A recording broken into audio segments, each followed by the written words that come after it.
The Collected Works of Carl Jung. Volume 1, Psychiatric Studies. A complete digital audiobook production by the Mercurius Foundation. This audiobook has been carefully crafted for your listening experience. We encourage you to pause, rewind, and revisit the passages that speak to you most. For listener safety, please adjust the volume to a comfortable level before proceeding. On the psychology and pathology of so-called occult phenomena. 1. Introduction.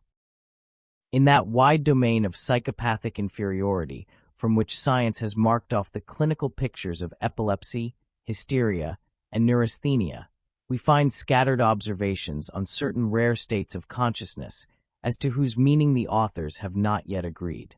These observations crop up sporadically in the literature on narcolepsy, lethargy, automatism ambulatoire, periodic amnesia, double consciousness, somnambulism, pathological dreaminess, pathological lying, etc. The above-mentioned states are sometimes attributed to epilepsy, sometimes to hysteria, sometimes to exhaustion of the nervous system, neurasthenia, and sometimes they may even be accorded the dignity of a disease sui generis. The patients concerned occasionally go through the whole gamut of diagnoses from epilepsy to hysteria and simulated insanity. It is, in fact, exceedingly difficult, and sometimes impossible, to distinguish these states from the various types of neurosis, but on the other hand certain features point beyond pathological inferiority to something more than a merely analogical relationship with the phenomena of normal psychology, and even with the psychology of the supernormal, that of genius. However varied the individual phenomena may be in themselves, there is certainly no case that cannot be related by means of some intermediate case to others that are typical. This relationship extends deep into the clinical pictures of hysteria and epilepsy. Recently, it has even been suggested that there is no definite borderline between epilepsy and hysteria, and that a difference becomes apparent only in extreme cases. Steffens, for example, says, "We are forced to the conclusion that in essence hysteria and epilepsy are not fundamentally different, that the cause of the disease is the same, only it manifests itself in different forms and in different degrees of intensity and duration. The delimitation of hysteria and certain borderline forms of epilepsy from congenital or acquired psychopathic inferiority likewise presents great difficulties. The symptoms overlap at every point, so that violence is done to the facts if they are regarded separately as belonging to this or that particular group. To delimit psychopathic inferiority from the normal is an absolutely impossible task, for the difference is always only more or less. Classification in the field of inferiority itself meets with the same difficulties. At best, one can only single out certain groups which crystallize round a nucleus with specially marked typical features. If we disregard the two large groups of intellectual and emotional inferiority, we are left with those which are colored preeminently by hysterical, epileptic, epileptoid, or neurasthenic symptoms, and which are not characterized by an inferiority either of intellect or of emotion. It is chiefly in this field, insusceptible of any sure classification, that the above-mentioned states are to be found. As is well known, they can appear as partial manifestations of a typical epilepsy or hysteria, or can exist separately as psychopathic inferiorities, in which case the qualification epileptic or hysterical is often due to relatively unimportant subsidiary symptoms. Thus, somnambulism is usually classed among the hysterical illnesses because it is sometimes a partial manifestation of severe hysteria, or because it may be accompanied by milder so-called hysterical symptoms. Binet says, "Somnambulism is not one particular and unchanging nervous condition. There are many somnambulisms. As a partial manifestation of severe hysteria, somnambulism is not an unknown phenomenon, but as a separate pathological entity, a disease sui generis, it must be somewhat rare, to judge by the paucity of German literature on this subject. So-called spontaneous somnambulism, based on a slightly hysterical psychopathic inferiority, is not very common, and it is worthwhile to examine such cases more closely, as they sometimes afford us a wealth of interesting observations. Case of Miss E. aged 40, single, bookkeeper in a large business. No hereditary taint, except that a brother suffered from nerves after a family misfortune and illness.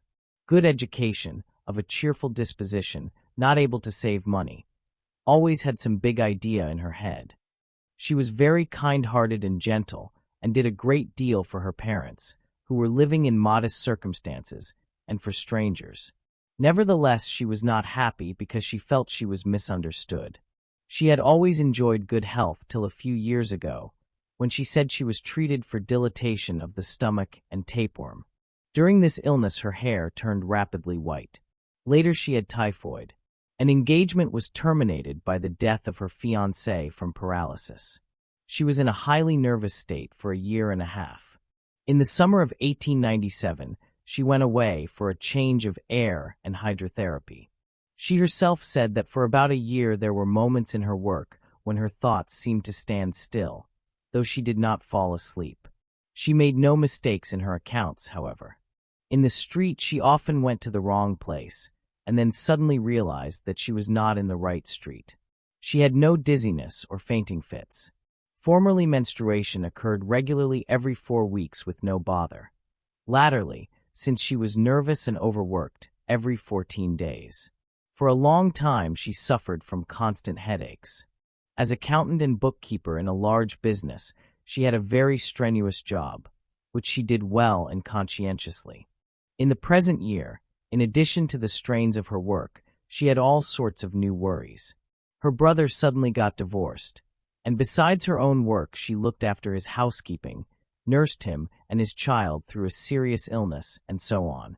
To recuperate, she went on September 13th to see a woman friend in southern Germany.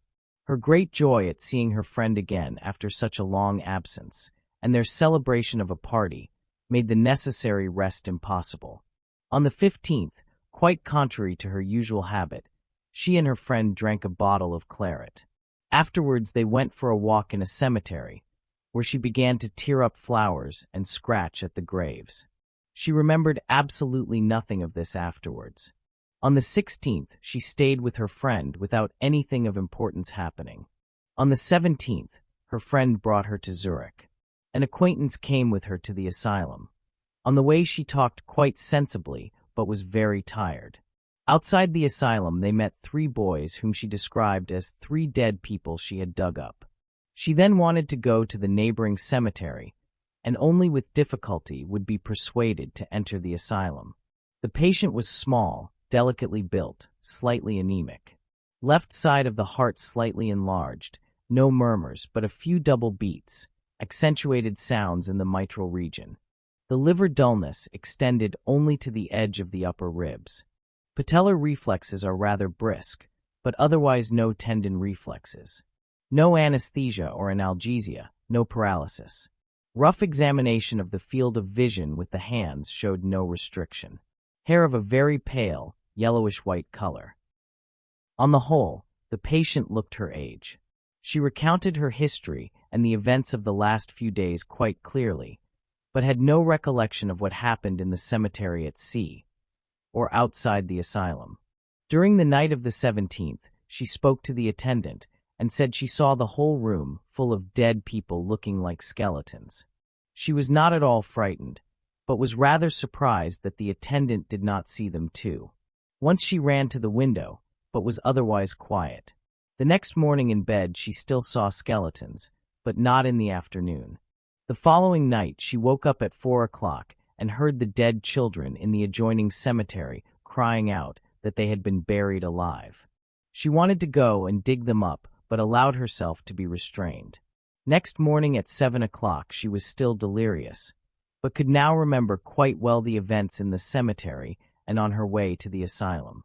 She said that at sea, she wanted to dig up the dead children who were calling to her. She had only torn up the flowers in order to clear the graves and be able to open them. While she was in this state, Professor Bleuler explained to her that she would remember everything afterwards when she came to herself again. The patient slept for a few hours in the morning. Afterwards she was quite clear-headed and felt fairly well. She did indeed remember the attacks, but maintained a remarkable indifference towards them. The following nights, except on those of September 22nd and 25th, she again had short attacks of delirium in which she had to deal with the dead, though the attacks differed in detail. Twice she saw dead people in her bed. She did not appear to be frightened of them, but got out of bed so as not to embarrass them. Several times she tried to leave the room. After a few nights free from attacks, she had a mild one on September 30th, when she called to the dead from the window. During the day her mind was quite clear. On October 3rd, while fully conscious, as she related afterwards, she saw a whole crowd of skeletons in the drawing room. Although she doubted the reality of the skeletons, she could not convince herself that it was an hallucination. The next night, between 12 and 1 o'clock, the earlier attacks usually happened about this time. She was plagued by the dead for about 10 minutes. She sat up in bed, stared into a corner of the room, and said, "Now they're coming, but they're not all here yet. Come along, the room's big enough, there's room for all. When they're all there, I'll come too." Then she lay down with the words, "Now they're all there," and fell asleep. In the morning, she had not the slightest recollection of any of these attacks. Very short attacks occurred again on the nights of October 4th, 6, 9, 13, and 15, all between 12 and 1 o'clock. The last three coincided with the menstrual period. The attendant tried to talk to her several times, showed her the lighted street lamps and the trees, but she did not react to these overtures. Since then the attacks have stopped altogether. The patient complained about a number of troubles she had had during her stay here. She suffered especially from headaches, and these got worse the morning after the attacks. She said it was unbearable. 5 grains of sach lactis promptly alleviated this. Then she complained of a pain in both forearms, which she described as though it were tendovaginitis. She thought the bulging of the flexed biceps was a swelling and asked to have it massaged. Actually, there was nothing the matter, and when her complaints were ignored, the trouble disappeared. She complained loud and long about the thickening of a toenail, even after the thickened part had been removed. Sleep was often disturbed. She would not give her consent to be hypnotized against the night attacks. Finally, on account of headache and disturbed sleep, she agreed to hypnotic treatment. She proved a good subject, and at the first sitting, fell into a deep sleep with analgesia and amnesia. In November, she was again asked whether she could remember the attack of September 19th, which it had been suggested she would recall. She had great difficulty recollecting it, and in the end she could only recount the main facts. She had forgotten the details. It remains to be said that the patient was not at all superstitious, and in her healthy days had never been particularly interested in the supernatural. All through the treatment, which ended on November 14th, she maintained a remarkable indifference both to the illness and its improvement. The following spring she returned as an outpatient for treatment of the headaches, which had slowly come back because of strenuous work during the intervening months. For the rest, her condition left nothing to be desired. It was established that she had no remembrance of the attacks of the previous autumn, not even those of September 19th and earlier. On the other hand, under hypnosis she could still give a good account of the events in the cemetery, outside the asylum, and during the night attacks. The peculiar hallucinations and general appearance of our case are reminiscent of those states which Cryptomnesia describes as protracted states of hysterical delirium. He says, "It is in the milder cases of hysteria that such delirious states occur. Protracted hysterical delirium depends upon temporary exhaustion. Emotional disturbances seem to favor its outbreak. It is prone to relapse. Most frequently we find delusions of persecution, with often very violent reactive fear, then religious and erotic delusions. Hallucinations of all the senses are not uncommon. The most frequent and most important are delusions of sight, smell, and touch. The visual hallucinations are mostly visions of animals, funerals, fantastic processions swarming with corpses, devils, ghosts, and whatnot.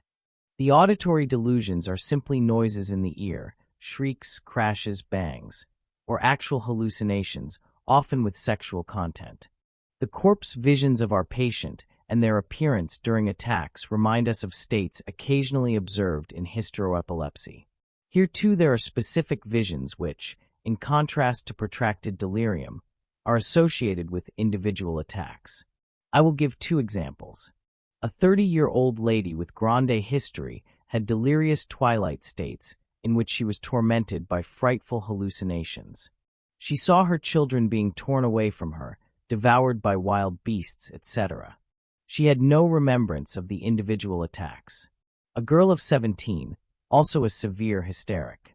In her attacks, she always saw the corpse of her dead mother approaching her, as if to draw her to itself. No memory of the attacks. These are cases of severe hysteria where consciousness works at a deep dream level. The nature of the attacks and the stability of the hallucinations alone show a certain affinity to our case, which in this respect has numerous analogies with the corresponding states of hysteria, as for instance with cases where a psychic shock, rape, etc., occasion the outbreak of hysterical attacks, or where the traumatic event is re-experienced in stereotyped hallucinatory form. Our case, however, gets its specific character from the identity of consciousness during the different attacks. It is a second state, with a memory of its own, but separated from the waking state by total amnesia. This distinguishes it from the above-mentioned twilight states and relates it to those found in somnambulism. Charcot divides somnambulism into two basic forms. A. Delirium with marked incoordination of ideas and actions. B. Delirium with coordinated actions. This comes nearer to the waking state. Our case belongs to the second group. If by somnambulism we understand a state of systematic partial wakefulness, we must, when discussing this ailment, also consider those isolated attacks of amnesia which are occasionally observed. Except for noctambulism, they are the simplest states of systematic partial wakefulness.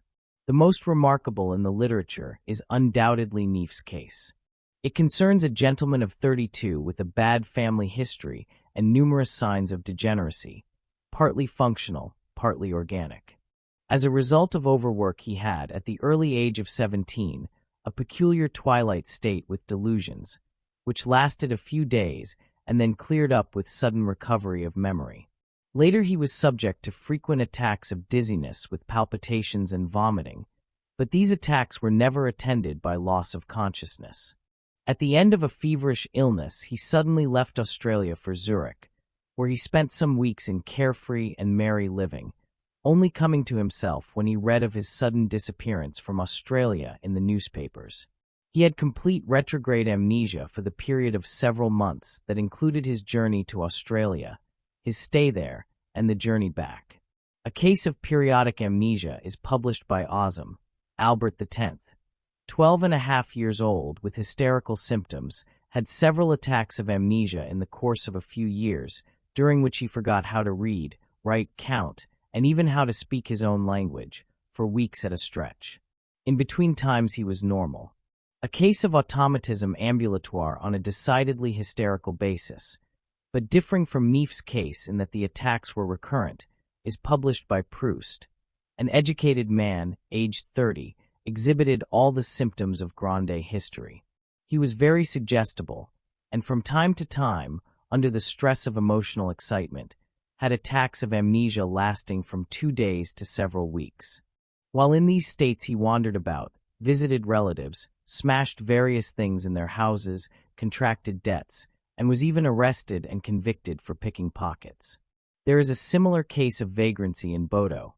A widow of 22, highly hysterical, became terrified at the prospect of an operation for salpingitis, left the hospital where she had been till then, and fell into a somnambulistic condition, from which she awoke after 3 days with total amnesia.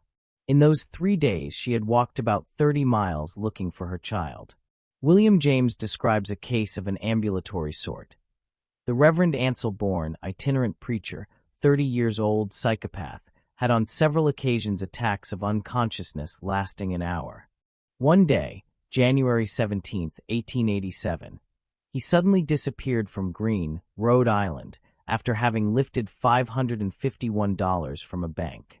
He was missing for 2 months, during which time he ran a little grocery store in Norristown, Pennsylvania, under the name of A.J. Brown, carefully attending to all the purchases himself, although he had never done this sort of work before. On March 14th, he suddenly awoke and went back home. Complete amnesia for the interval. Mesnit published this case. F., 27 years old, sergeant in the African Regiment, sustained an injury of the parietal bone at Bazille's. Suffered for a year from hemiplegia, which disappeared when the wound healed.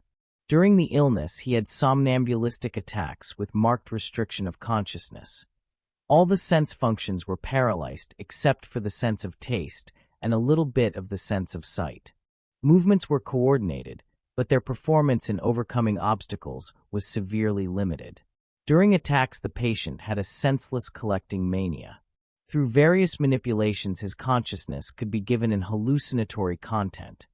For instance, if a stick was placed in his hand, the patient would immediately feel himself transported to a battle scene, would put himself on guard, see the enemy approaching, etc. Guénon and Sophie Wolpka made the following experiments with hysterics. A blue glass was held in front of a female patient during an hysterical attack, and she regularly saw a picture of her mother in the blue sky.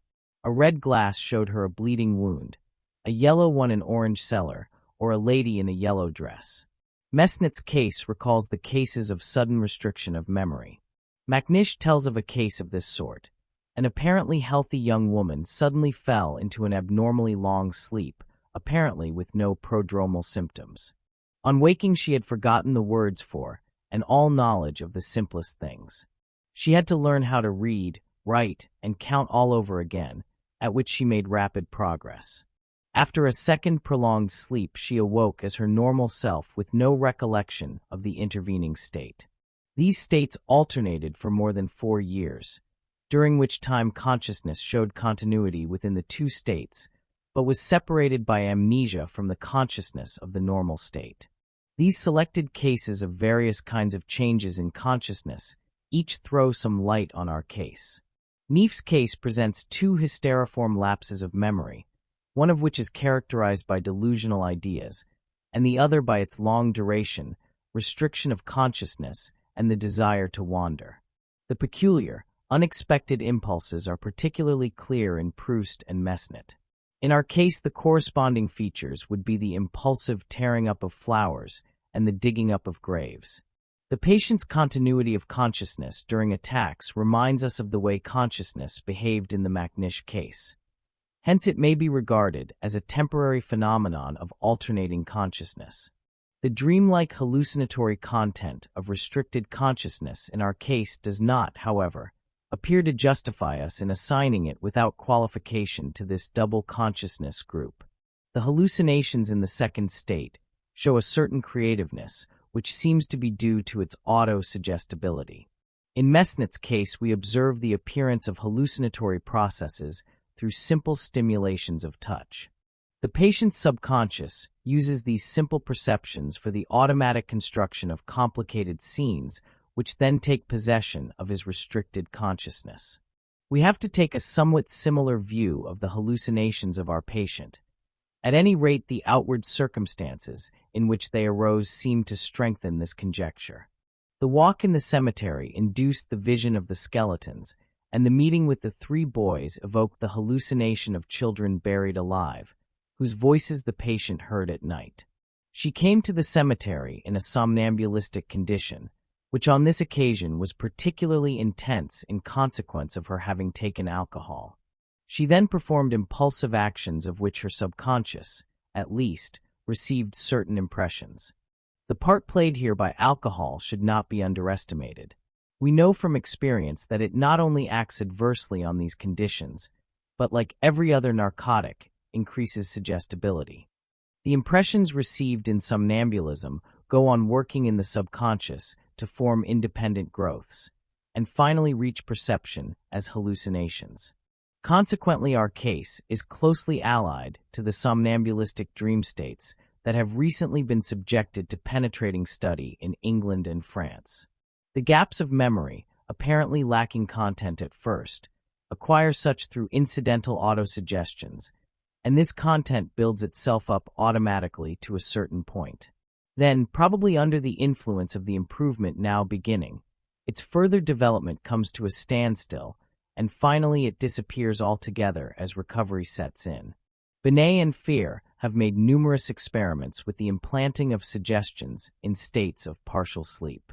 They have shown, for instance, that when a pencil is put into the anesthetic hand of an hysteric, she will immediately produce long letters in automatic writing whose content is completely foreign to her consciousness.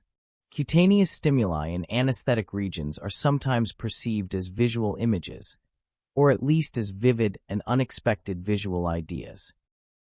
These independent transmutations of simple stimuli must be regarded as the primary phenomenon in the formation of somnambulistic dream pictures. In exceptional cases, analogous phenomena occur even within the sphere of waking consciousness. Goethe, for instance, says that when he sat down, lowered his head, and vividly conjured up the image of a flower, he saw it undergoing changes of its own accord, as if entering into new combinations of form.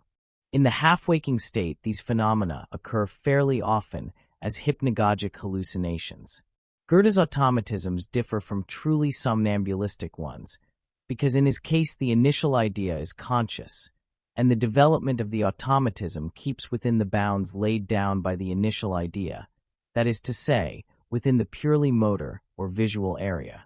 If the initial idea sinks below the threshold, or if it was never conscious at all, and its automatic development encroaches on areas in the immediate vicinity, then it is impossible to differentiate between waking automatisms and those of the somnambulistic state. This happens, for instance, if the perception of a flower associates itself with the idea of a hand plucking the flower, or with the idea of the smell of a flower. The only criterion of distinction is then simply more or less. In one case we speak of normal waking hallucinations, and in the other of somnambulistic dream visions. The interpretation of our patient's attacks as hysterical becomes more certain if we can prove that the hallucinations were probably psychogenic in origin. This is further supported by her complaints, headache and tendovaginitis, which proved amenable to treatment by suggestion. The only aspect that the diagnosis of hysteria does not take sufficiently into account is the etiological factor, for we would after all expect a priori that, in the course of an illness which responds so completely to a rest-cure, features would now and then be observed which could be interpreted as symptoms of exhaustion. The question then arises whether the early lapses of memory and the later somnambulistic attacks can be regarded as states of exhaustion or as neurasthenic crises. We know that psychopathic inferiority can give rise to various kinds of epileptoid attacks whose classification under epilepsy or hysteria is at least doubtful. To quote Westphal, "On the basis of numerous observations, I maintain that the so-called epileptoid attacks form one of the commonest and most frequent symptoms in the group of diseases we reckon among the mental diseases and neuropathies, and that the mere appearance of one or more epileptic or epileptoid attacks is not decisive either for the character and form of the disease or for its course and prognosis. As already mentioned, I have used the term epileptoid in the widest sense for the attack itself. The epileptoid elements in our case are not far to seek. On the other hand, one can object that the coloring of the whole picture is hysterical in the extreme. As against this, we must point out that not every case of somnambulism is ipso facto hysterical. Occasionally states occur in typical epilepsy which to experts seem directly parallel with somnambulistic states, or which can be distinguished from hysteria only by the occurrence of genuine convulsions. As Deal has shown, neurasthenic inferiority may also give rise to crises, which often confuse the diagnosis. A definite content of ideas can even repeat itself in stereotyped form in each crisis. Morchin, too, has recently published the case of an epileptoid neurasthenic twilight state. I am indebted to Professor Bluller for the following case. An educated gentleman of middle age, with no epileptic antecedents, had worn himself out with years of mental overwork. Without any other prodromal symptoms, such as depression, etc., he attempted suicide on a holiday. In a peculiar twilight state, he suddenly threw himself into the water from a crowded spot on the river bank. He was immediately hauled out and had only a vague memory of the incident. With these observations in mind, we must certainly allow neurasthenia a considerable share in the attacks of our patient. The headaches and the tendovaginitis point to a mild degree of hysteria, normally latent but becoming manifest under the stress of exhaustion. The genesis of this peculiar illness explains the above-described relationship to epilepsy, hysteria, and neurasthenia. To sum up, Miss E suffers from a psychopathic inferiority with a tendency to hysteria. Under the influence of nervous exhaustion, she has fits of epileptoid stupor whose interpretation is uncertain at first sight. As a result of an unusually large dose of alcohol, the attacks develop into definite somnambulism with hallucinations, which attach themselves to fortuitous external perceptions in the same way as dreams. When the nervous exhaustion is cured, the hysteriform symptoms disappear. In the realm of psychopathic inferiority with hysterical coloring, we meet with numerous phenomena which show, as in this case, symptoms belonging to several different clinical pictures, but which cannot with certainty be assigned to any one of them. Some of these states are already recognized as disorders in their own right, e.g. pathological lying, pathological dreaminess, etc. But many of them still await thorough scientific investigation. At present they belong more or less to the domain of scientific gossip. Persons with habitual hallucinations, and also those who are inspired, exhibit these states. They draw the attention of the crowd to themselves, now as poets or artists, now as saviors, prophets, or founders of new sections. The genesis of the peculiar mentality of these people is for the most part lost in obscurity, for it is only very rarely that one of these singular personalities can be subjected to exact observation. In view of the sometimes great historical significance of such persons, it were much to be wished that we had enough scientific material to give us closer insight into the psychological development of their peculiarities. Apart from the now practically useless productions of the pneumatological school at the beginning of the 19th century, there is a remarkable dearth of competent observations in the German scientific literature of the subject. Indeed, there seems to be a real aversion to investigation in this field. For the facts so far gathered, we are indebted almost exclusively to the labors of French and English workers. It therefore seems at least desirable that our literature should be enlarged in this respect. These reflections have prompted me to publish some observations which will perhaps help to broaden our knowledge of the relations between hysterical twilight states and the problems of normal psychology. 2. A case of somnambulism in a girl with poor inheritance. Spiritualistic medium. The following case was under my observation during the years 1899 and 1900. As I was not in medical attendance upon Miss S. W., unfortunately no physical examination for hysterical stigmata could be made. I kept a detailed diary of the séances, which I wrote down after each sitting. The report that follows is a condensed account from these notes. Out of regard for Miss S. W. and her family, a few unimportant data have been altered and various details omitted from her romances, which for the most part are composed of very intimate material. Anamnesis. Miss S. W., 15.5 years old, Protestant.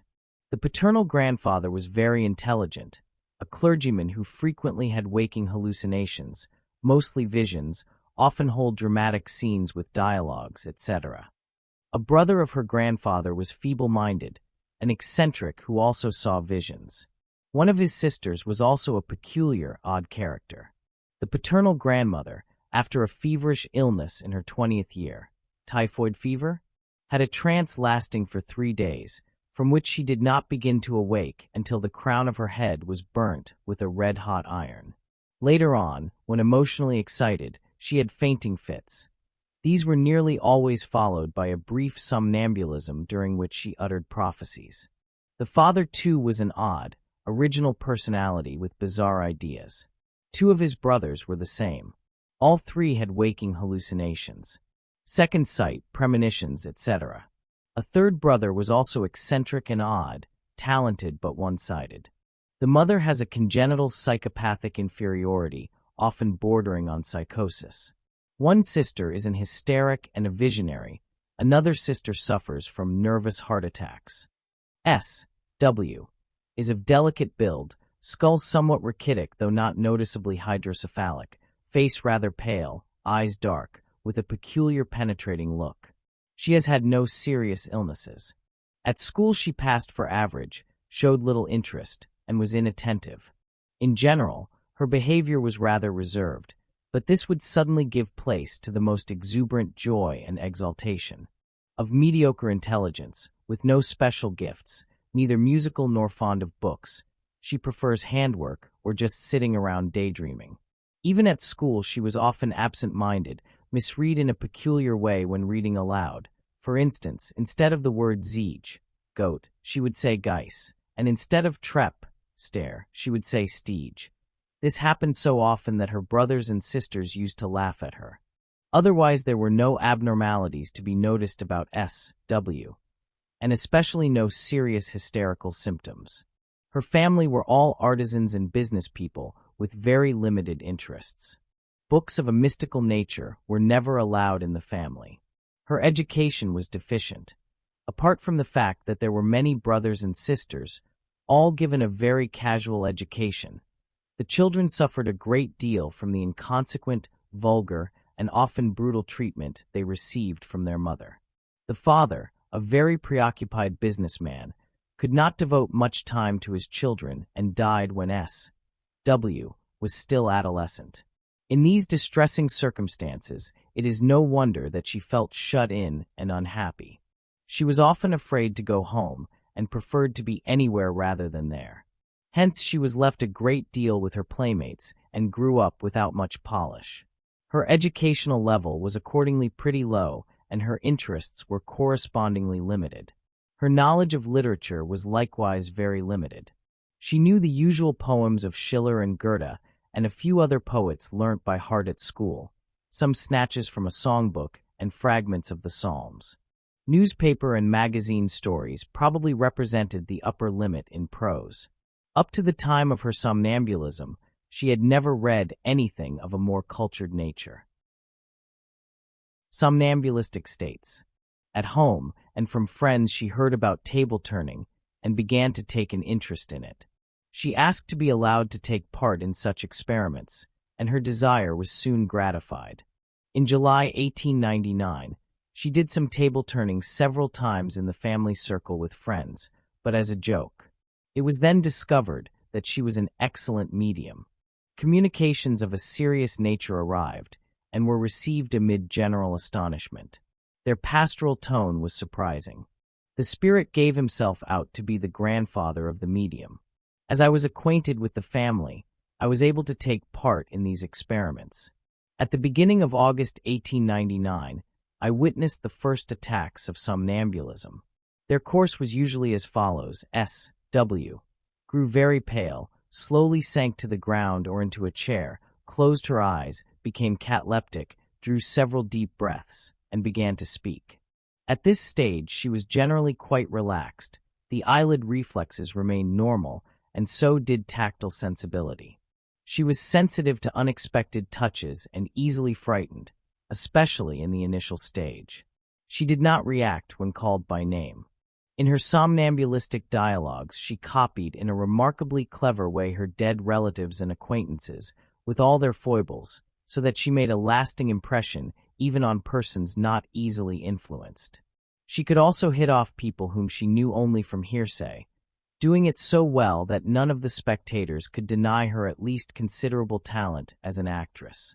Gradually gestures began to accompany the words, and these finally led up to attitudes passionnelles and whole dramatic scenes. She flung herself into postures of prayer and rapture, with staring eyes, and spoke with impassioned and glowing rhetoric. On these occasions she made exclusive use of literary German, which she spoke with perfect ease and assurance, in complete contrast to her usual uncertain and embarrassed manner in the waking state. Her movements were free and of a noble grace, mirroring most beautifully her changing emotions. At this stage, her behavior during the attacks was irregular and extraordinarily varied. Now she would lie for 10 minutes to 2 hours on the sofa or the floor, motionless, with closed eyes. Now she assumed a half-sitting posture and spoke with altered voice and diction. Now she was in constant movement, going through every possible pantomimic gesture. The content of her speeches was equally variable and irregular. Sometimes she spoke in the first person, but never for long, and then only to prophesy her next attack. Sometimes, and this was the most usual, she spoke of herself in the third person. She then acted some other person, either a dead acquaintance or somebody she had invented, whose part she carried out consistently according to the characteristics she herself conceived. The ecstasy was generally followed by a cataleptic stage with flexibilitas seria, which gradually passed over into the waking state. An almost constant feature was the sudden pallor, which gave her face a waxen anemic hue that was positively frightening. This sometimes occurred right at the beginning of the attack, but often in the second half only. Her pulse was then low but regular and of normal frequency, the breathing gentle, shallow, often barely perceptible. As we have already remarked, S.W. frequently predicted her attacks beforehand. Just before the attacks, she had strange sensations, became excited, rather anxious, and occasionally expressed thoughts of death, saying that she would probably die in one of these attacks, that her soul only hung on to her body by a very thin thread, so that her body could scarcely go on living. On one occasion, after the cataleptic stage, tachypnea was observed, lasting for 2 minutes with a respiration of 100 per minute. At first the attacks occurred spontaneously, but later S.W. could induce them by sitting in a dark corner and covering her face with her hands. But often the experiment did not succeed, as she had what she called good and bad days. The question of amnesia after the attacks is unfortunately very unclear. This much is certain, that after each attack she was perfectly oriented about the specific experiences she had undergone in the rapture. It is, however, uncertain how much she remembered of the conversations for which she served as a medium and of changes in her surroundings during the attack. It often looked as if she did have a vague recollection, for often she would ask immediately on waking, "Who was there? Was an X or Y there? What did he say?" She also showed that she was superficially aware of the content of the conversations.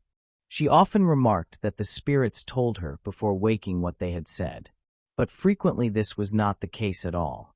If at her request someone repeated the trance speeches to her, she was very often indignant about them and would be sad and depressed for hours on end, especially if any unpleasant indiscretions had occurred.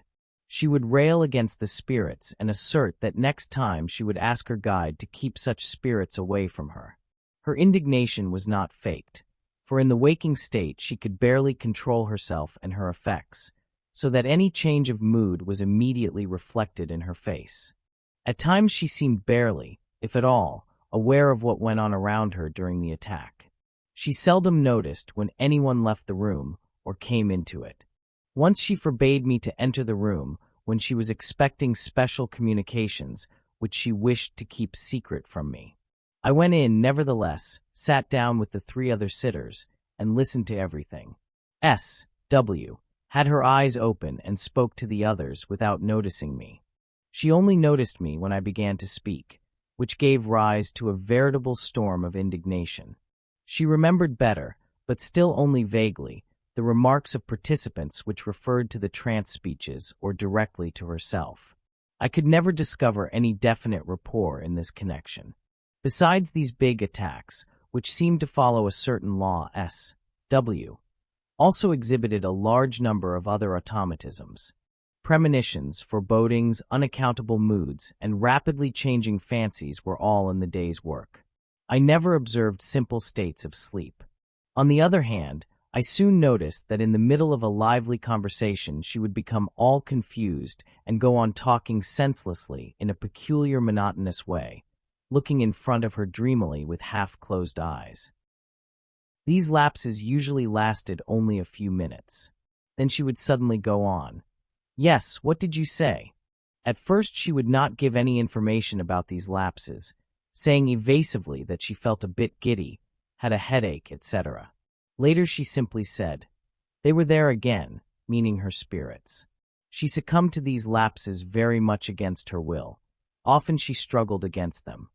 "I don't want to, not now, let them come another time. They seem to think I'm there only for them." The lapses came over her in the street, in shops, in fact anywhere. If they happened in the street, she would lean against a house and wait till the attack was over. During these attacks, whose intensity varied considerably, she had visions, very often, and especially during attacks when she turned extremely pale, she wandered, or, as she put it, lost her body and was wafted to distant places where the spirits led her. Distant journeys during ecstasy tired her exceedingly. She was often completely exhausted for hours afterward, and many times complained that the spirits had again drained the strength from her. Such exertions were too much, the spirits must get another medium, etc. Once she went hysterically blind for half an hour after the ecstasy. Her gait was unsteady, groping. She had to be led, did not see the light that stood on the table, though the pupils reacted. Visions also came in large numbers, even without proper lapses, if we use this word only for higher-grade disturbances of attention. At first they were confined to the onset of sleep. A little while after she had gone to bed the room would suddenly light up, and shining white figures detached themselves from the foggy brightness. They were all wrapped in white veil-like robes. The women had things resembling turbans on their heads and wore girdles. Later, according to her own statement, the spirits were already there when she went to bed. Finally she saw the figures in broad daylight, though only blurred and fleetingly if there was no real lapse. Then the figures became solid enough to touch. But she always preferred the darkness. According to her account, the visions were generally of a pleasant nature. Gazing at the beautiful figures gave her a feeling of delicious bliss. Terrifying visions of a demonic character were much rarer. These were entirely confined to nighttime or dark rooms. Occasionally she saw black figures in the street at night or in her room. Once in the dark hallway she saw a terrible copper-red face which suddenly glared at her from very near and terrified her. I could not find out anything satisfactory about the first occurrence of the visions. She stated that in her 5th or 6th year she once saw her guide at night, her grandfather, whom she had never known in life. I could not obtain any objective clues about this early vision from her relatives. Nothing more of the kind is said to have happened until the first séance. Except for the hypnagogic brightness and seeing sparks, there were never any rudimentary hallucinations. From the beginning the hallucinations were of a systematic nature involving all the sense organs equally. So far as the intellectual reaction to these phenomena is concerned, what is remarkable is the amazing matter-of-factness with which she regarded them. Her whole development into a somnambulist, her innumerable weird experiences, seemed to her entirely natural. She saw her whole past only in this light. Every in any way striking event from her earlier years stood in a clear and necessary relationship to her present situation. She was happy in the consciousness of having found her true vocation. Naturally, she was unshakably convinced of the reality of her visions. I often tried to give her some critical explanation, but she would have none of it, since in her normal state she could not grasp a rational explanation anyway, and in her semi-somnambulistic state she regarded it as senseless in view of the facts staring her in the face. She once said, "I do not know if what the spirits say and teach me is true, nor do I know if they really are the people they call themselves, but that my spirits exist is beyond question. I see them before me, I can touch them. I speak to them about everything I wish as naturally as I'm talking to you. They must be real." She absolutely would not listen to the idea that the manifestations were a kind of illness. Doubts about her health or about the reality of her dream world distressed her deeply. She felt so hurt by my remarks that she closed up in my presence and for a long time refused to experiment if I was there. Hence I took care not to express my doubts and misgivings aloud. On the other hand, she enjoyed the undivided respect and admiration of her immediate relatives and acquaintances, who asked her advice about all sorts of things. In time, she obtained such an influence over her followers that 3 of her sisters began to hallucinate too. The hallucinations usually began as night dreams of a very vivid and dramatic kind, which gradually passed over into the waking state, partly hypnagogic, partly hypnopompic. A married sister in particular had extraordinarily vivid dreams that developed logically from night to night and finally appeared in her waking consciousness first as indistinct delusions and then as real hallucinations, but they never reached the plastic clearness of SW's visions. Thus, she once saw in a dream a black demonic figure at her bedside in vigorous argument with a beautiful white figure who was trying to restrain the black. Nevertheless, the black figure seized her by the throat and started to choke her. Then she awoke. Bending over her, she saw a black shadow with human outlines, and near it a cloudy white figure. The vision disappeared only when she lit the candle. Similar visions were repeated dozens of times. The visions of the other 2 sisters were similar, but less intense. The type of attack we have described, with its wealth of fantastic visions and ideas, had developed in less than a month, reaching a climax which was never to be surpassed. What came later was only an elaboration of all the thoughts and the cycles of visions that had been more or less foreshadowed right at the beginning. In addition to the big attacks and the little lapses, whose content, however, was materially the same, there was a third category that deserves mention. These were the semi-somnambulistic states. They occurred at the beginning or end of the big attacks, but also independently of them. They developed slowly in the course of the first month. It is not possible to give a more precise date for their appearance. What was especially noticeable in this state was the rigid expression of the face, the shining eyes, and a certain dignity and stateliness of movement.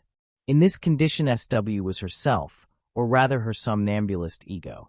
She was fully oriented to the external world, but seemed to have one foot in her dream world. She saw and heard her spirits, saw how they walked round the room among those present, standing now by one person and now by another. She had a clear memory of her visions, of her journeys, and the instructions she received. She spoke quietly, clearly, and firmly, and was always in a serious, almost solemn mood. Her whole being glowed with deep religious feeling, free from any pietistic flavor, and her speech was in no way influenced by the biblical jargon of her guide. Her solemn behavior had something sorrowful and melancholy about it. She was painfully conscious of the great difference between her nocturnal ideal world and the crude reality of day. This state was in sharp contrast to her waking existence. In it there was no trace of that unstable and inharmonious creature, of that brittle nervous temperament which was so characteristic of her usual behavior. Speaking with her, you had the impression of speaking with a much older person, who through numerous experiences had arrived at a state of calm composure. It was in this state that she achieved her best results, whereas her romances corresponded more closely to her waking interests.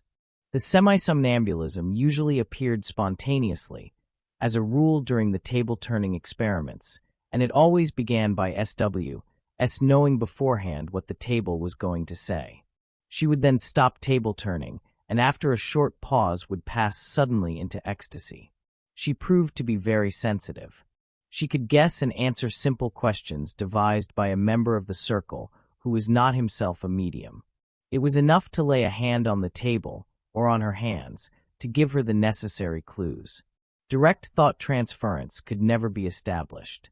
Beside the obvious broadening of her whole personality, the continued existence of her ordinary character was all the more startling. She talked with unconcealed pleasure about all her little childish experiences, the flirtations and love secrets, the naughtiness and rudeness of her companions and playmates. To anyone who did not know her secret, she was just a girl of 15, no different from thousands of other girls. So much the greater was people's astonishment when they came to know her other side. Her relatives could not grasp the change at first. Part of it they never understood at all, so that there were often bitter arguments in the family, some of them siding with SW and others against her, either with gushing enthusiasm or with contemptuous censure of her superstition. Thus SW, during the time that I knew her, led a curiously contradictory life, a real double life, with two personalities existing side by side or in succession, each continually striving for mastery. I will now give some of the most interesting details of the seances in chronological order. Records of seances. First and second sittings, August 1899. SW at once took control of the communications. The psychograph, for which an overturned tumbler was used, the two fingers of the right hand being placed upon it, moved with lightning speed from letter to letter. Slips of paper, marked with letters and numbers, had been arranged in a circle round the glass. It was communicated that the medium's grandfather was present and would speak to us. There now followed numerous communications in quick succession, mostly of an edifying religious character, partly in properly formed words, and partly with the letters transposed or in reverse order. These latter words and sentences were often produced so rapidly that one could not follow the meaning, and only discovered it afterwards by reversing the letters. Once the messages were interrupted in brusque fashion by a new communication announcing the presence of the writer's grandfather. Someone remarked jokingly, "Evidently the two spirits don't get on very well together." Darkness came on during the experiment. Suddenly SW became very agitated, jumped up nervously, fell on her knees, and cried, There, don't you see that light, that star there?" She grew more and more excited, and called for a lamp in terror. She was pale, wept, said she felt queer, did not know what was the matter with her. When a lamp was brought she quieted down. The experiments were suspended. At the next sitting, which took place 2 days later, also in the evening, similar communications were obtained from SW's grandfather. When darkness fell she suddenly lay back on the sofa, grew pale, closed her eyes to a slit, and lay there motionless. The eyeballs were turned upwards, the eyelid reflex was present, also tactile sensibility. Respiration is gentle, almost imperceptible. Pulse low and feeble. This condition lasted about half an hour, whereupon she suddenly got up with a sigh. The extreme pallor of the face, which had lasted all through the attack, now gave way to her usual rosy color. She was somewhat confused and embarrassed, said she had seen all sorts of things but would tell nothing. Only after insistent questioning would she admit that in a peculiar waking condition she had seen her grandfather arm in arm with my grandfather. Then they suddenly drove past, sitting side by side in an open carriage. Third sitting. In this, which took place a few days later, there was a similar attack of more than half an hour's duration. SW afterwards told of many white transfigured forms who each gave her a flower of special symbolic significance. Most of them were dead relatives. Concerning the details of their talk, she maintained an obstinate silence. Fourth sitting. After SW had passed into the somnambulistic state, she began to make peculiar movements with her lips, emitting at the same time gulping and gurgling noises. Then she whispered something unintelligible very softly. When this had gone on for some minutes, she suddenly began speaking in an altered, deep tone of voice. She spoke of herself in the third person. "She is not here. She has gone away." There now followed several sentences in a religious vein. From their content and language, one could see that she was imitating her grandfather, who had been a clergyman. The gist of the talk did not rise above the mental level of the communications. The tone of voice had something artificial and forced about it, and only became natural when in due course it grew more like the medium's own. In later sittings the voice only altered for a few moments when a new spirit manifested itself. Afterwards she had no remembrance of the trance conversation. She gave hints about a sojourn in the other world and spoke of the unimaginable blessedness she felt. It should be noted that during the attack her talk was absolutely spontaneous and not prompted by any suggestions. Immediately after this sitting SW became acquainted with Justinus Kerner's book Die Seherin von Provorst. She thereupon began to magnetize herself towards the end of the attacks, partly by means of regular passes, partly by strange circles and figures of 8, which she executed symmetrically with both arms at once. She did this, she said, to dispel the severe headaches that came after the attacks. In other August sittings, not detailed here, the grandfather was joined by numerous kindred spirits who did not produce anything very remarkable. Each time a new spirit appeared, the movements of the glass altered in a startling way. It ran along the row of letters, knocking against some of them, but no sense could be made of it. The spelling was very uncertain and arbitrary, and the first sentences were often incomplete or broken up into meaningless jumbles of letters. In most cases, fluent writing suddenly began at this point. Sometimes automatic writing was attempted in complete darkness. The movements began with violent jerkings of the whole arm, so that the pencil went right through the paper. The first attempt consisted of numerous strokes and zigzag lines about 8 centimeters high. Further attempts first produced illegible words written very large. Then the writing gradually grew smaller and more distinct. It was not much different from the medium's own. The control spirit was once again the grandfather. Fifth sitting. Somnambulistic attacks in September 1899. SW sat on the sofa, leant back, shut her eyes, breathing lightly and regularly. She gradually became cataleptic. The catalepsy disappeared after about 2 minutes, whereupon she lay there apparently sleeping quietly, muscles quite relaxed. Suddenly she began talking in a low voice. "No, you take the red, I'll take the white. You can take the green, and you the blue. Are you ready? Let's go." Pause of several minutes, during which her face assumed a corpse-like pallor. Her hands felt cold and were quite bloodless. Suddenly she called out in a loud, solemn voice, "Albert, Albert, Albert," then in a whisper, "Now you speak," followed by a longer pause during which the pallor of her face reached its highest conceivable intensity. Again in a loud, solemn voice, "Albert, Albert, don't you believe your father? I tell you there are many mistakes in N's teaching. Think about it." Pause. The pallor decreased. "He's very frightened. He can't speak any more." These words in her usual conversational tone. Pause. "He will certainly think about it." She went on speaking in the same conversational tone, but in a strange idiom that sounded like French and Italian mixed, recalling now one and now the other. She spoke fluently, rapidly, and with charm. It was possible to make out a few words, but not to memorize them, because the language was so strange. From time to time certain words recurred, like Waina, Wains, Wanai, Wayne, etc. The absolute naturalness of the performance was amazing. Now and then she paused as if someone were answering her. Suddenly she said in German, "Oh dear, is it time already?" In a sad voice, "Must I go? Goodbye, goodbye." At these words there passed over her face an indescribable expression of ecstatic happiness. She raised her arms, opened her eyes, till now closed, and looked upwards radiantly. For a moment she remained in this position, then her arms sank down slackly, her face became tired and exhausted. After a short cataleptic stage, she woke up with a sigh. "I've slept again, haven't I?" She was told she had been talking in her sleep, whereupon she became wildly annoyed, and her anger increased even more when she learned that she was talking in a foreign language. "But I told the spirits I didn't want to.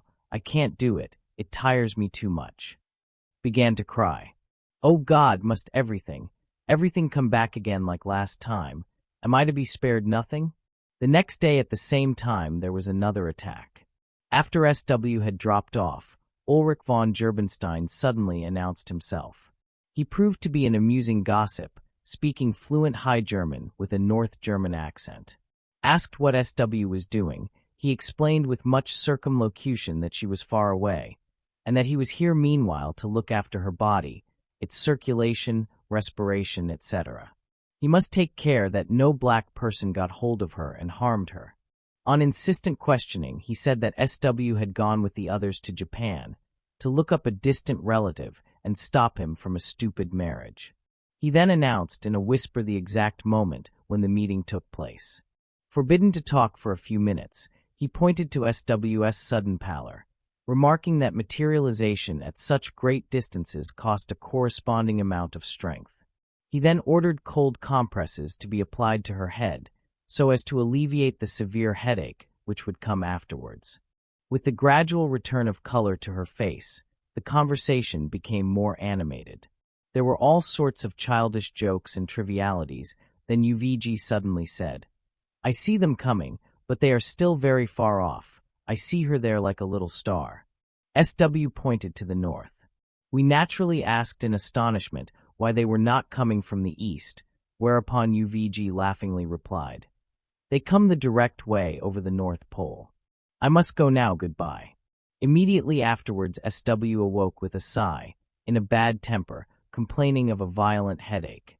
She said she had seen UVG standing by her body. What had he told us? She was furious about this silly chatter. Why couldn't he lay off it for once? Sixth sitting. Began in the usual way. Extreme pallor, lay stretched out, scarcely breathing.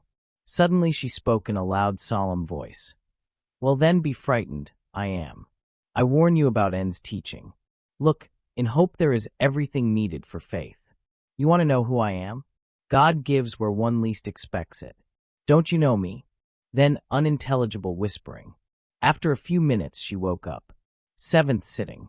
SW soon fell asleep, stretched out on the sofa. Very pale. Said nothing, sighed deeply from time to time. Opened her eyes, stood up, sat down on the sofa, bent forward, saying softly, "You have sinned grievously, have fallen far."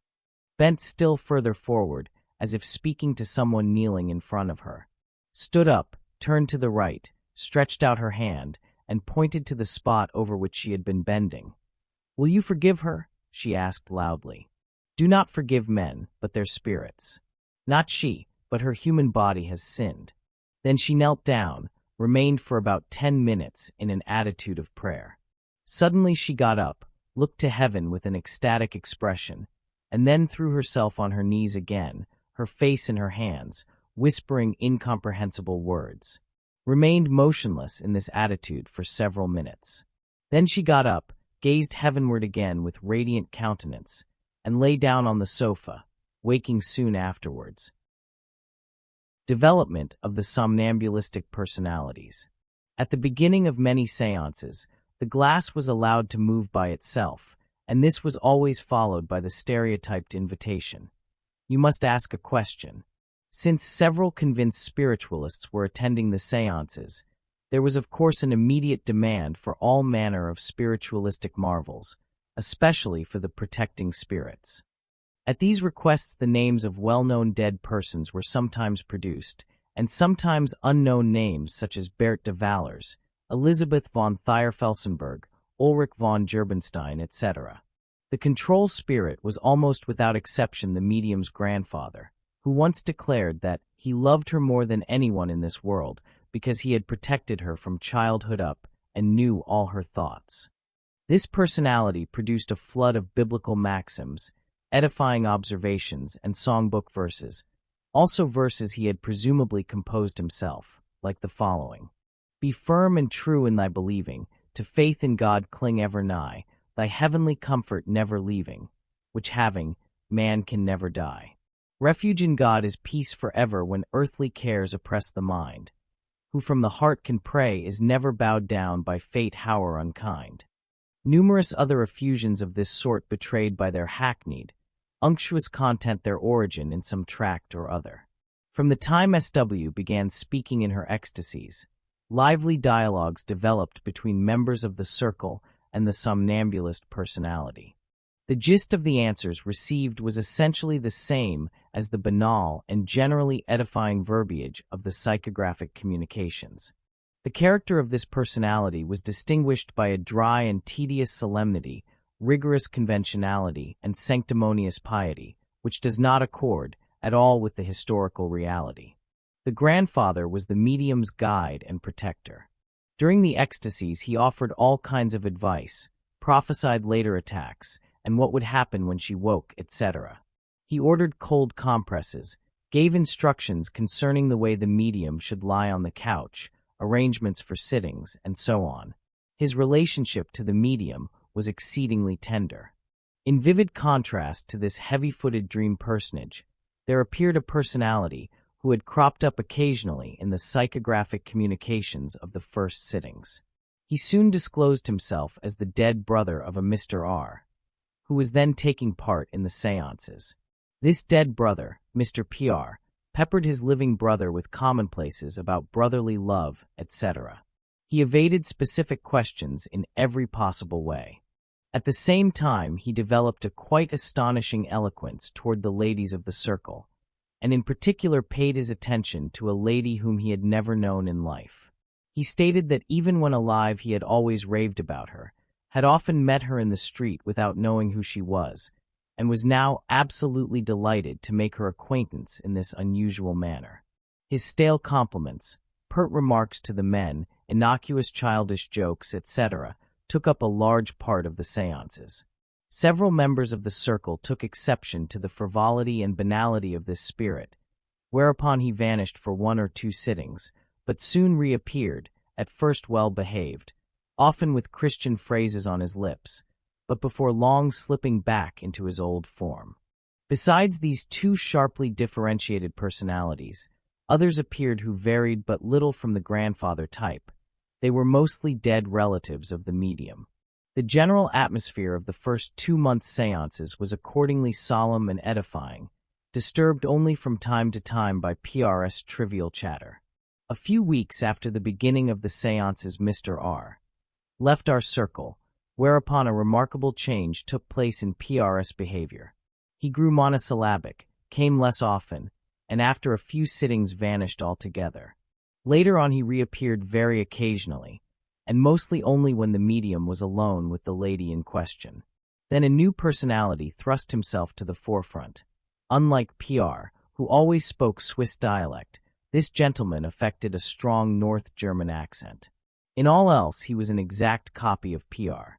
His eloquence was astonishing, since SW had only a very scanty knowledge of High German, whereas this new personality, who called himself Ulrich von Gerbenstein, spoke an almost faultless German abounding in amiable phrases and charming compliments. Ulrich von Gerbenstein was a gossip, a wag, and an idler, a great admirer of the ladies, frivolous and extremely superficial. During the winter of 1899, he came to dominate the situation more and more, and took over one by one all the above-mentioned functions of the grandfather, so that the serious character of the seances visibly deteriorated under his influence. All efforts to counteract it proved unavailing, and finally the seances had to be suspended on this account for longer and longer periods. One feature which all these somnambulist personalities have in common deserves mention. They have at their disposal the whole of the medium's memory, even the unconscious portion of it.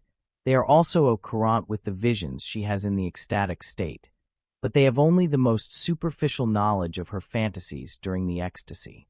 Of the somnambulistic dreams, they only know what can occasionally be picked up from members of the circle. On doubtful points they can give no information, or only contradicts the medium's own explanations. The stereotyped answer to all questions of this kind is ask Ivans. Ivans knows.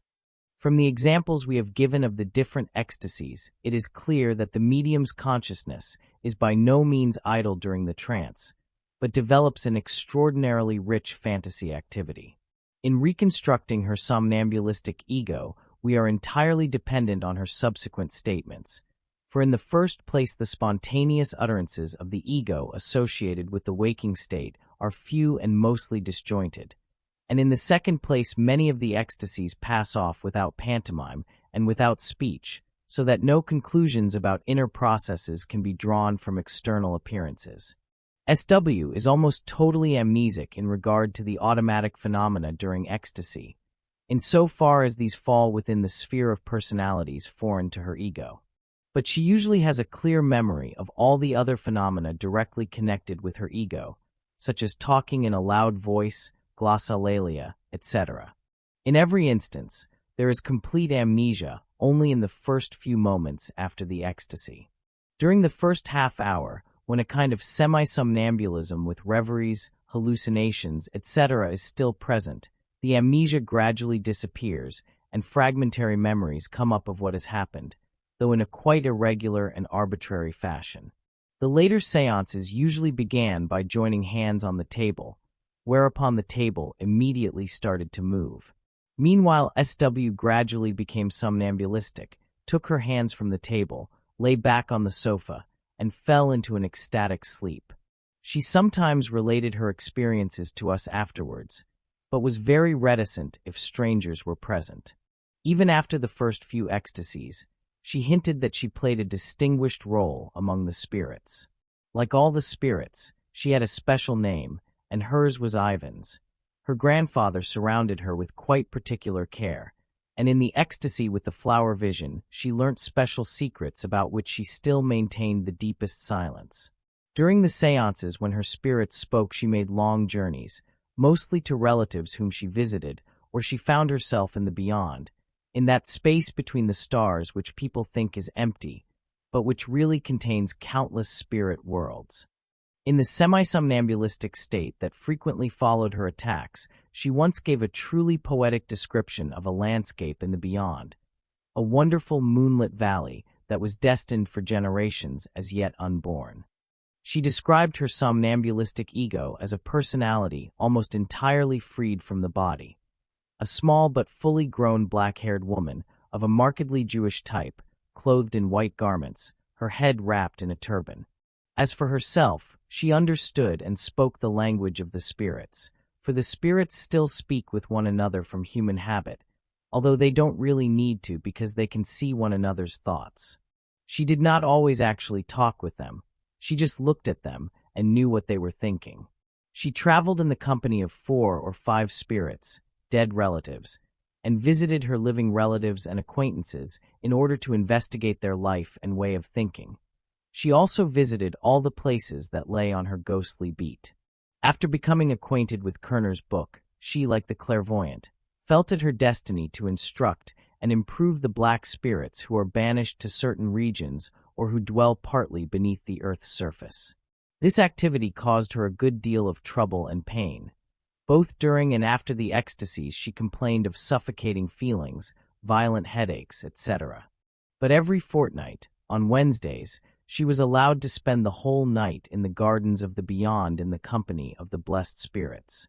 There she received instruction concerning the forces that govern the world and the endlessly complicated relationships between human beings, and also concerning the laws of reincarnation, the star-dwellers, etc. Unfortunately, she expatiated only on the system of world forces and reincarnation, and merely let fall an occasional remark concerning the other subjects. For instance, she once returned from a railway journey in an extremely agitated state. We thought at first that something unpleasant must have happened to her, but finally she pulled herself together and explained that a star-dweller had sat opposite her in the train. From the description she gave of this being, I recognized an elderly merchant I happened to know, who had a rather unsympathetic face. Apropos of this event, she told us all the peculiarities of the star-dwellers. They have no godlike souls, as men have. They pursue no science, no philosophy, but in the technical arts they are far more advanced than we are. Thus, flying machines have long been in existence on Mars. The whole of Mars is covered with canals. The canals are artificial lakes and are used for irrigation. The canals are all flat ditches. The water in them is very shallow. The excavating of the canals caused the Martians no particular trouble, as the soil there is lighter than on Earth. There are no bridges over the canals, but that does not prevent communication because everybody travels by flying machine. There are no wars on the stars because no differences of opinion exist. The star-dwellers do not have a human shape, but the most laughable ones imaginable, such as no one could possibly conceive. Human spirits who get permission to travel in the beyond are not allowed to set foot on the stars. Similarly, traveling star-dwellers may not touch down on Earth, but must remain at a distance of some 75 feet above its surface. Should they infringe this law, they remain in the power of the Earth and must take on human bodies, from which they are freed only after their natural death. As human beings, they are cold, hard-hearted, and cruel. SW can recognize them by their peculiar expression, which lacks the spiritual, and by their hairless, eyebrowless, sharply cut faces. Napoleon I was a typical star-dweller. On her journeys, she did not see the places through which she hastened. She had the feeling of floating, and the spirits told her when she was in the right spot. Then, as a rule, she saw only the face and upper part of the person before whom she wished to appear or whom she wanted to see. She could seldom say in what kind of surroundings she saw this person. Occasionally she saw me, but only my head without any background. She was much occupied with the enchanting of spirits, and for this purpose wrote oracular sayings in a foreign tongue on slips of paper, which she concealed in all sorts of queer places. Especially displeasing to her was the presence in my house of an Italian murderer, whom she called Conveni. She tried several times to cast a spell on him, and without my knowledge concealed several slips of paper about the place, which were later found by accident. Unfortunately, I never managed to get a translation, for in this matter SW was quite unapproachable. Occasionally the somnambulistic Ivans spoke directly to the public. She did so in dignified language that sounded slightly precocious, but Ivans was not boringly unctuous or irrepressibly silly like her two guides. She is a serious, mature person, devout and right-minded, full of womanly tenderness and very modest, who always submits to the opinion of others. There is something soulful and elegiac about her, an air of melancholy resignation. She longs to get out of this world. She returns unwillingly to reality. She bemoans her hard lot, her odious family circumstances. With all this, she is something of a great lady. She orders her spirits about, despises von Gerbenstein's stupid chatter, comforts others, succors those in distress, warns and protects them from dangers to body and soul. She is the channel for the entire intellectual output of all the manifestations, though she herself ascribes this to instruction by the spirits. It is Ivans who directly controls SW's semi-somnambulistic state. The romances. The peculiar ghost-like look in SW's eyes during her semi-somnambulism prompted some members of the circle to compare her to the clairvoyant of Prevorst. The suggestion was not without consequences. SW gave hints of earlier existences she had already lived through, and after a few weeks she suddenly disclosed a whole system of reincarnations, although she had never mentioned anything of the sort before. Ivans, she said, was a spiritual being who had certain advantages over the spirits of other human beings. Every human spirit must embody itself in the course of the centuries. But Ivans had to embody herself at least once every 200 years. Apart from her, only two human beings shared this fate, namely Swedenborg and Miss Florence Cook, Crookes's 24, a famous medium. SW called these two personages her brother and sister. She gave no information about their previous existences. At the beginning of the 19th century, Ivans had been Frau Haufe, the clairvoyant of Prevorst, and at the end of the 18th century a clergyman's wife in central Germany, locality unspecified, in which capacity she had been seduced by Goethe and had borne him a son. In the 15th century she had been a Saxon countess, with the poetic name of Thyr-Felsenburg. Ulrich von Gerbenstein was a relative from that time. The lapse of 300 years before her next incarnation, and the slip-up with Goethe, had to be atoned for by the sorrows of the clairvoyant. In the 13th century, she had been a noblewoman with the name of de Vallers in the south of France, and had been burnt as a witch. From the 13th century back to the time of the Christian persecutions under Nero, there had been numerous reincarnations, of which SW gave no account. During the Christian persecutions, she had played a martyr's part. Then came another great darkness, back to the time of David, when Ivans had been an ordinary Jewess. After her death as such, she had received from a staff, an angel in one of the higher heavens, the mandate for her wonderful career. In all her pre-existences she had been a medium and an intermediary between this world and the beyond. Her brothers and sisters were equally old and had the same profession. In each of her pre-existences she had invariably been married, and in this way founded a colossal family tree, with whose endlessly complicated relationships she was occupied in many of her ecstasies. Thus, sometime in the 8th century, she had been the mother of her earthly father, and what is more, of her grandfather and mine. Hence the remarkable friendship between these two old gentlemen, otherwise strangers. As Madame de Vallers she had been my mother. When she had been burnt as a witch, I had taken it very much to heart. I had retired to a monastery in Rouen, wore a gray habit, became prior, wrote a work on botany, and died at over 80 years of age.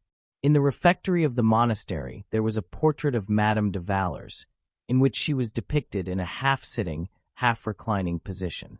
SW, in the semi-somnambulistic state, often assumed this position on the sofa. It corresponds exactly to that of Madame Recamier in David's well-known painting.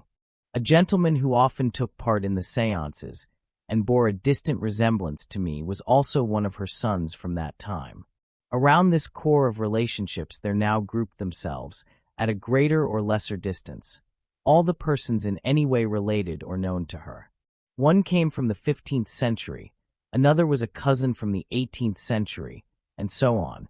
From the three great family stocks, there sprang the greater part of the races of Europe. She and her brothers and sisters were descended from Adam, who arose by materialization. The other races then in existence, from among whom Cain took his wife, were descended from monkeys. From these interrelated groups, SW produced a vast amount of family gossip, a spate of romantic stories, piquant adventures, etc. The special target of her romances was a lady acquaintance of mine, who for some undiscoverable reason was peculiarly antipathetic to her. She declared that this lady was the incarnation of a celebrated Parisian poisoner who had achieved great notoriety in the 18th century.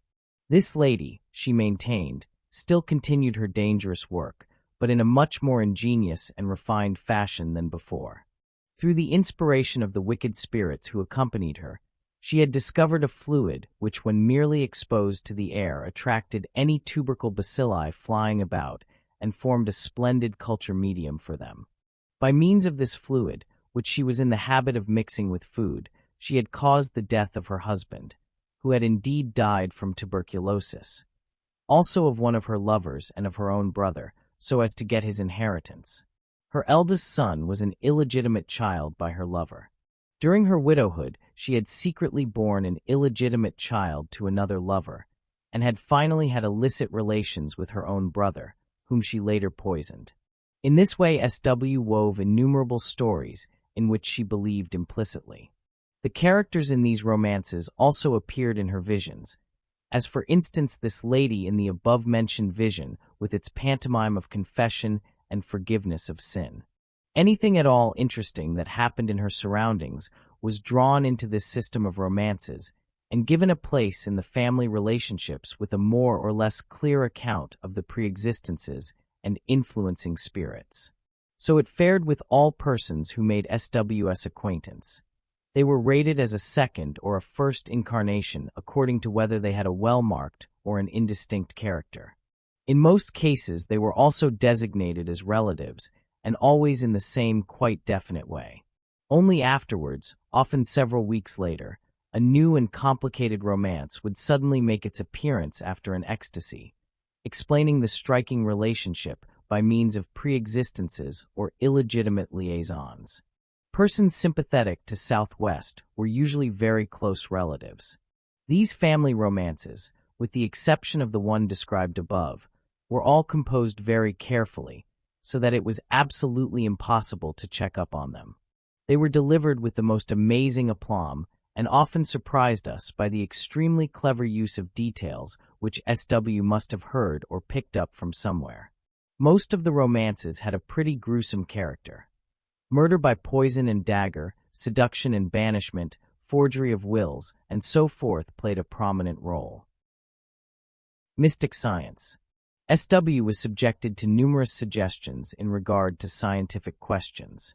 Generally, towards the end of the séances, various subjects of a scientific or spiritualistic nature were discussed and debated. SW never took part in the conversation, but sat dreamily in a corner in a semi-somnambulistic condition. She listened now to one thing and now to another, catching it in a half-dream, but she could never give a coherent account of anything if one asked her about it, and she only half understood the explanations. In the course of the winter, various hints began to emerge in the séances. The spirits brought her strange revelations about the world forces and the beyond, but she could not say anything just now. Once she tried to give a description, but only said on one side was the light, on the other side the power of attraction.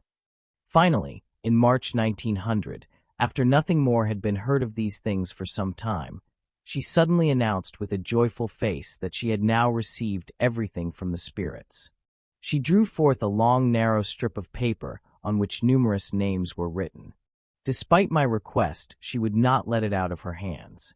I can remember clearly that in the winter of 1899 we spoke several times in SW's presence of attractive and repulsive forces in connection with Kant's natural history and theory of the heavens, also of the law of the conservation of energy, of the different forms of energy, and of whether the force of gravity is also a form of motion. From the content of these talks, SW had evidently derived the foundations of her mystic system. She gave the following explanations. The forces are arranged in 7 circles. Outside these there are 3 more, containing unknown forces midway between force and matter. Matter is found in 7 outer circles surrounding the 10 inner ones. In the center stands the primary force. This is the original cause of creation and is a spiritual force. The first circle which surrounds the primary force is matter, which is not a true force and does not arise from the primary force. But it combines with the primary force, and from this combination arise other spiritual forces.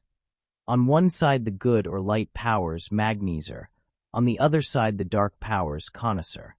The magneser power contains the most primary force, and the connoisseur power the least, since there the dark power of matter is greatest. The further the primary force advances outwards, the weaker it becomes, but weaker too becomes the power of matter, since its power is greatest where the collision with the primary force is most violent, i.e., in the connoisseur power. In every circle there are analogous forces of equal strength working in opposite directions.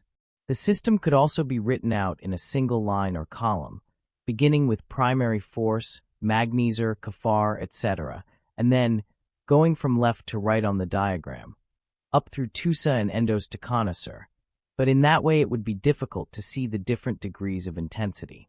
Every force in an outer circle is composed of the nearest adjacent forces of the inner circle. The magneser group. From magneser descend in direct line the so-called powers of light, which are only slightly influenced by the dark side.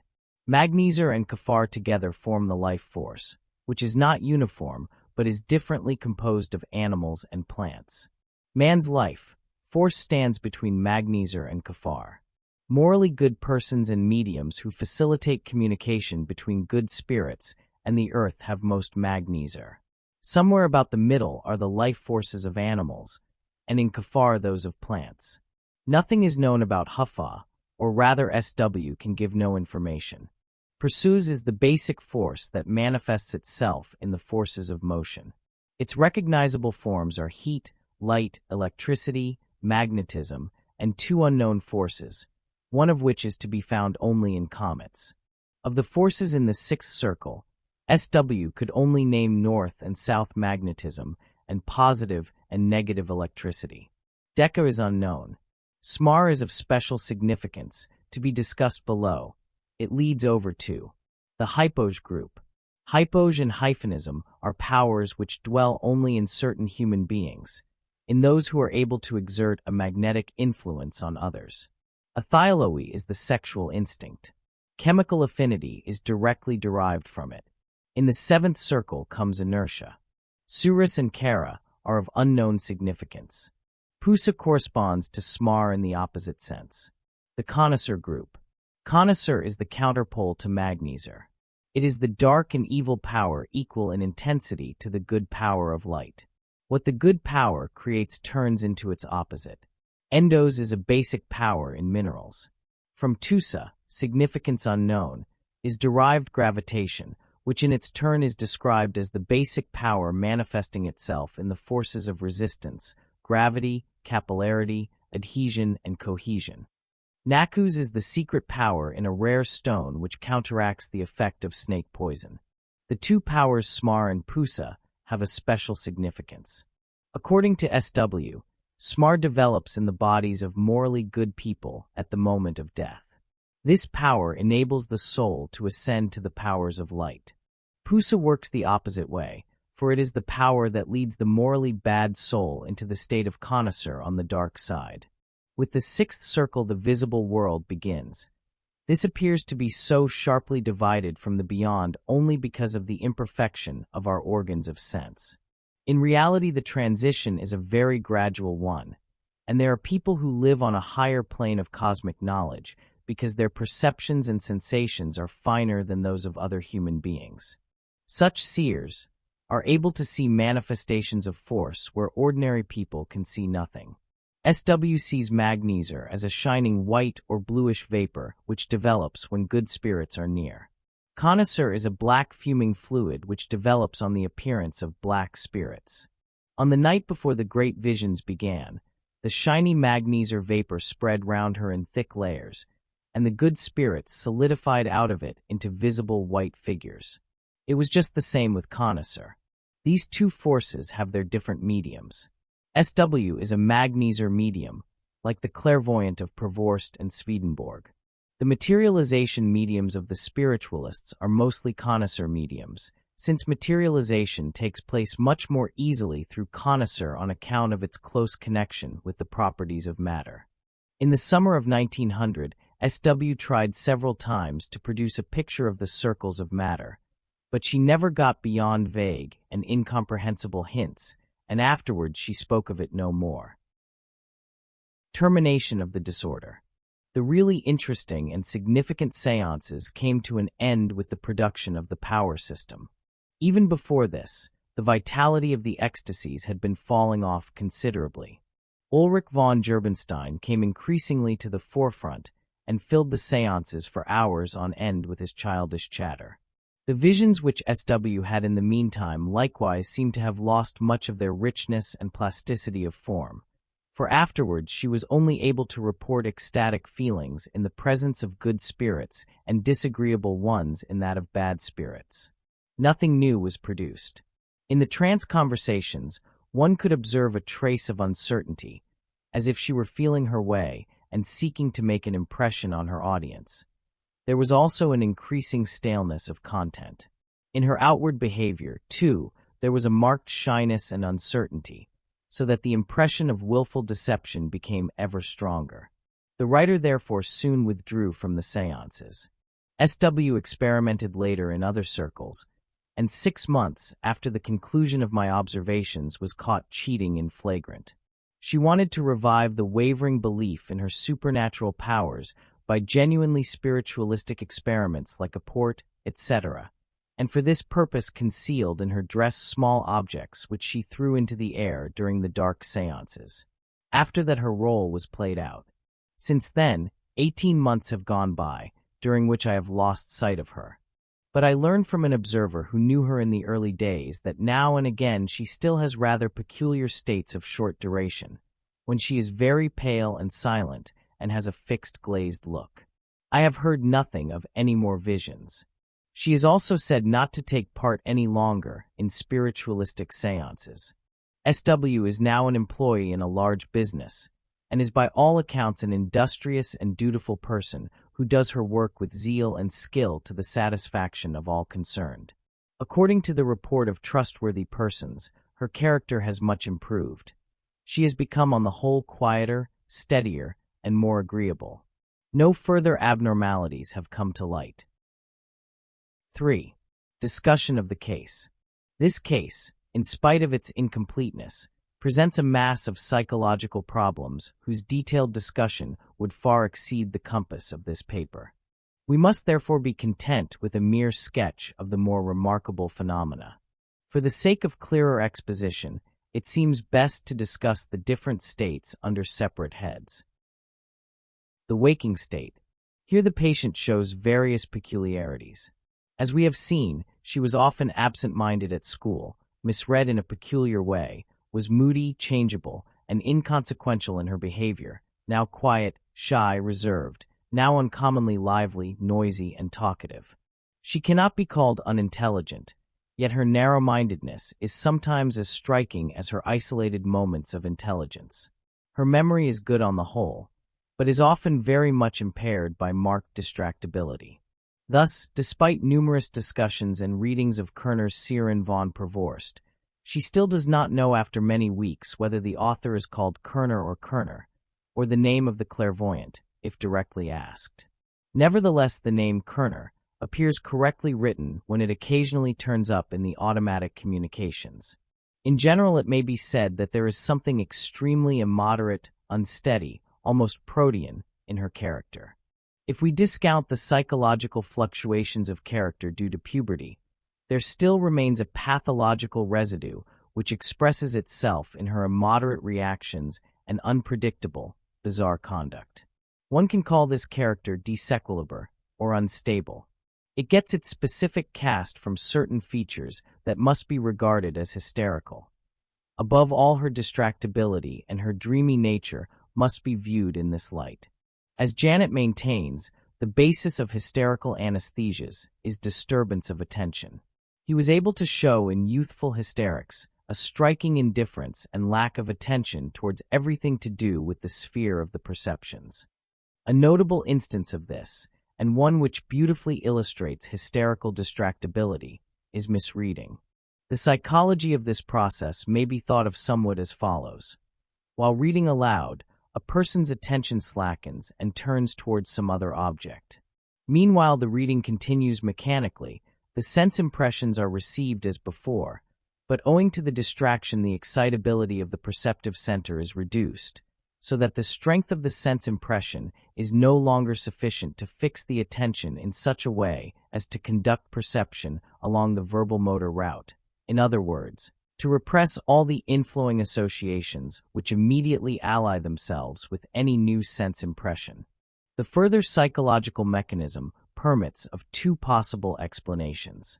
1. The sense impression is received unconsciously, i.e., below the threshold of consciousness, owing to the rise of the stimulus threshold in the perceptive center, and consequently it is not taken up by the conscious attention and conducted along the speech route, but only reaches verbal expression through the mediation of the nearest associations, in this case the dialect expressions for the object.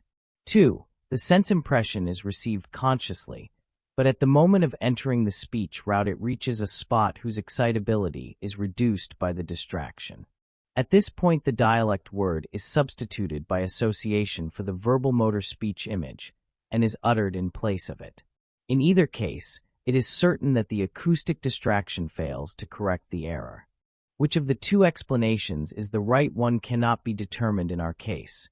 Probably both approach the truth, for the distractibility appears to be general, affecting more than one of the centers involved in the act of reading aloud. In our case, this symptom has a special value, because we have here a quite elementary automatic phenomenon. It can be called hysterical because in this particular case the state of exhaustion and intoxication with its parallel symptoms can be ruled out.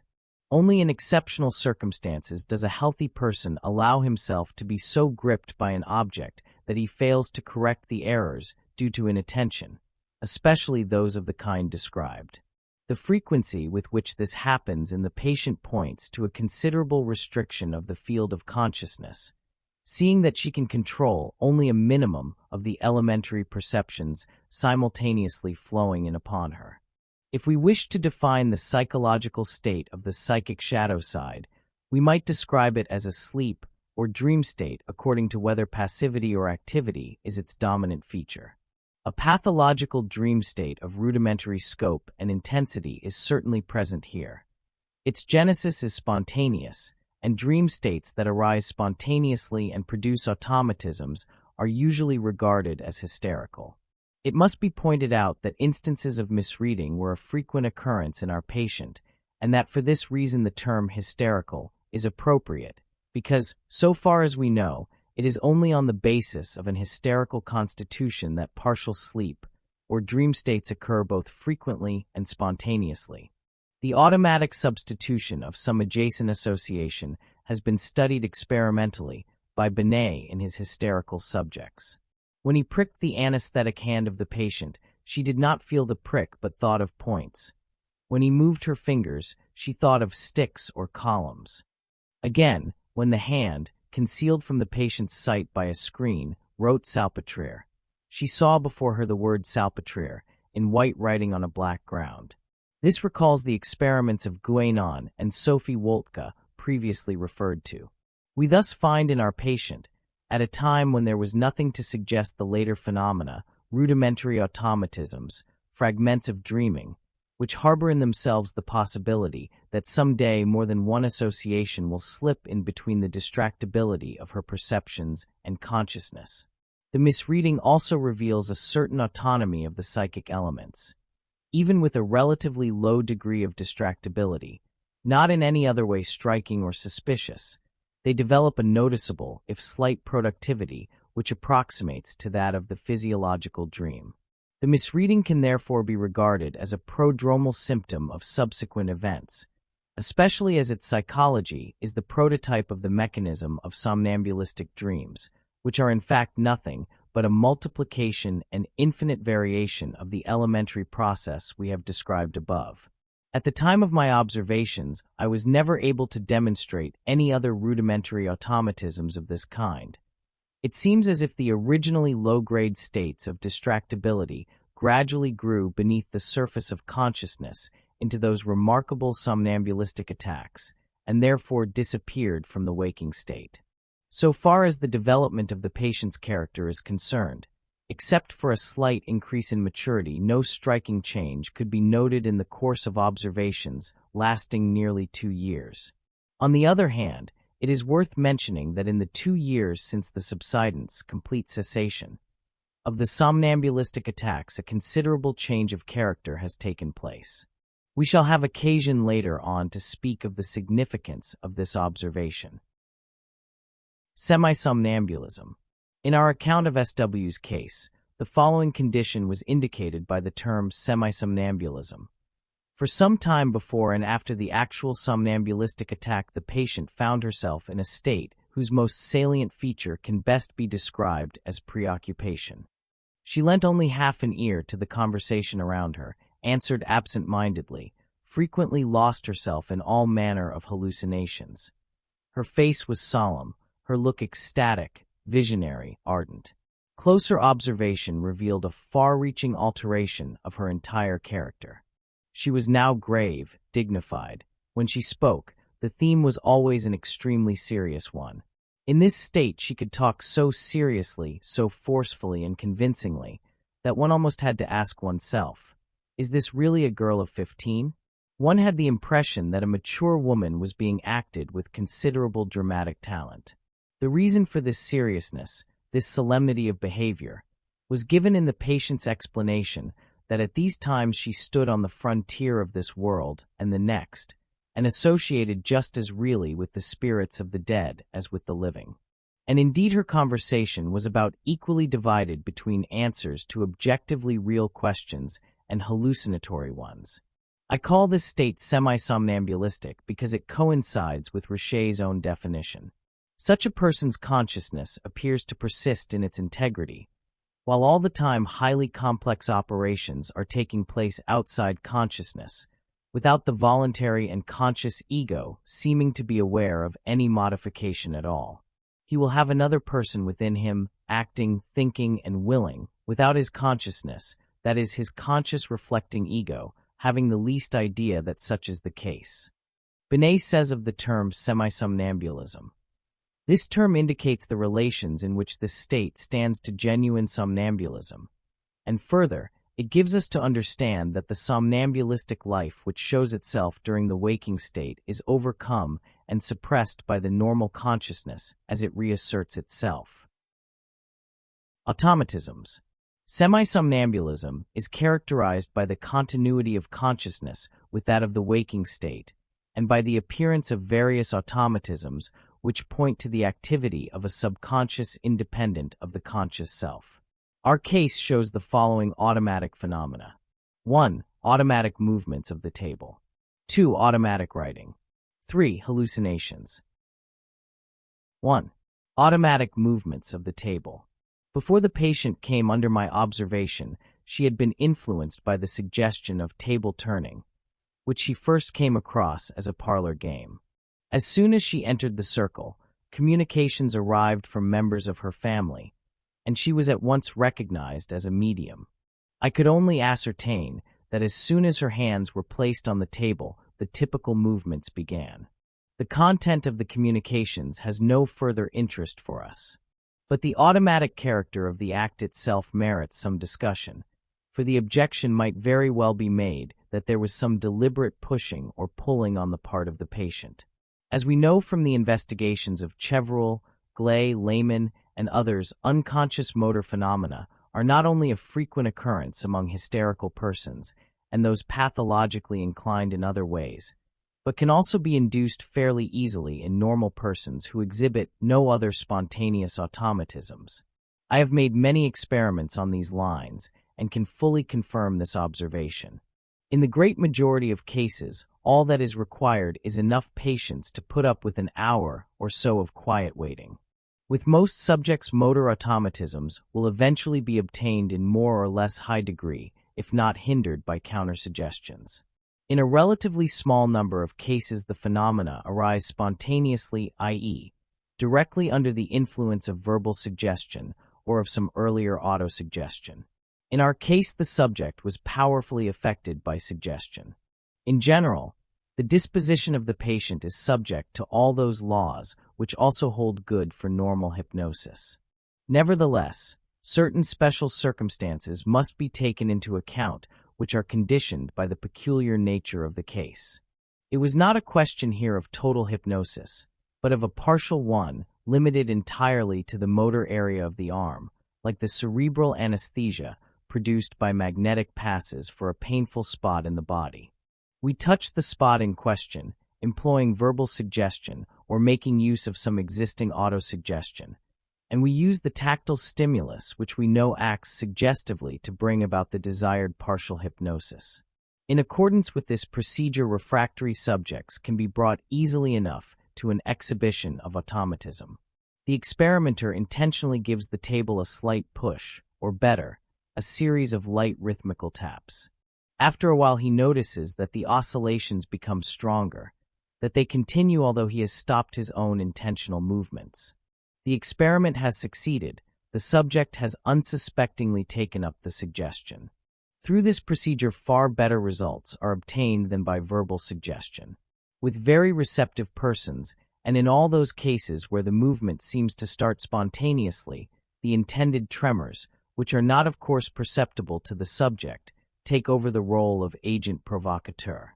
In this way, persons who by themselves would never achieve automatic movements of the coarser type can sometimes assume unconscious control of the table movements, provided that the tremors are strong enough for the medium to understand their meaning. The medium then takes over the slight oscillations and gives them back considerably strengthened, but rarely at exactly the same moment, mostly a few seconds later, and in this way reveals the agent's conscious or unconscious thought.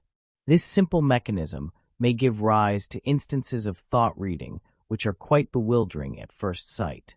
A very simple experiment that works in many cases, even with unpracticed persons, will serve to illustrate this. The experimenter thinks, say, of the number 4 and then waits, his hands quietly resting on the table, until he feels it making the first move to announce the number thought of. He lifts his hands off the table immediately, and the number will be correctly tilted out. It is advisable in this experiment to stand the table on a soft, thick carpet. By paying close attention, the experimenter will occasionally notice a movement of the table that can be represented by 1. Intended tremors too slight to be perceived by the subject. 2. Very small but perceptible oscillations of the table which show that the subject is responding to them. 3. The big movements, tilts, of the table, giving the number 4 that was thought of. This experiment works excellently with well-disposed but inexperienced persons. After a little practice, the phenomenon usually disappears, since with practice the number can be read and reproduced directly from the intended movements. With a responsive medium, these intended tremors work in just the same way as the intentional taps in the experiment cited above. They are received, strengthened, and reproduced, though very gently, almost timidly. Even so, they are perceptible and therefore act suggestively as slight tactile stimuli. And with the increase of partial hypnosis, they produce the big automatic movements. This experiment illustrates in the clearest way the gradual increase of autosuggestion. Along the path of this autosuggestion, all the automatic motor phenomena develop. How the mental content gradually intrudes into the purely motor sphere scarcely needs explaining after the above discussion. No special suggestion is required to evoke the mental phenomena, since, from the standpoint of the experimenter at least, it was a question of verbal representation from the start. After the first random motor expressions are over, unpracticed subjects soon begin reproducing verbal products of their own or the intentions of the experimenter. The intrusion of the mental content can be objectively understood as follows. Through the gradual increase of autosuggestion, the motor areas of the arm are isolated from consciousness. That is to say, the perception of slight motor impulses is veiled from the mind. The knowledge received via consciousness of a potential mental content produces a collateral excitation in the speech area as the nearest available means to mental formulation. The intention to formulate necessarily affects the motor component of the verbal representation most of all, thus explaining the unconscious overflow of speech impulses into the motor area, and conversely the gradual penetration of partial hypnosis into the speech area. In numerous experiments with beginners, I have noticed, usually at the start of the mental phenomena, a relatively large number of completely meaningless words, often only senseless jumbles of letters. Later, all sorts of absurdities are produced, words or whole sentences with the letters transposed all higgledy-piggledy or arranged in reverse order, like mirror writing. The appearance of a letter or word brings a new suggestion. Involuntarily, some kind of association tacks onto it and is then realized. Curiously enough, these are not as a rule conscious associations, but quite unexpected ones. This would seem to indicate that a considerable part of the speech area is already hypnotically isolated. The recognition of this automatism again forms a fruitful suggestion, since at this point a feeling of strangeness invariably arises, if it was not already present in the pure motor automatism. The question, who is doing this? Who is speaking? Acts as a suggestion for synthesizing the unconscious personality, which as a rule is not long in coming. Some name or other presents itself, usually one charged with emotion, and the automatic splitting of the personality is accomplished. How haphazard and precarious this synthesis is at first can be seen from the following reports from the literature. Myers gives the following interesting observation of a Mr. A member of the Society for Psychical Research, who was experimenting on himself with automatic writing and then found this solution. The life is less able. He was astonished at this intellectual pronouncement, which seemed to him to prove the existence of an intelligence independent of his own. He therefore went on to ask, "Who are you?" And the answer was Clelia. He again asked, "Are you a woman?" And she confirmed positively, saying that she would come to life in 6 years. When asked why she was conversing with him, she answered that she had feelings. Janet conducted the following conversation with the subconscious of Lucy, who, meanwhile, was engaged in conversation with another observer. Janet asks, "Do you hear me?" Lucy answers, in automatic writing, "No." But one has to hear in order to answer. Janet again, "Absolutely." "Then how do you do it?" Lucy responds, "I don't know. There must be someone who hears me." One can see from these extracts how the unconscious personality builds itself up. It owes its existence simply to suggestive questions which strike an answering chord in the medium's own disposition. This disposition can be explained by the disaggregation of psychic complexes, and the feeling of strangeness evoked by these automatisms assists the process as soon as conscious attention is directed to the automatic act. Binet remarks on this experiment of Janet's. Nevertheless, it should be carefully noted that if the personality of Adrian could be created, it was because the suggestion encountered a psychological possibility. In other words, disaggregated phenomena were existing there apart from the normal consciousness of the subject. The individualization of the subconscious is always a great step forward, and has enormous suggestive influence on further development of the automatisms. The formation of unconscious personalities in our case must also be regarded in this light. The objection that the table turning was simulated may well be abandoned when one considers the phenomenon of thought reading from intended tremors, of which the patient gave ample proof. Rapid, conscious thought reading requires at the very least an extraordinary amount of practice, and this the patient demonstrably lacked. Whole conversations can be carried on by means of these tremors, as happened in our case. In the same way, the suggestibility of the subconscious can be demonstrated objectively if, for instance, the operator concentrates on the thought. The medium's hand shall no longer move the table or the glass, and at once, contrary to all expectation and to the liveliest astonishment of the subject, the table is immobilized.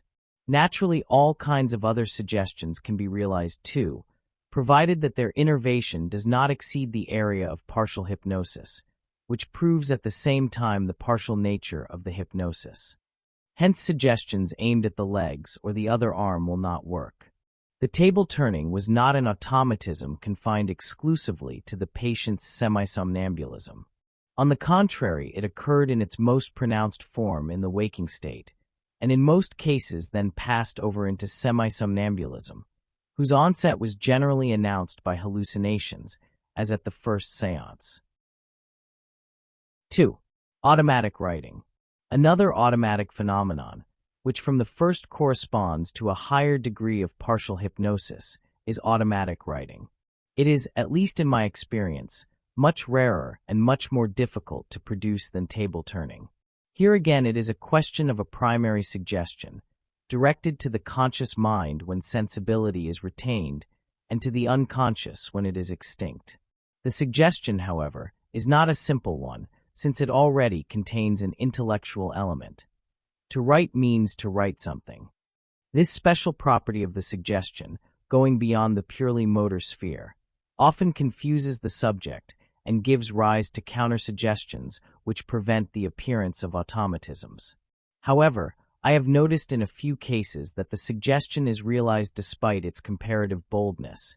It is after all directed to the waking consciousness of a so-called normal person, but that it does so in a peculiar way, by putting only the purely motor part of the central nervous system under hypnosis, and that the deeper hypnosis is then obtained from the motor phenomenon by autosuggestion, as in the procedure for table turning described above. The subject, holding a pencil in his hand, is purposely engaged in conversation to distract his attention from writing. The hand thereupon starts to move, making a number of strokes and zigzag lines at first, or else a simple line. It sometimes happens that the pencil does not touch the paper at all but writes in the air. These movements must be regarded as purely motor phenomena corresponding to the expression of the motor element in the idea of writing. They are somewhat rare. Usually single letters are written right off, and what was said above of table turning is true here of their combination into words and sentences. Now and then true mirror writing is observed. In the majority of cases, and perhaps in all experiments with beginners who are not under some special suggestion, the automatic writing is that of the subject. Occasionally its character may be greatly changed, but this is secondary, and is always a symptom of the synthesis of a subconscious personality. As already stated, the automatic writing of our patient never came to very much. The experiments were carried out in the dark, and in most cases she passed over into semisomnambulism or ecstasy. So the automatic writing had the same result as the preliminary table turning. 3. Hallucinations. The manner of transition to somnambulism in the second séance is of psychological significance. As reported, the automatic phenomena were in full swing when darkness descended. The interesting event in the preceding séance was the brusque interruption of a communication from the grandfather, which became the starting point for various discussions among members of the circle. These two factors, darkness and a remarkable occurrence, seem to have caused a rapid deepening of hypnosis, which enabled the hallucinations to develop. The psychological mechanism of this process seems to be as follows. The influence of darkness on suggestibility particularly in regard to the sense organs, is well known. Binet states that it has a special influence on hysterical subjects, producing immediate drowsiness. As may be assumed from the foregoing explanations, the patient was in a state of partial hypnosis, and furthermore a subconscious personality having the closest ties with the speech area had already constituted itself. The automatic expression of this personality was interrupted in the most unexpected way by a new person whose existence no one suspected. Whence came this split? Obviously, the patient had entertained the liveliest expectations about this first séance. Any reminiscences she had of me and my family had probably grouped themselves around this feeling of expectation, and they suddenly came to light when the automatic expression was at its climax. The fact that it was my grandfather and no one else, not, for instance, my dead father, who, as the patient knew, was closer to me than my grandfather, whom I had never known, may suggest where the origin of this new person is to be sought. It was probably a dissociation from the already existing personality, and this split-off part seized upon the nearest available material for its expression, namely the associations concerning myself. Whether this offers a parallel to the results of Freud's dream investigations must remain unanswered, for we have no means of judging how far the emotion in question may be considered repressed. From the brusque intervention of the new personality, we may conclude that the patient's imaginings were extremely vivid, with a correspondingly intense expectation which a certain maidenly modesty and embarrassment sought perhaps to overcome. At any rate, this event reminds us vividly of the way dreams suddenly present to consciousness, in more or less transparent symbolism, things one has never admitted to oneself clearly and openly.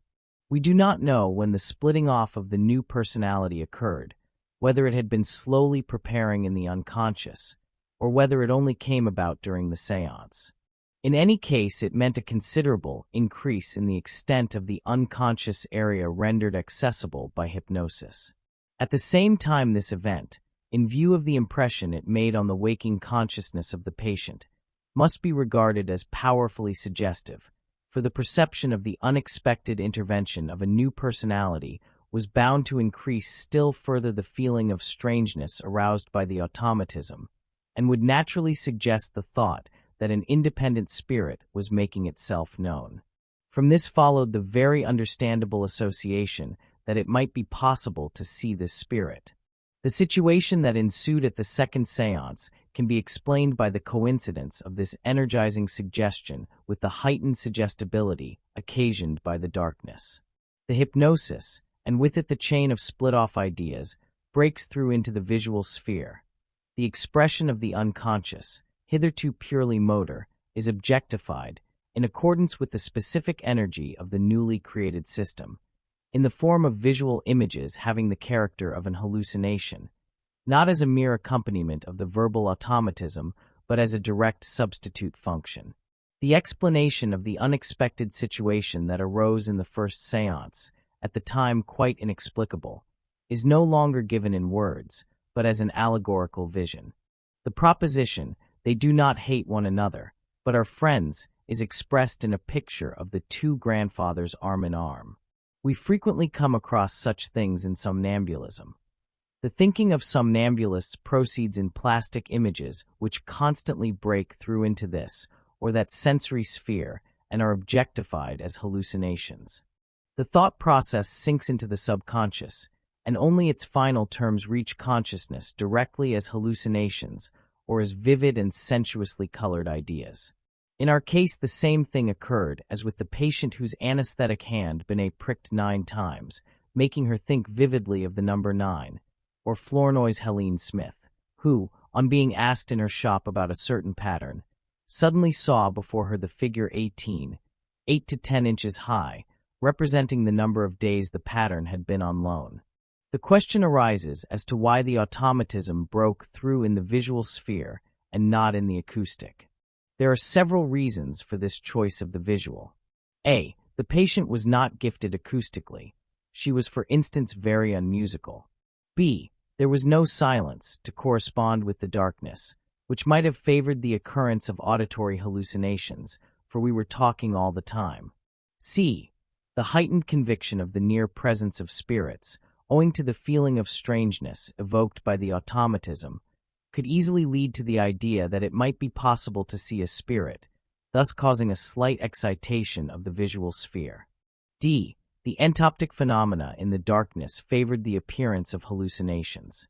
The reasons given in C and D are of decisive importance for the appearance of hallucinations.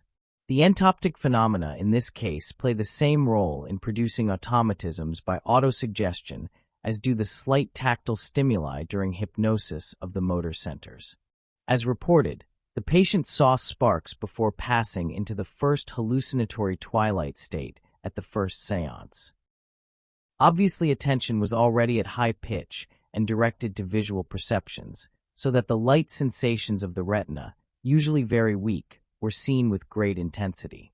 The part played by entoptic perceptions of light in the production of hallucinations deserves closer scrutiny.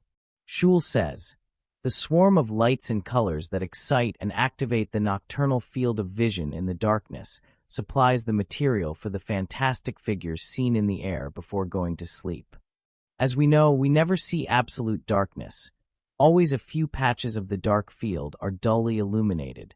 Flecks of light bob up here and there and combine into all sorts of shapes, and it only needs a moderately active imagination to form out of them, as one does out of clouds, certain figures known to oneself personally. As one falls asleep, one's fading power of judgment leaves the imagination free to construct more and more vivid forms. Instead of the spots of light, the haziness and changing colors of the dark visual field, outlines of definite objects begin to appear. Hypnagogic hallucinations arise in this way. Naturally, the chief share falls to the imagination, which is why highly imaginative people are particularly subject to them. The hypnopompic hallucinations described by Myers are essentially the same as the hypnagogic ones. It is very probable that hypnagogic images are identical with the dream images of normal sleep, or that they form their visual foundation. Maury has proved by self-observation that the images which floated around him hypnagogically were also the objects of the dreams that followed. Ladd showed the same thing even more convincingly. With practice, he succeeded in waking himself up 2 to 5 minutes after falling asleep. Each time he noticed that the bright figures dancing before the retina formed as it were the outlines of the images just dreamed of. He even supposes that practically all visual dreams derive their formal elements from the light sensations of the retina. In our case, the situation favored the development of a fantastic interpretation. Also, we must not underrate the influence of the tense expectation which causes the dull light sensations of the retina to appear with increased intensity. The development of retinal phenomena then followed in accordance with the predominant ideas. Hallucinations have been observed to arise in this way with other visionaries. Joan of Arc saw first a cloud of light, then out of it, a little later, stepped Saint Michael, Saint Catherine, and Saint Margaret. Swedenborg saw nothing for a whole hour but luminous spheres and brilliant flames. All the time he felt a tremendous change going on in his brain, which seemed to him like a release of light. An hour afterwards, he suddenly saw real figures whom he took to be angels and spirits. The sun vision of Benvenuto Cellini in Sant' Angelo probably belongs to the same category. A student who often saw apparitions said, "When these apparitions come, I see at first only single masses of light and hear at the same time a dull roaring in my ears. But after a bit these outlines turn into distinct figures." The hallucinations arise in quite the classical way with Flournoy's Helene Smith. I cite the relevant passages from his report. March 18th. Attempt to experiment in the darkness. Mademoiselle Smith sees a balloon, now luminous, now becoming dark. March 25. Mademoiselle Smith begins to distinguish vague gleams with long white streamers moving from the floor to the ceiling, and then a magnificent star, which in the darkness appears to her alone throughout the whole séance. April 1st. Mademoiselle Smith is very much agitated. She has fits of shivering and is very cold. She is very restless and sees suddenly, hovering above the table, a grinning, very ugly face with long red hair. Afterwards, she sees a magnificent bouquet of roses of different hues. Suddenly, she sees a small snake come out from underneath the bouquet. It rises up gently, smells the flowers, looks at them. Concerning the origin of her Mars visions, Helene Smith said, "The red light continues about me, and I find myself surrounded by extraordinary flowers." At all times, the complex hallucinations of visionaries have occupied a special place in scientific criticism. Thus, quite early, Mercurius distinguished them as intuitive hallucinations from ordinary hallucinations, saying that they occur in persons of lively mind, deep understanding, and high nervous excitability. Hecker expresses himself in a similar manner, but even more enthusiastically. He supposes their conditioning factor to be the congenitally high development of the psychic organ, which through its spontaneous activity calls the life of the imagination into free and nimble play. These hallucinations are harbingers and also signs of an immense spiritual power. A vision is actually a higher excitation which adapts itself harmoniously to the most perfect health of mind and body. Complex hallucinations do not belong to the waking state, but occur as a rule in a state of partial waking. The visionary is sunk in his vision to the point of complete absorption. Flournoy, too, was always able to establish a certain degree of obnubilation during the visions of Helene Smith. In our case, the vision is complicated by a sleeping state whose peculiarities we shall discuss below. The change in character. The most striking feature of the second state is the change in character. There are several cases in the literature which show this symptom of spontaneous change in the character of a person.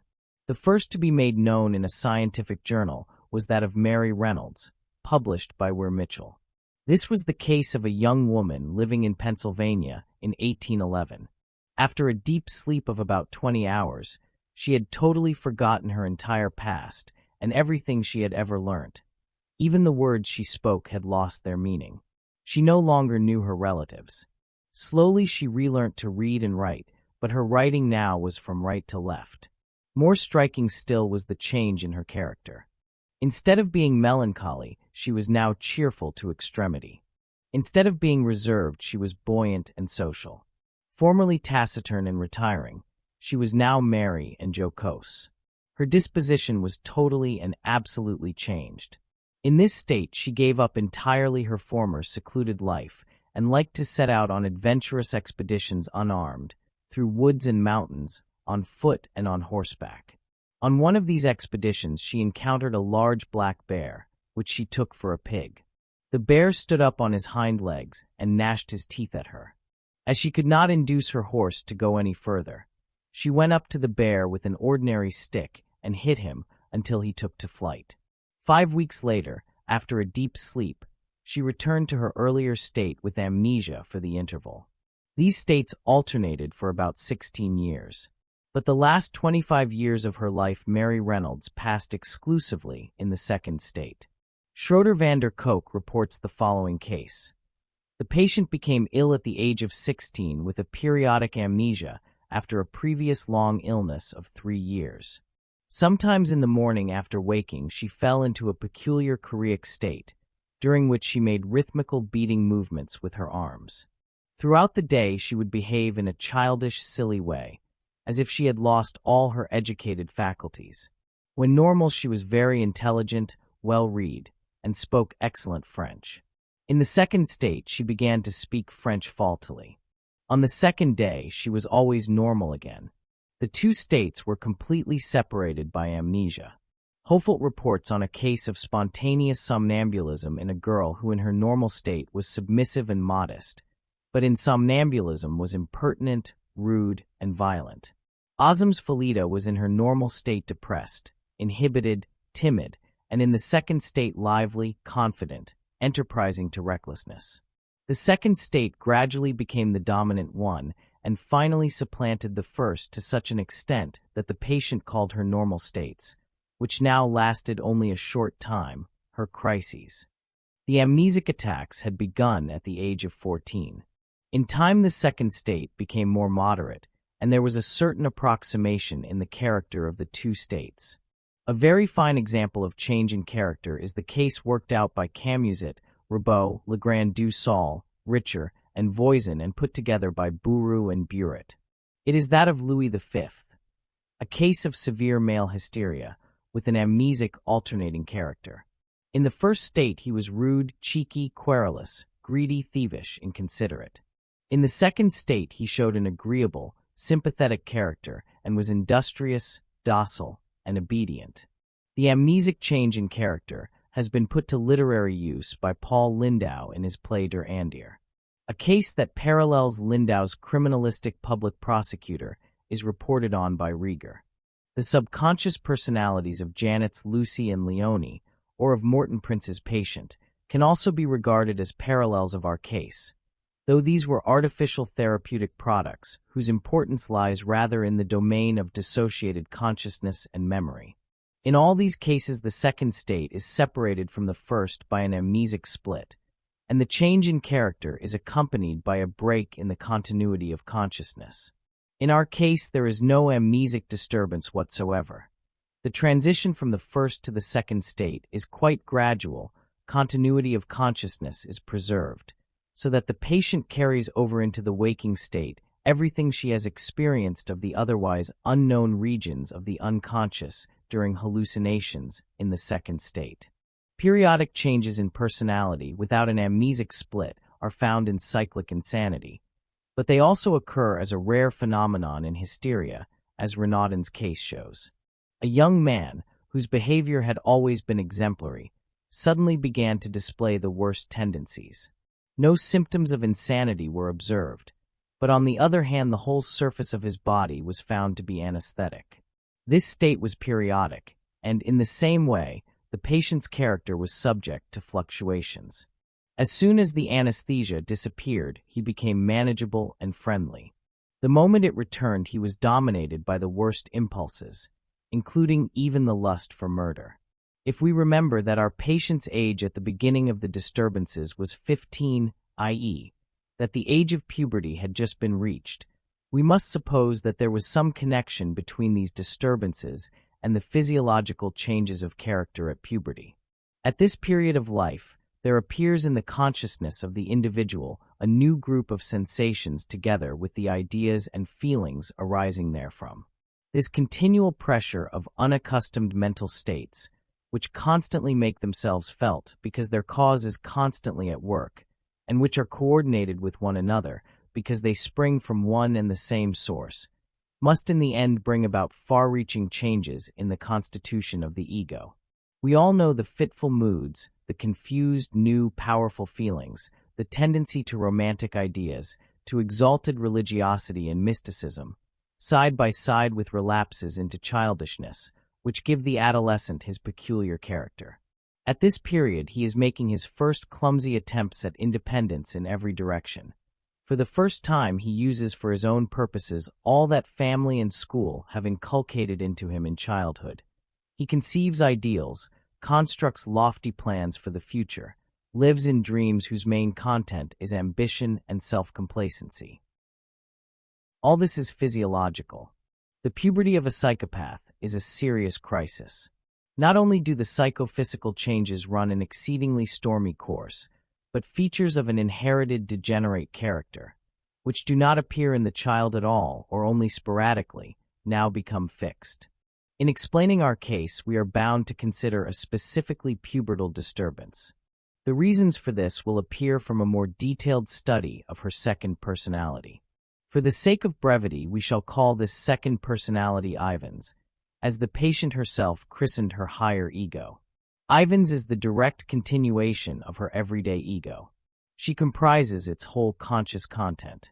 In the semi-somnambulist state, her relation to the external world is analogous to that of the waking state. That is to say, she is influenced by recurrent hallucinations, but no more than persons who are subject to non-confusional psychotic hallucinations. The continuity of Ivan's obviously extends to the hysterical attacks as well, when she enacts dramatic scenes, has visionary experiences, etc. During the actual attack, she is usually isolated from the external world, does not notice what is going on around her, does not know that she is talking loudly, etc. But she has no amnesia for the dream content of the attack. Nor is there always amnesia for her motor expressions and for the changes in her surroundings. That this is dependent on the degree of somnambulistic stupor and on the partial paralysis of individual sense organs is proved by the occasion when the patient did not notice me, despite the fact that her eyes were open and that she probably saw the others, but only perceived my presence when I spoke to her. This is a case of so-called systematic anesthesia, negative hallucination, which is frequently observed among hysterics.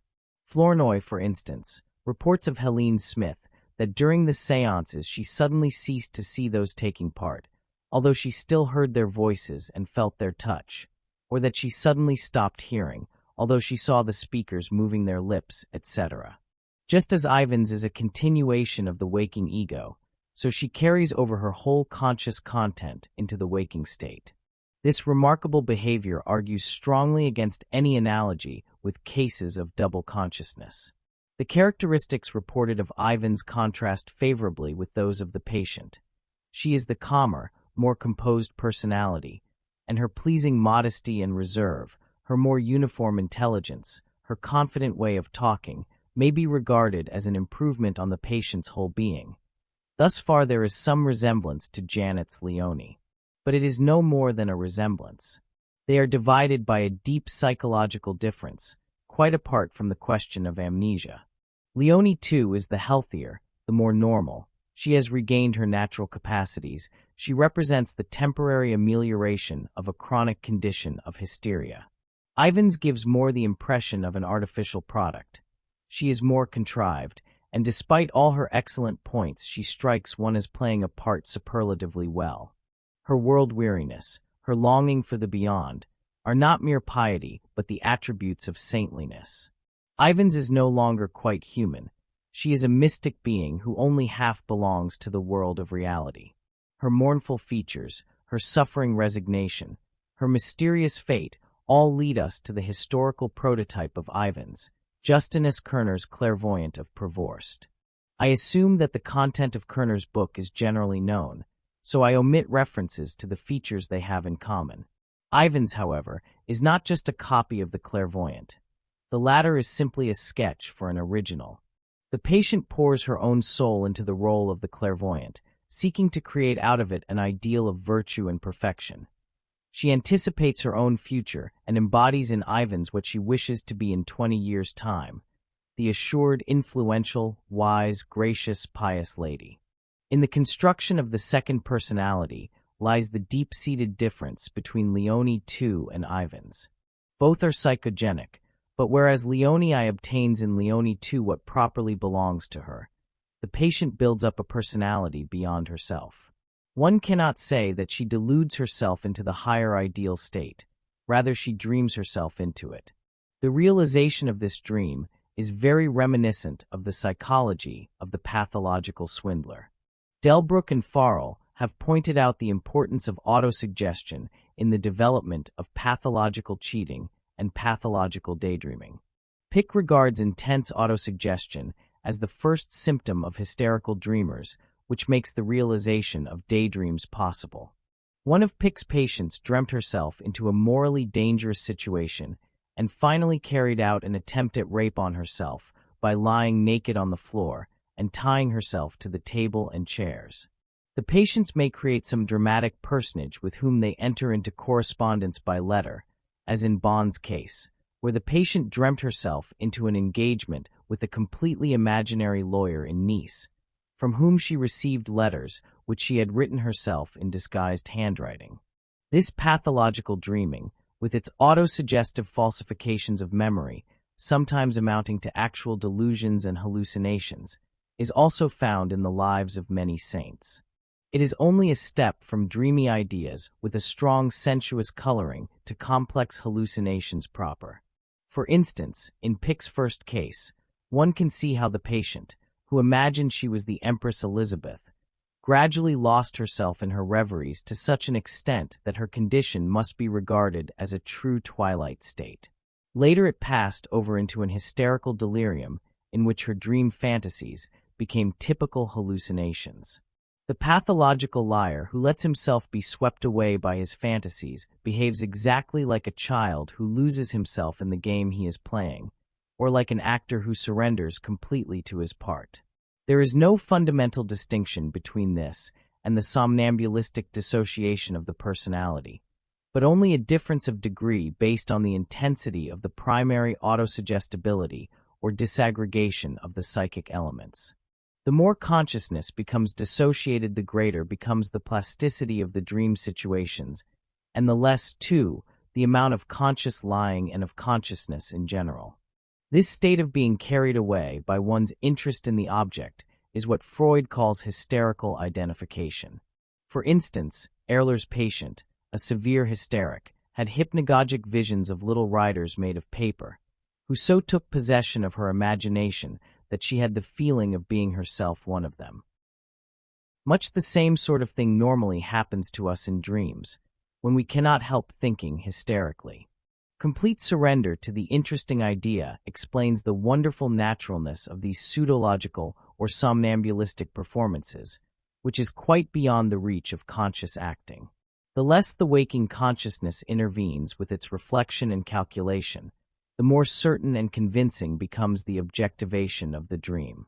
Our case has still another analogy with pseudologia fantastica, the development of fantasies during the attacks. Many cases are known in the literature of fits of pathological lying, accompanied by various hysteriform complaints. Our patient develops her fantasy systems exclusively during the attack. In her normal state, she is quite incapable of thinking out new ideas or explanations. She must either put herself into the somnambulistic state or await its spontaneous appearance. This exhausts the affinities with pseudologia fantastica and pathological dreaming. Our patient differs essentially from pathological dreamers in that it could never be proved that her reveries had previously been the object of her daily interests. Her dreams came up explosively, suddenly bursting forth with amazing completeness from the darkness of the unconscious. The same thing happened with Flournoy's Helene Smith. At several points, however, it is possible in our case to demonstrate the link with perceptions in the normal state, so it seems probable that the roots of those dreams were originally feeling-toned ideas which only occupied her waking consciousness for a short time. We must suppose that hysterical forgetfulness plays a not inconsiderable role in the origin of such dreams. Many ideas which, in themselves, would be worth preserving in consciousness sink below the threshold, associated trains of thought get lost, and thanks to psychic dissociation, go on working in the unconscious. We meet the same process again in the genesis of our own dreams. The apparently sudden and unexpected reveries of the patient can be explained in this way. The total submersion of the conscious personality in the dream role is also the indirect cause of the development of simultaneous automatisms. A second condition may also occasion the division of consciousness. It is not an alteration of sensibility, but it is rather a peculiar attitude of the mind, the concentration of attention on a single thing. The result of this state of concentration is that the mind is absorbed to the exclusion of other things, and to such a degree insensible that the way is opened for automatic actions, and these actions, becoming more complicated, as in the preceding case, may assume a psychic character and constitute intelligences of a parasitic kind, existing side by side with the normal personality, which is not aware of them. Our patient's romances throw a most significant light on the subjective roots of her dreams. They swarm with open and secret love affairs, with illegitimate births and other sexual innuendos. The hub of all these ambiguous stories is a lady whom she dislikes, and who gradually turns into her polar opposite. For whereas Ivan's is the pinnacle of virtue, this lady is a sink of iniquity. But the patient's reincarnation theory, in which she appears as the ancestral mother of countless thousands, springs, in all of its naive nakedness, straight from an exuberant fantasy which is so very characteristic of the puberty period. It is the woman's premonition of sexual feeling, the dream of fertility, that has created these monstrous ideas in the patient. We shall not be wrong if we seek the main cause of this curious clinical picture in her budding sexuality. From this point of view, the whole essence of Ivan's and her enormous family is nothing but a dream of sexual wish fulfillment, which differs from the dream of a night only in that it is spread over months and years. Nature of the somnambulistic attacks. So far there is one point in SW's history that has not been discussed, and that is the nature of her attacks. In the second séance, she was suddenly seized with a sort of fainting fit, from which she awoke with a recollection of various hallucinations. According to her own statement, she had not lost consciousness for a moment. Judging from the outward symptoms and course of these attacks, one is inclined to think of narcolepsy or lethargy of the kind described, for instance, by Lowenfeld. This is more plausible since we know that one member of her family, the grandmother, had once had an attack of lethargy. So it is conceivable that our patient inherited the lethargic disposition. One often observes hysterical fits of convulsions at spiritualistic seances. Our patient never showed any symptoms of convulsions, but instead she had those peculiar sleeping states. Etiologically, two elements must be considered for the first attack. 1. The influence of hypnosis. And 2. Psychic excitation. 1. Influence of partial hypnosis. Janet observed that subconscious automatisms have a hypnotic influence and can bring about complete somnambulism. He made the following experiment.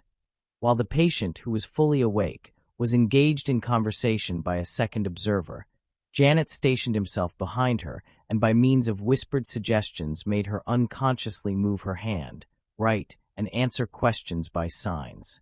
Suddenly the patient broke off the conversation, turned round, and with supraliminal consciousness continued the previously subconscious talk with Janet. She had fallen into hypnotic somnambulism. In this example we see a process similar to our case. But for certain reasons to be discussed later, the sleeping state cannot be regarded as hypnotic. We therefore come to the question of 2. Psychic excitation. It is reported that the first time Bettina Brentano met Goethe, she suddenly fell asleep on his knee. Ecstatic sleep in the midst of extreme torture, the so-called witch's sleep, is a well-known phenomenon in the annals of witchcraft. With susceptible subjects, comparatively small stimuli are enough to induce somnambulistic states. For example, a sensitive lady had to have a splinter cut out of her finger. Without any kind of bodily change, she suddenly saw herself sitting beside a brook in a beautiful meadow, plucking flowers. This condition lasted all through the minor operation and then vanished without having any special after effects. Lowenfeld observed the unintentional induction of hysterical lethargy by hypnosis. Our case has certain resemblances to hysterical lethargy as described by Lowenfeld. Superficial respiration, lowering of the pulse, corpse-like pallor of the face, also peculiar feelings of dying and thoughts of death. Retention of one or more senses is no argument against lethargy. For instance, in certain cases of apparent death, the sense of hearing remains. In Bonamazon's case, not only was the sense of touch retained, but the senses of hearing and smell were sharpened. Hallucinations and loud speaking of hallucinatory persons are also met with lethargy. As a rule, there is total amnesia for the lethargic interval. Lowenfeld's case D had a vague memory afterwards, and in Bonamazon's case there was no amnesia.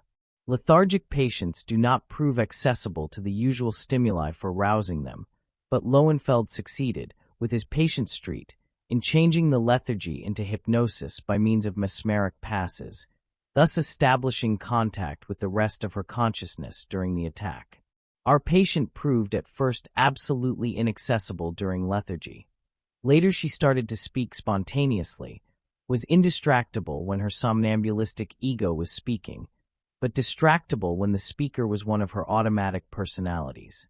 In the latter case, it seems probable that the hypnotic effect of the automatisms succeeded in achieving a partial transformation of the lethargy into hypnosis.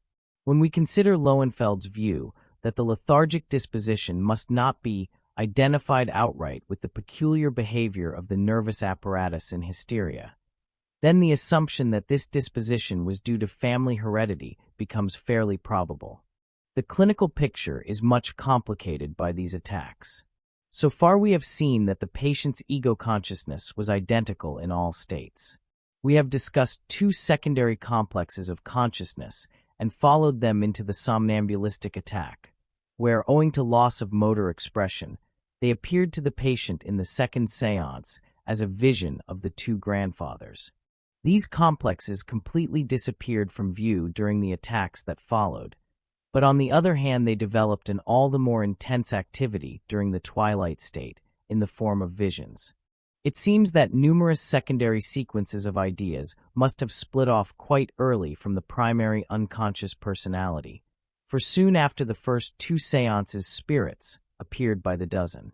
The names were inexhaustible in their variety, but the differences between the various personalities were exhausted very quickly, and it became apparent that they could all be classified under two types, the serious religious and the gay hilarious.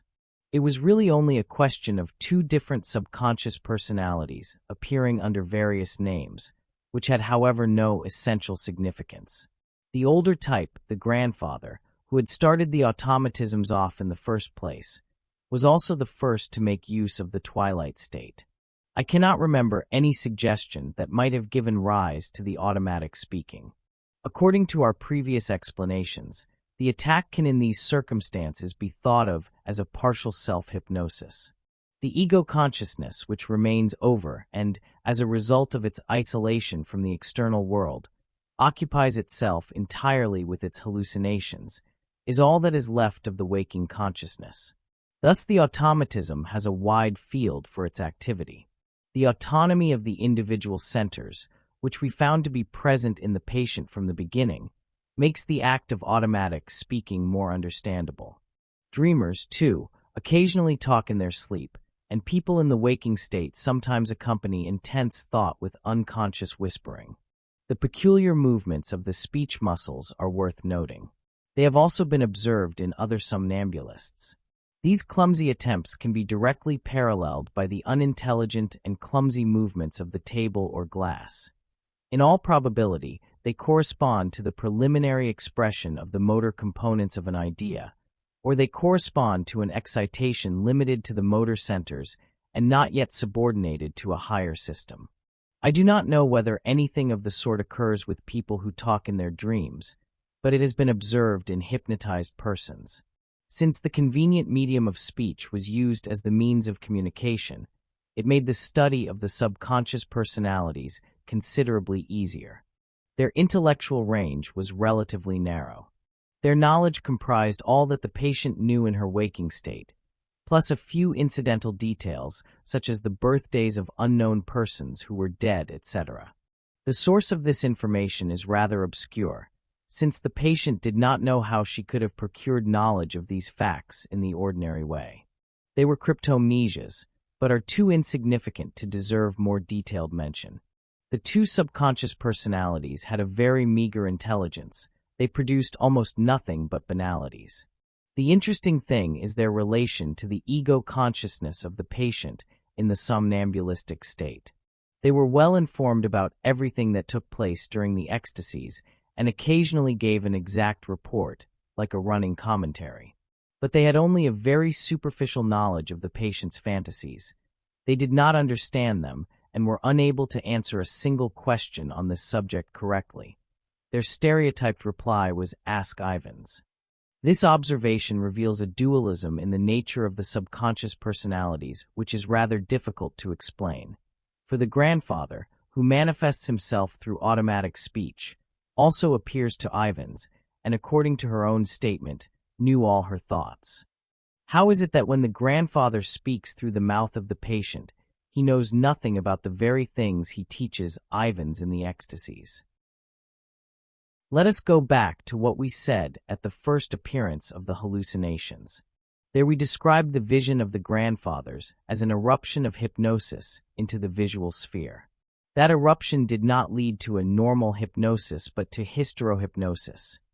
In other words, the simple hypnosis was complicated by an hysterical attack. It is not a rare occurrence for normal hypnosis to be disturbed or rather to be replaced, by the unexpected appearance of hysterical somnambulism. The hypnotist in many cases then loses rapport with the patient. In our case, the automatism arising in the motor area plays the part of the hypnotist, and the suggestions emanating from it, objectively described as autosuggestions, hypnotize the neighboring areas which have grown susceptible. But the moment the hypnosis affects the visual sphere, the hysterical attack intervenes, and this, as we have remarked, affects a very profound change over large portions of the psychic area. We must picture the automatism as standing in the same relation to the attack as the hypnotist to a pathological hypnosis.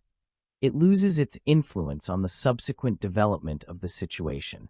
The hallucinatory appearance of the hypnotic personality, or of the suggested idea, may be regarded as its last effect on the personality of the somnambulist.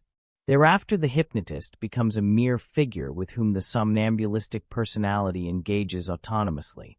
He can only just make out what is going on, but can no longer condition the content of the attack. The autonomous ego complex, in this case Ivan's, now has the upper hand, and she groups her own mental products around the personality of her hypnotist, the grandfather, now diminished to a mere image.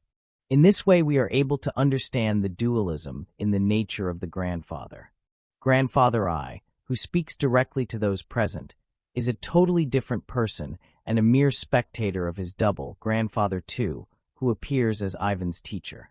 Grandfather I maintains energetically that both are one and the same person, that Grandfather I has all the knowledge which Grandfather II possesses and is only prevented from making it public because of language difficulties.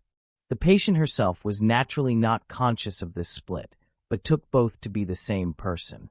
On closer inspection, however, Grandfather I is not altogether wrong, and he can appeal to an observation which apparently confirms the identity of 1 and 2, i.e., the fact that they are never both present together. When I is speaking automatically, 2 is not present, and Ivan's remarks on his absence. Similarly, during her ecstasies, when she is with 2, she cannot say where I is, or she only learns on returning from her journeys that he has been guarding her body in the meantime. Conversely, the grandfather never speaks when he is going on a journey with Ivan's, or when he gives her special illumination. This behavior is certainly remarkable, for if Grandfather I is the hypnotist and completely separate from the personality of Ivan's, there seems no reason why he should not speak objectively at the same time that his double appears in the ecstasy. Although this might have been supposed possible, as a matter of fact it was never observed. How is this dilemma to be resolved? Sure enough, there is an identity of 1 and 2, but it does not lie in the realm of the personality under discussion. It lies rather in the basis common to both, namely in the personality of the patient, which is in the deepest sense one and indivisible. Here we come upon the characteristic feature of all hysterical splits of consciousness. They are disturbances that only touch the surface, and none of them goes so deep as to attack the firmly knit basis of the ego complex. Somewhere, often in an extremely well-concealed place, we find the bridge which spans the apparently impassable abyss. For instance, one of 4 playing cards is made invisible to a hypnotized person by suggestion. Consequently, he calls only the other 3. A pencil is then put into his hand, and he is told to write down all the cards before him. He correctly adds the 4th one. Again, a patient of Janet's always saw, in the aura of his hystero-epileptic attacks, the vision of a conflagration. Whenever he saw an open fire, he had an attack. Indeed, the sight of a lighted match held before him was sufficient to induce one. The patient's visual field was limited to 30 degrees on the left side. The right eye was closed. The left eye was then focused on the center of a perimeter, while a lighted match was held at 80 degrees. An hystero-epileptic attack took place immediately. Despite extensive amnesia in many cases of double consciousness, the patients do not behave in a way that corresponds to the degree of their ignorance, but as though some obscure instinct still guided their actions in accordance with their former knowledge. Neither this relatively mild amnesic split, nor even the severe amnesia of the epileptic twilight state, formerly regarded as an irreparable damage, is sufficient to sever the innermost threads that bind the ego complex of the twilight state to that of the normal state. In one case, it was possible to articulate the content of the twilight state with the waking ego complex. If we apply these discoveries to our case, we arrive at the explanatory hypothesis that under the influence of appropriate suggestions, the layers of the unconscious, which are beyond reach of the split, try to represent the unity of the automatic personality, but that this endeavor comes to grief on the profounder and more elementary disturbance caused by the hysterical attack. This prevents a more complete synthesis by appending associations which are, as it were, the truest and most original property of the superconscious personality. The dream of Ivan's, as it emerges into consciousness, is put into the mouths of the figures who happen to be in the field of vision, and henceforth it remains associated with these persons. Origin of the unconscious personalities. As we have seen, the various personalities are grouped around two types, the grandfather and Ulrich von Gerbenstein. The grandfather produces nothing but sanctimonious twaddle and edifying moral precepts. Ulrich von Gerbenstein is simply a silly schoolgirl, with nothing masculine about him except his name. We must here add, from the anamnesis, that the patient was confirmed at the age of 15 by a very pietistic clergyman, and that even at home she had to listen to moral sermons. The grandfather represents this side of her past, Gerbenstein the other half, hence the curious contrast. So here we have, personified, the chief characters of the past. Here the compulsorily educated bigot, they're the boisterousness of a lively girl of 15 who often goes too far. The patient herself is a peculiar mixture of both, sometimes timid, shy, excessively reserved, at other times boisterous to the point of indecency. She is often painfully conscious of these contrasts. This gives us the key to the origin of the two subconscious personalities. The patient is obviously seeking a middle way between two extremes. She endeavors to repress them and strives for a more ideal state. These strivings lead to the adolescent dream of the ideal Ivans, beside whom the unrefined aspects of her character fade into the background. They are not lost, but as repressed thoughts, analogous to the idea of Ivans, they begin to lead an independent existence as autonomous personalities. This behavior calls to mind Freud's dream investigations, which disclose the independent growth of repressed thoughts. We can now understand why the hallucinatory persons are divorced from those who write and speak automatically. They teach Ivans the secrets of the beyond. They tell her all those fantastic stories about the extraordinariness of her personality. They create situations in which she can appear dramatically with the attributes of their power, wisdom, and virtue. They are nothing but dramatized split-offs from her dream ego. The others, the automata, are the ones to be overcome. They must have no part in Ivan's. The only thing they have in common with her spirit companions is the name.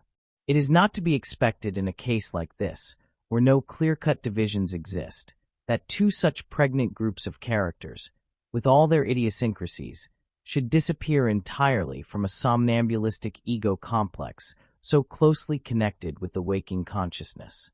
And in fact, we meet them again, partly in those ecstatic penitential scenes, and partly in the romances that are crammed with more or less banal, mischievous gossip.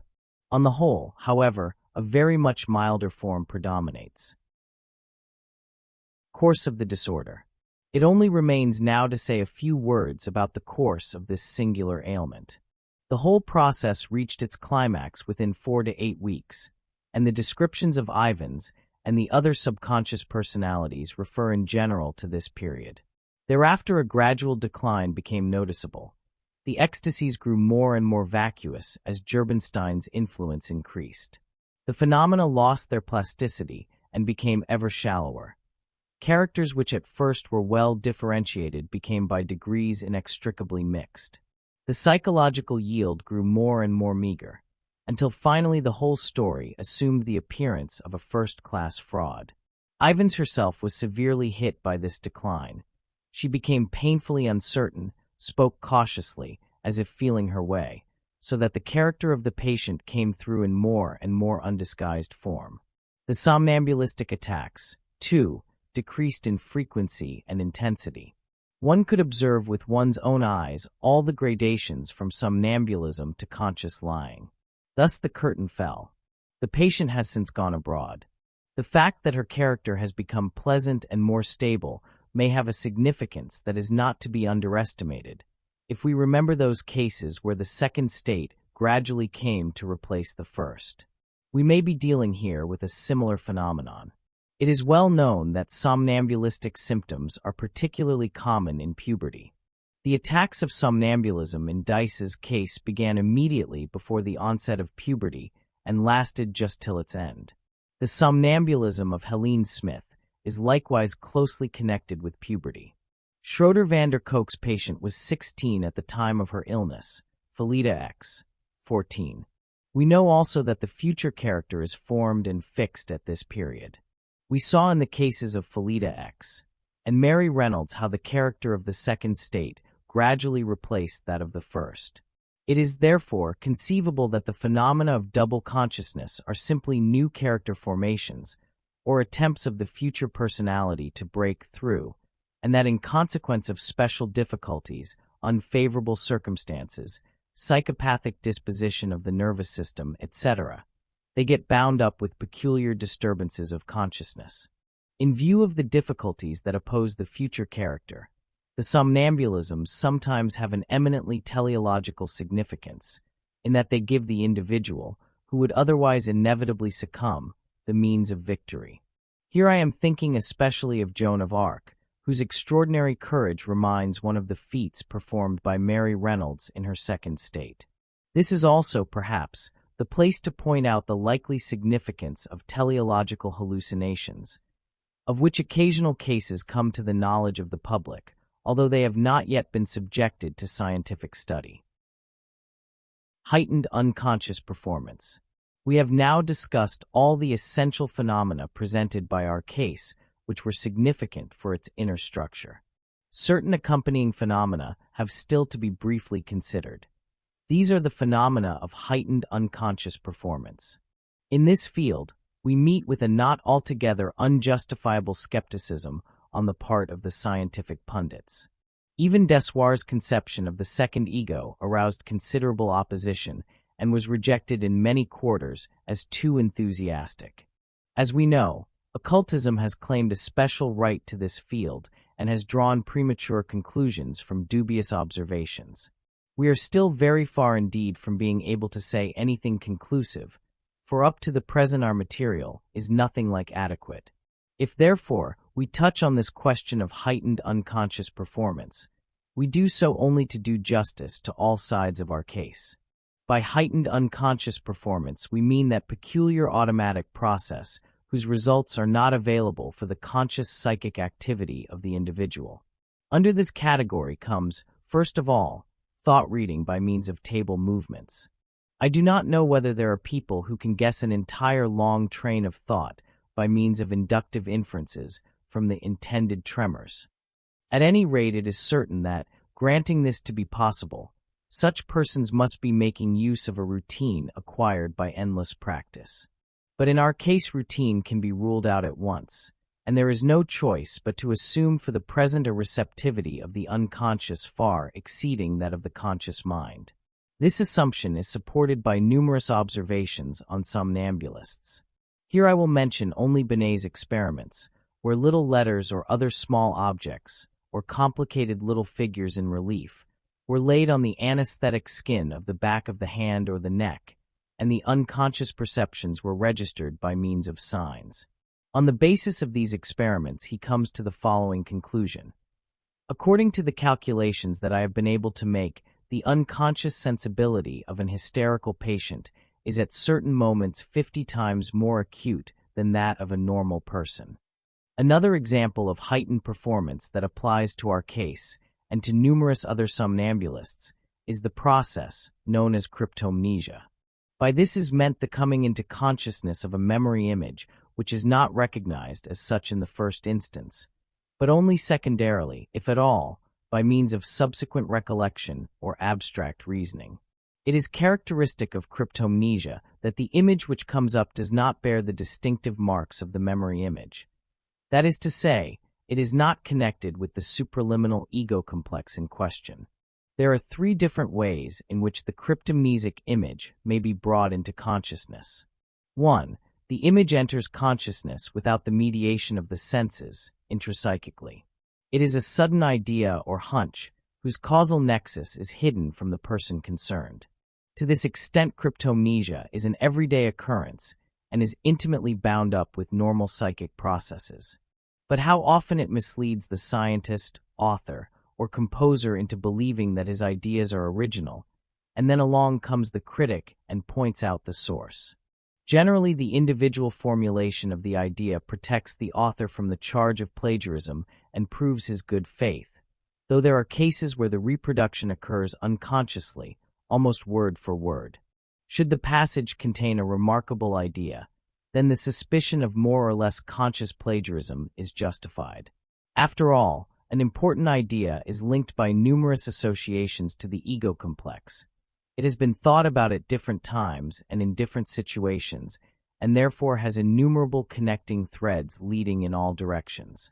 Consequently, it can never disappear so entirely from consciousness that its continuity is lost to the sphere of conscious memory. We have, however, a criterion by which we can always recognize intrapsychic cryptomnesia objectively. The cryptomnesic idea is linked to the ego complex by the minimum of associations. The reason for this lies in the relation of the individual to the object concerned, in the want of proportion between interest and object. Two possibilities are conceivable. A. The object is worthy of interest, but the interest is slight owing to distractibility or lack of understanding. B. The object is not worthy of interest, consequently the interest is slight. In both cases there is an extremely labile connection with consciousness, the result being that the object is quickly forgotten. This flimsy bridge soon breaks down, and the idea sinks into the unconscious, where it is no longer accessible to the conscious mind. Should it now re-enter consciousness by way of cryptomnesia, the feeling of strangeness, of its being an original creation, will cling to it, because the path by which it entered the subconscious can no longer be discovered. Strangeness and original creation are, moreover, closely allied to one another, if we remember the numerous witnesses in Bell's Lettres to the possessed nature of genius. Apart from a number of striking instances of this kind, where it is doubtful whether it is cryptomnesia or an original creation, there are others where a passage of no essential value has been reproduced cryptomnesically, and in almost the same words, as in the following example. Nietzsche, thus spoke Zarathustra. Now about the time that Zarathustra sojourned on the Happy Isles, it happened that a ship anchored at the isle on which the smoking mountain stands, and the crew went ashore to shoot rabbits. About the noontide hour, however, when the captain and his men were together again, they suddenly saw a man coming towards them through the air, and a voice said distinctly, "It is time. It is highest time." But when the figure drew close to them, flying past quickly like a shadow in the direction of the volcano, they recognized with the greatest dismay that it was Zarathustra. "Behold," said the old helmsman, "Zarathustra goes down to hell." Kerner, Bladder Aus Provorst. The four captains and a merchant, Mr. Bell, went ashore on the island of Mount Stromboli to shoot rabbits. At 3 o'clock they mustered the crew to go aboard, when, to their inexpressible astonishment, they saw two men flying rapidly towards them through the air. One was dressed in black, the other in gray. They came past them very closely, in the greatest haste, and to their utmost dismay descended amid the burning flames into the crater of the terrible volcano, Mount Stromboli. They recognized the pair as acquaintances from London. Nietzsche's sister, Elizabeth Forster Nietzsche, told me, in reply to my inquiry, that Nietzsche had taken a lively interest in Kerner when staying with his grandfather, Pastor Ehler, in Pobler, between the ages of 12 and 15, but certainly not later. It could scarcely have been Nietzsche's intention to commit plagiarism from a ship's log. Had this been the case, he would surely have omitted that extremely prosaic and totally irrelevant passage about shooting rabbits. Obviously, when painting the picture of Zarathustra's descent into hell, That forgotten impression from his youth must have slipped half or wholly unconsciously into his mind. This example shows all the peculiarities of cryptomnesia. A quite unimportant detail, which only deserves to be forgotten as quickly as possible, is suddenly reproduced with almost literal fidelity, while the main point of the story is, one cannot say modified, but recreated in an individual manner. Around the individual core, the idea of the journey to hell, there are deposited as picturesque details those old, forgotten impressions of a similar situation. The story itself is so absurd that the young Nietzsche, a voracious reader, probably skimmed through it without evincing any very profound interest in the matter. Here, then, is the required minimum of associative connections, for we can hardly conceive of a greater jump than from that stupid old tale to Nietzsche's consciousness in the year 1883. If we realize Nietzsche's state of mind at the time when he wrote Zarathustra, and the poetic ecstasy that at more than one point verges on the pathological, this abnormal reminiscence will appear more understandable. The other of the two possibilities mentioned above, namely, registering some object, not in itself uninteresting, in a state of distractibility or partial interest due to lack of understanding, and its cryptomnesic reproduction, is found mainly in somnambulists, and also, as curiosities of literature, in people at the point of death. Out of the rich choice of these phenomena, we are chiefly concerned here with speaking in foreign tongues, the symptom of glossolalia. This phenomenon is mentioned in practically all cases of ecstasy. It is found in the New Testament, in the Acta Sanctorum, in the witch trials, and in recent times in the story of the clairvoyant of Prevorst, in Judge Edmund's daughter Laura, in Flournoy's Helene Smith, who was thoroughly investigated on this question too, and also in Bressler's case, which was probably identical with that of Blumhardt's Gottlieb and Dittus. As Flournoy has shown, glossolalia, in so far as it is a really independent language, is a cryptomnesic phenomenon par excellence.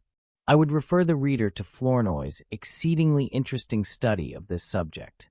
In our case, glossolalia was observed only once, and then the only intelligible words were the interspersed variations of the word vena. The origin of this word is clear. A few days previously, the patient had dipped into an anatomical atlas and immersed herself in a study of the veins of the face, which were given in Latin, and she used the word vena in her dreams, just as a normal person might do. The remaining words and sentences in foreign language reveal at a glance their derivation from the patient's slight knowledge of French. Unfortunately, I did not get exact translations of the various sentences because the patient refused to give them to me. But we can assume that it was the same sort of thing as Helene Smith's Martian language. Flournoy shows that this Martian language was nothing but a childish translation from the French. Only the words were altered, the syntax remained the same. A more probable explanation is that our patient simply strung a lot of meaningless foreign-sounding words together, and instead of forming any true words, borrowed certain characteristic sounds from French and Italian and combined them into a sort of language, just as Helene Smith filled in the gaps between the real Sanskrit words with pseudo-linguistic products of her own. The curious names of the mystical system can mostly be traced back to known roots. Even the circles remind one of the planetary orbits found in every school atlas. The inner parallel with the relation of the planets to the sun is also pretty clear, so we shall not go far wrong if we see the names as reminiscences of popular astronomy. In this way, the names Perseus, Venus, Ninus, Serum, Surus, Fixus, and Pix can be explained as childish distortions of Perseus, Venus, Sirius, and fixed star, analogous to the Vena variations. Magneser is reminiscent of magnetism, whose mystical significance the patient knew from the clairvoyant of Prevorst's story. Connoisseur being contrary to magneser, the first syllable con dash suggests French contra. Hypoge and hyphenism remind one of hypnosis and hypnotism, about which the weirdest ideas still circulate amongst laymen. The frequent endings in us and os are the signs by which most people distinguish between Latin and Greek. The other names derive from similar accidents to which we lack the clues. Naturally, the modest glossolalia of our case cannot claim to be a classic example of cryptomnesia, for it consists only in the unconscious use of different impressions, some optical, some acoustic, and all very obvious. 2. The cryptomnesic image enters consciousness through mediation of the senses as a hallucination. Helene Smith is the classic example of this. See the case cited above concerning the number 18. 3. The image enters consciousness by motor automatism. Helene Smith had lost a very valuable brooch which she was anxiously looking for everywhere. 10 days later, her guide Leopold told her by table movements where it was. From the information received, she found it one night in an open field, covered by sand. Strictly speaking, in cryptomnesia there is no heightened performance in the true sense of the term, since the conscious memory experiences no intensification of function, but only an enrichment of content. Through the automatism, certain areas which were previously closed to consciousness are made accessible to it in an indirect way. But the unconscious itself is not performing any function that exceeds the capacities of the conscious mind either qualitatively or quantitatively. Cryptomnesia is therefore only an apparent instance of heightened performance, in contrast to hypermnesia, where there is an actual increase of function. We spoke earlier of the unconscious having a receptivity superior to that of the conscious mind, chiefly in regard to simple thought transference experiments with numbers. As already mentioned, not only are somnambulists, but a fairly large number of normal people are able to guess, from tremor movements, quite long trains of thought, provided they are not too complicated. These experiments are, so to speak, the prototype of those rarer and incomparably more astonishing cases of intuitive knowledge displayed at times by somnambulists. Schock has shown from his own self-analysis that such phenomena occur in connection not only with somnambulism, but with non-somnambulists as well. This knowledge seems to be formed in several different ways. The first thing to be considered, as we have said, is the delicacy of unconscious perceptions. Secondly, we must emphasize the importance of what proves to be the enormous suggestibility of somnambulists. The somnambulist not only incorporates every suggestive idea into himself, he actually lives himself into the suggestion, into the person of the doctor or observer, with the utter abandon characteristic of suggestible hysterics. Frau Haufe's relation to Kerner is an excellent example of this. So it is not surprising that there is in these cases a high degree of concord of associations, a fact which Richer, for instance, might have taken more account of in his experiments on thought transference. Finally, there are cases of somnambulistic heightened performance which cannot be explained solely by the hyperesthetic unconscious activity of the senses or by the concord of associations, but which postulate a highly developed intellectual activity of the unconscious. To decipher the intended tremor movements requires an extraordinary delicacy of feeling, both sensitive and sensory, in order to combine the individual perceptions into a self-contained unit of thought.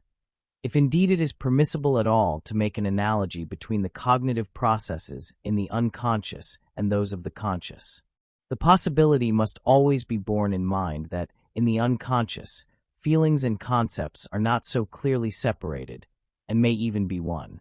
The intellectual exaltation which many somnambulists display during ecstasy, though rather uncommon, is a well-observed fact, and I am inclined to regard the mystical system devised by our patient as just such an example of heightened unconscious performance that transcends her normal intelligence. We have already seen where part of that system probably comes from. Another source may be Frau Haufe's life circles, depicted in Kerner's book. At any rate, its outward form seems to be determined by these factors. As we have already noted, the idea of dualism derives from those fragments of conversation overheard by the patient in the dreamy state following her ecstasies. 4. Conclusion. This exhausts my knowledge of the sources used by the patient. Where the root idea came from she was unable to say. Naturally, I waded through the occult literature so far as it pertained to this subject, and discovered a wealth of parallels with our Gnostic system, dating from different centuries, but scattered about in all kinds of works, most of them quite inaccessible to the patient. Moreover, at her tender age, and in her surroundings, the possibility of any such study must be ruled out of account. A brief survey of the system in the light of the patient's own explanations will show how much intelligence was expended on its construction. How high the intellectual achievement is to be rated must remain a matter of taste. At all events, considering the youth and mentality of the patient, it must be regarded as something quite out of the ordinary. In conclusion, I would like to express my warmest thanks to my revered teacher, Professor Bluller, for his friendly encouragement and the loan of books, and to my friend Dr. Ludwig von Meualt for his kindness in handing over to me the first case mentioned in this book, Case of Miss E.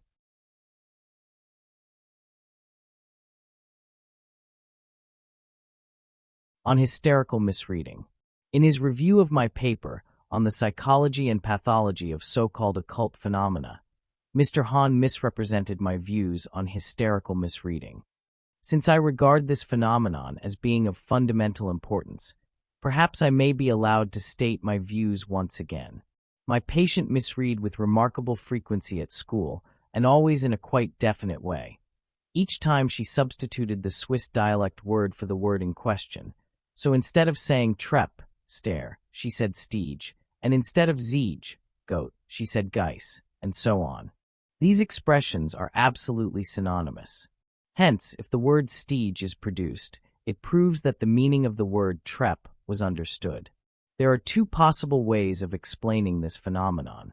1. The word Treppe is understood correctly and consciously. In this case, there is absolutely no reason for a healthy person to reproduce the word incorrectly, i.e., as a dialect word. But with my patient, the dialect word somehow crept in. 2. The word Treppe is not understood correctly. In this case, any normal person will reproduce nonsense that either sounds like or looks like the word, but he will never reproduce an expression that sounds and looks different, but is synonymous.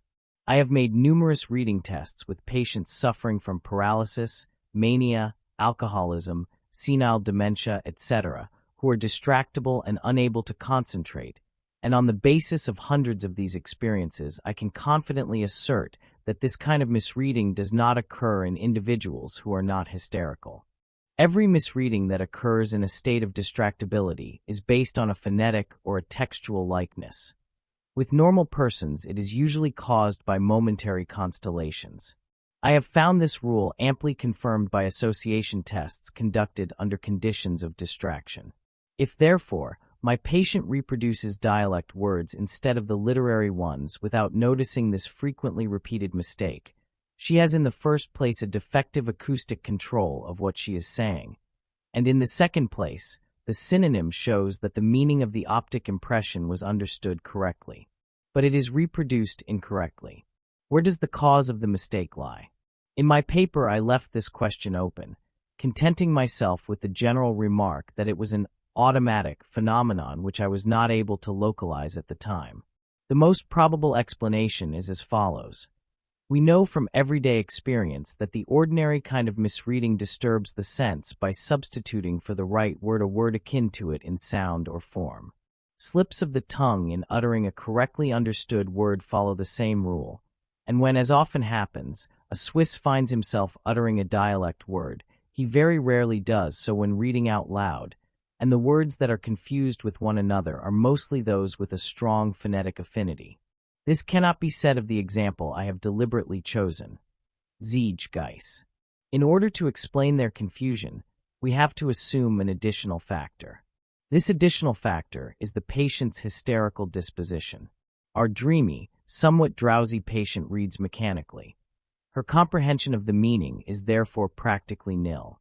While her conscious mind is occupied with something quite different, the psychic processes set in motion by her reading remain feeble and indistinct. In normal and sick persons who are distractible but not hysterical, these feebly accentuated psychic processes give rise to misconstructions based on a phonetic or formal likeness, so that reproduction is falsified at the cost of sense.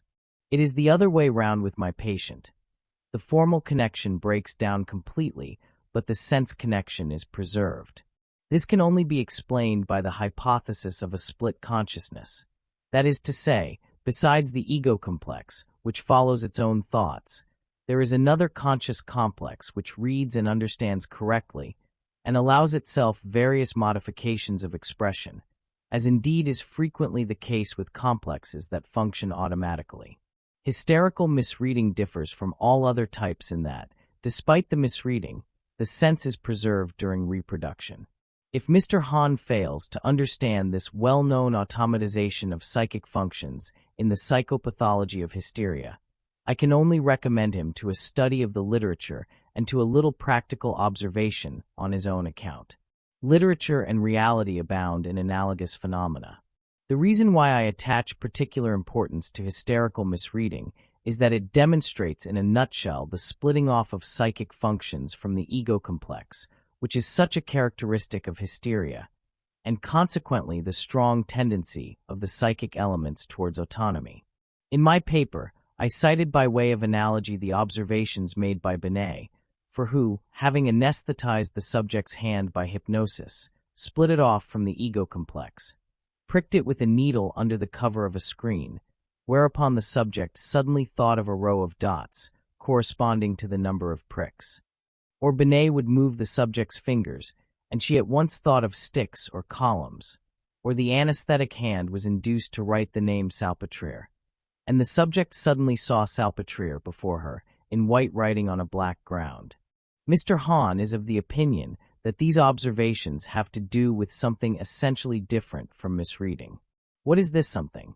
Mr. Hahn does not say. Binet's experiments make it clear that the conscious complex, which is split off from the ego complex, and upon which the anesthesia of the arm depends, perceives things correctly but reproduces them in modified form. The ego complex of my patient is displaced from the act of reading by other ideas, but the act continues automatically and forms a little conscious complex on its own, which likewise understands correctly but reproduces in modified form. The type of process is therefore the same, for which reason my reference to Binet's experiments is fully justified. It is a type that repeats itself over the whole field of hysteria. For instance, the systematic irrelevant answers of hysterical subjects, which have only recently been publicized, would also come into this category. For the rest, I would like to point out that the main emphasis of my paper falls on the fullest possible registration and analysis of the manifold psychological phenomena, which are all intimately connected with the development of character at this time of life. The analysis of the clinical picture is not, as Mr. Hahn thinks, based on French writers, but on Freud's investigations of hysteria. Mr. Hahn would like to see the analysis carried further and pursued more rigorously. I would be very much obliged to Mr. Hahn if, together with his criticism, he would specify new ways of investigating this very difficult field. Cryptomnesia. Modern scientific psychology distinguishes between direct and indirect memory. You have a direct memory when, for instance, you see a certain house and it then comes into your mind that a friend of yours lived there some years ago. You see the well-known house, and by the law of association, the coexistent memory image of your friend enters your consciousness. An indirect memory is different. I walk, deep in thought, past the house where my friend X used to live. I pay no attention either to the house or to the street, but am thinking of some urgent business matters I have to attend to. Suddenly an unexpected image thrusts itself obtrusively between my thoughts. I see a scene in which X once discussed similar matters with me many years ago. I am surprised that this particular memory should come up, for the conversation was of no importance. Suddenly I realize that I am in the street where my friend once lived. In this case, the association of the memory image with the house is indirect. I did not perceive the house consciously, for my thoughts distracted me from my surroundings too much. But the perception of the house nevertheless slipped into the dark background of consciousness and activated the association with X. As this association was too feebly accentuated to cross the threshold of consciousness, a common association had to intervene as an auxiliary. This mediating association is the memory image of the conversation that touched on matters similar to those now being revolved in my consciousness. In this way, the memory image of X enters the sphere of consciousness. The direct and the indirect memory image have one quality in common, the quality of being known. I recognize the association as an image I remember, and therefore know that it is not a new formation. The images we combine anew lack this quality of being known. I say combine, because originality lies only in the combination of psychic elements and not in the material, as everything in nature eloquently testifies. If a new combination has the quality of being known, it is something abnormal, a deception of memory. The million acts of recollection daily taking place in our brain consist for the most part of direct memories, but a considerable number of them will fall on the side of indirect memory.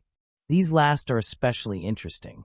As our example of indirect memory shows, an unconscious perception that enters the brain passively can spontaneously activate a related association and in this way reach consciousness. The unconscious perception, therefore, does what our consciousness ordinarily does when we look at the house and ask ourselves, who lived there? In order to evoke a clear memory. We thus call back the image of X into our minds. The unconscious perception behaves in exactly the same way. It seeks out the memory image related to it, and in our example, by a psychological law which I do not propose to go into here, it combines with something that is being gently activated from the other side, namely the image of X talking of similar business matters. We see from this that association can take place without the least assistance from consciousness. From the way it entered my consciousness as an indirect memory, the image of X would commonly be described as a chance idea, and the German word Einfall clearly expresses the apparently fortuitous and groundless nature of the phenomenon. This kind of indirect memory is very common among people who think intuitively rather than in logical sequence, so common that we often forget how strictly determined all psychic processes are. To take a simple example, I am working away at some casual task, whistling a tune, some popular song whose words I don't even remember at the moment. Somebody asks me what tune it is. I cast it round in my memory. It is the student's song, not a cent, and my clothes are only lent. I have no idea how I came to pick on this particular song, which has nothing whatever to do with the associations now engaging my conscious mind. I go back along the train of thought I followed while working. All at once I remember that a few minutes ago I had been thinking, with a certain amount of feeling tone, of a grand settlement of accounts in the new year. Hence the song.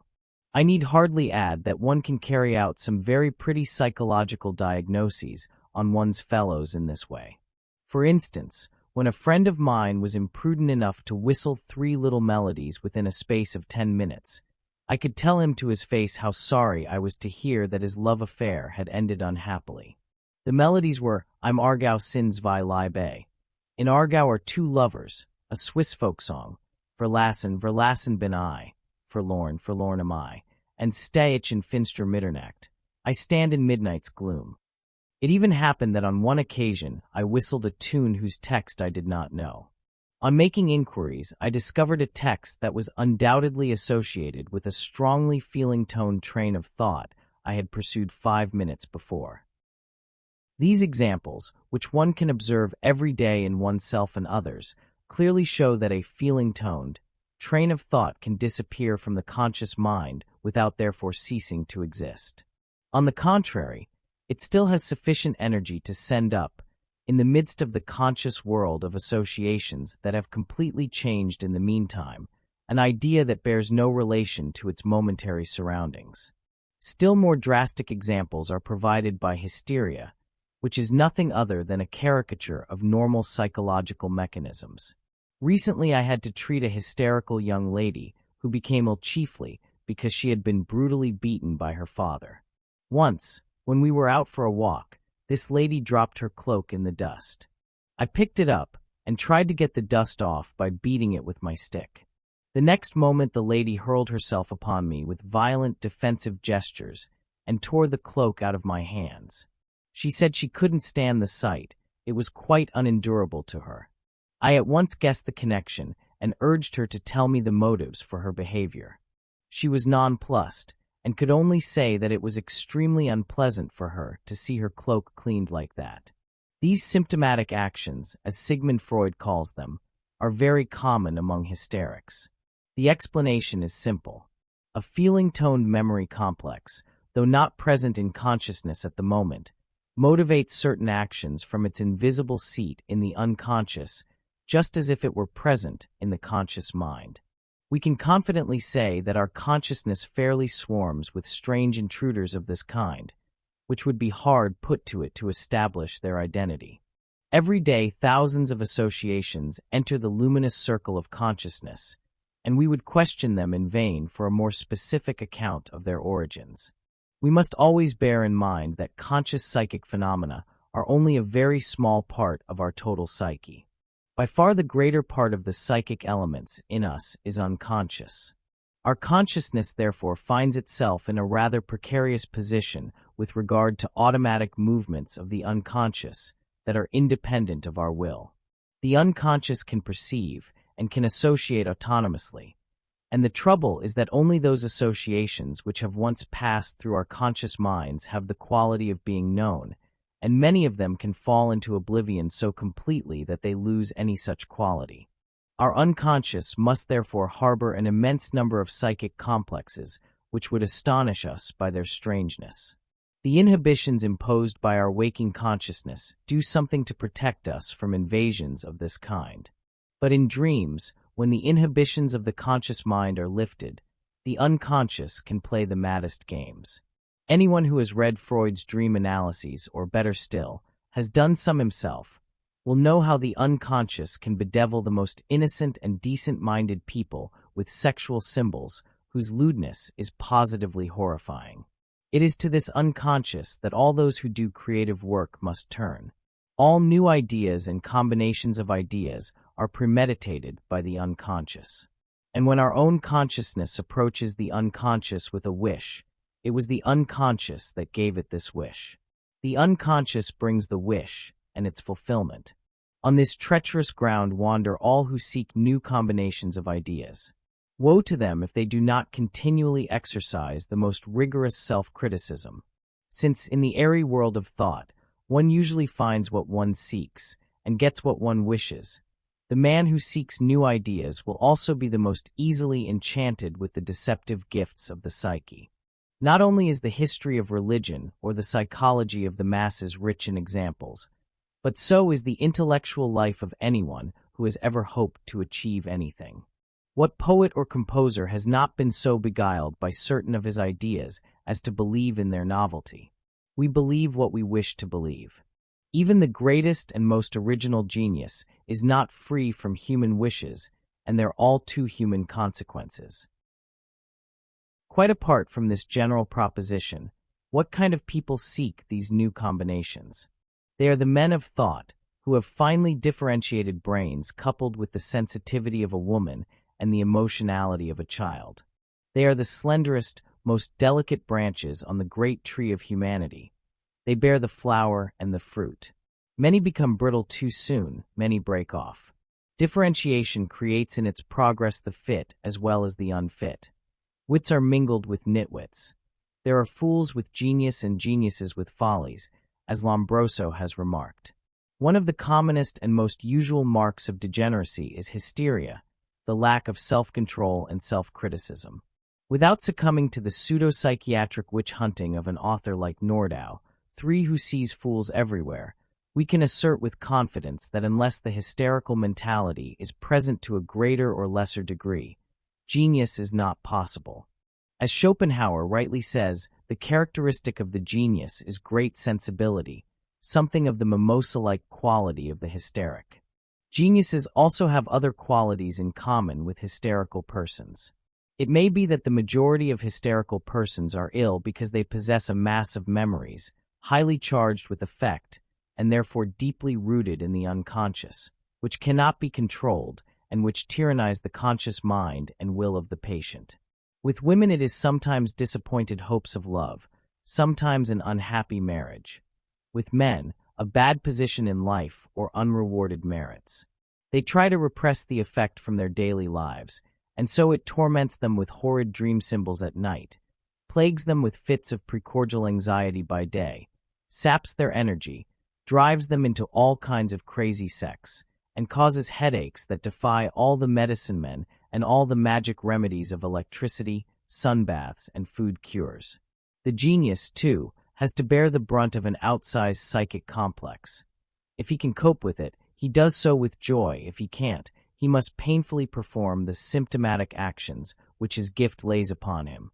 He writes, paints, or composes what he suffers. This applies more or less to all productive individuals. Tapping the depths of the psyche, the instinctively functioning complex sends up from its unknown and inexhaustible treasury countless thoughts to its slave consciousness, some old and some new, and consciousness must deal with them as best it can. It must ask each thought, do I know you, or are you new? But when the demon drives, consciousness has no time to finish its sorting work. The flood pours into the pen, and the next day is perhaps already printed. I said earlier that only the combinations are new, not the material, which hardly alters at all, or only very slowly and almost imperceptibly. Have we not seen all Böcklin's hues already in the old masters? And were not the fingers, arms, legs, noses, and throats of Michelangelo's statues all somehow prefigured in antiquity? The smallest parts of a masterwork are certainly always old. Even the next largest, the combined units, are mostly taken over from somewhere else. And in the last resort a master will not scorn to incorporate whole chunks of the past in a new work. Our psyche is not so fabulously rich that it can build from scratch each time. Neither does nature. One can see from our prisons, hospitals, and lunatic asylums at what enormous cost nature takes a little step forward. She builds laboriously on what has gone before. This process in the world at large is repeated in the smaller world of language. Few novel combinations, nearly all of it old fragments taken over from somewhere. We speak the words and sentences learnt from parents, teachers, books. Anyone who talks fastidiously, whether because he has a gift for language or because he takes pleasure in it, talks like a book. The book he has just been reading. He repeats rather larger fragments than do other people. The ordinary decent person either does not talk that way or openly admits where he got it from. But if somebody reproduces a sentence 8 lines long verbatim from somebody else, we cannot, it is true, peremptorily shut the mouths of those who cry plagiarism. For as a matter of fact plagiarisms do occur, but neither need we immediately drop the person to whom this misfortune happens. For when nature instituted the faculty of remembrance, she did not tie herself exclusively to the possibility of direct and indirect memories. She also gave, to clever and foolish alike, the power of cryptomnesia. The word cryptomnesia is a technical term taken from French scientific literature. The Swiss psychologist Flournoy has made particularly valuable contributions based on case material to our knowledge of this phenomenon. Cryptomnesia means something like hidden memory. What this means in practice is best shown by a concrete example. When some years ago I read about Zarathustra's journey to hell, I was particularly struck by the passage where Nietzsche describes how Zarathustra descends into hell through the mouth of a volcano. It seemed to me that I had read this description somewhere before. I thought at first that it must be a falsification of memory on my part, abnormal quality of being known. But finally the most startling aspect of this quality settled on the passage where the crew of the ship went ashore to shoot rabbits. This passage preoccupied my thoughts for several days, till at last I remembered having read a similar story some years earlier in Justinus Kerner. I leafed through his Blätter aus Provorst, that antiquated collection of simple-minded Swabian ghost stories, and found the following tale, which I put side by side with the corresponding passage from Nietzsche. Nietzsche, thus spoke Zarathustra. Now about the time that Zarathustra sojourned on the Happy Isles, it happened that a ship anchored at the isle on which the smoking mountain stands, and the crew went ashore to shoot rabbits. About the noontide hour, however, when the captain and his men were together again, they suddenly saw a man coming towards them through the air, and a voice said distinctly, "It is time. It is highest time. But when the figure drew close to them, flying past quickly like a shadow in the direction of the volcano, they recognized with the greatest dismay that it was Zarathustra. "Behold," said the old helmsman, "Zarathustra goes down to hell." Nietzsche introduces this story with the words, "They say that through the volcano itself the narrow path leads down to the gate of the underworld."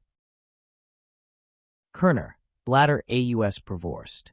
The 4 captains and a merchant, Mr. Bell, went ashore on the island of Mount Stromboli to shoot rabbits. At 3 o'clock they mustered the crew to go aboard, when, to their inexpressible astonishment, they saw 2 men flying rapidly towards them through the air. One was dressed in black, the other in gray. They came past them very closely, in the utmost haste, and to their greatest dismay descended amid the burning flames into the crater of the terrible volcano, Mount Stromboli. They recognized the pair as acquaintances from London. Kerner goes on to say that when the travelers returned to London, they learnt that 2 acquaintances had died in the meantime, the very ones whom they saw on Stromboli. From this story it was concluded that Stromboli was the entrance to hell.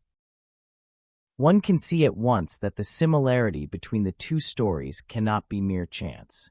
The main argument in its disfavor is the number of verbal correspondences and the reproduction of unimportant details like to shoot rabbits. A plagiarism, therefore. Everyone will find this supposition absurd. Why? Because the passage is too unimportant in relation to Nietzsche's artistic intention. And not only unimportant, but largely superfluous and unnecessary. The rabbits, for instance, characterize nothing in particular, whether we imagine the Happy Isles as the Lipari Islands or the Canary Islands. Nor is the description made any more felicitous by the rabbits. On the contrary, the thing is not easy to explain psychologically. The first question is, when did Nietzsche read the Bladder Aus Provorst? As I learnt from a letter which Frau Forster-Nietzsche wrote to me, Nietzsche took a lively interest in Justinus Kerner when staying with his grandfather, Pastor Ehler, in Pobler between the ages of 12 and 15, but probably not later. As Nietzsche had to be very economical in his reading because of his weak eyes, it is difficult to understand what could have lured him back to this childish wonderbook in his later years, and the explanation of the plagiarism then becomes even more difficult. I think we may take it that Nietzsche read this story in his early youth and never again afterwards. How then did he come to reproduce this passage? I believe, though I cannot prove it, that it was not this old wives' tale that gave Nietzsche the idea of Zarathustra's journey to hell. Rather, while he was working out the general idea, Kerner's story would have slipped into his mind because it was associated with the general idea, journey to hell, by the law of similarity. The remarkable thing is the verbal fidelity of the reproduction. The striking agreement between the 2 texts strongly suggests that the reproduction did not come from the sphere of conscious memory. Otherwise, Nietzsche would have to be credited with a memory that was absolutely amazing. The normal powers of memory offer no explanation. It is almost inconceivable that Nietzsche could have reawakened that old sequence of words by a voluntary act of evocation. The reappearance of old, long-forgotten impressions is, however, explicable in terms of the physiology of the brain. The brain never forgets any impression, no matter how slight. Every impression leaves behind it some trace in the memory, no matter how fine. Consciousness, on the other hand, operates with an unending loss of previous impressions, much as the Bank of England always destroys after a certain lapse of time the notes that are daily returned to it. Under special conditions, the reemergence of old memory traces with photographic fidelity is by no means impossible. Literature records not a few cases of dying people, or people in other abnormal mental states, who recited whole chains of earlier impressions which perhaps never belonged to the sphere of conscious memory at all. Eckermann mentions an old man of low station, who on his deathbed suddenly began talking Greek. It turned out that a number of Greek verses had been drummed into him as a child, so that he should serve as a shining example to a lazy pupil of noble birth. I know another case where an old maidservant recited from the Bible passages in Greek and Hebrew on her deathbed. Investigations showed that as a young girl she had worked for a priest who had the habit of walking up and down after meals, reading the Bible aloud in the original tongues. The Viennese psychiatrist Cryptomnesia, who died recently, reports the case of a 16-year-old hysterical girl who, in an ecstatic state, could repeat without difficulty a poem, 2 pages long, which she had read shortly before. As these examples show, the physiology of the brain makes such reproductions possible. But for them to take place, an abnormal mental state is always needed, which can justifiably be conjectured in Nietzsche's case at the time when he wrote Zarathustra. One has only to think of the incredible speed with which this work was produced. There is an ecstasy so great that the tremendous strain of it is at times eased by a storm of tears, when your steps now involuntarily rush ahead, now lag behind, a feeling of being completely beside yourself, with the most distinct consciousness of innumerable delicate thrills tingling through you to your very toes, a depth of happiness in which pain and gloom do not act as its antitheses, but as its condition, as a challenge, as necessary shades of color in such an excess of light. So he himself describes his mood. These shattering extremes of feeling, far transcending his personal consciousness, were the forces that called up in him the remotest and most hidden associations. Here, as I said before, consciousness only plays the role of slave to the demon of the unconscious, which tyrannizes over it and inundates it with alien ideas. No one has described the state of consciousness when under the influence of an automatic complex better than Nietzsche himself. Has anyone at the end of the 19th century any distinct notion of what poets of a stronger age understood by the word inspiration? If not, I will describe it. If one had the smallest vestige of superstition left in one, it would hardly be possible to set aside the idea that one is the mere incarnation, mouthpiece, or medium of an almighty power. The idea of revelation, in the sense that something which profoundly convulses and shatters one becomes suddenly visible and audible with indescribable certainty and accuracy, describes the simple fact. One hears, one does not seek. One takes, one does not ask who gives. A thought suddenly flashes up like lightning. It comes with necessity, without faltering. I never had any choice in the matter. There could scarcely be a better description of the impotence of consciousness in face of the tremendous automatism driving up from the unconscious. Only this elemental force can wrench from oblivion the oldest and most delicate traces in a man's memory, while yet he retains his full senses. When the brain dies and consciousness disintegrates, while the cerebral cortex still goes on drowsily working for a bit, automatically and without coordination, fragmentary memories may be reproduced together with a mass of morbid rubbish. The same thing happens in insanity. I recently observed a case of compulsive talking in a feeble-minded girl. She rattled away for hours on end about all the warders she had ever met in her life, including their families, their children, the arrangement of the rooms, describing everything down to the craziest detail. A marvelous performance that could not possibly have been a voluntary evocation. The work of genius is very different. It fetches up these distant fragments in order to build them into a new and meaningful structure. These psychic processes, where an automatic creative force causes lost memories to reappear in sizable fragments and with photographic fidelity, are what science calls cryptomnesia. The case of Jacobson, which I know only from the remarks of Hardin and Schnitzler, 11 would seem to have much in common with cryptomnesia. At any rate, I could not say why it should not be so. From this one might, perhaps, draw conclusions about the strength of Jacobson's talent and his passion for art, but hardly, as Schnitzler ventures to do, about his state of mind, let alone infer a focal lesion of the speech centers. Symptoms of a lesion in Broca's convolution and the neighboring areas of the brain bear little resemblance to cryptomnesia. I am on the contrary inclined to give Jacobson a good prognosis, for the time being, as regards his artistic production.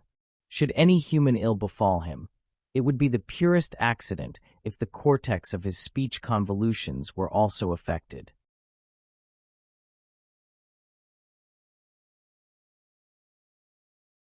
Under the term manic mood disorder, I would like to publish a number of cases whose peculiarity consists in chronic hypomanic behavior, a constitutional mood disorder characterized by melancholy and irritability has been known for some time, but only recently has attention been drawn to cases which, while still coming into the category of psychopathic inferiority, are remarkable for their excessively sanguine temperament.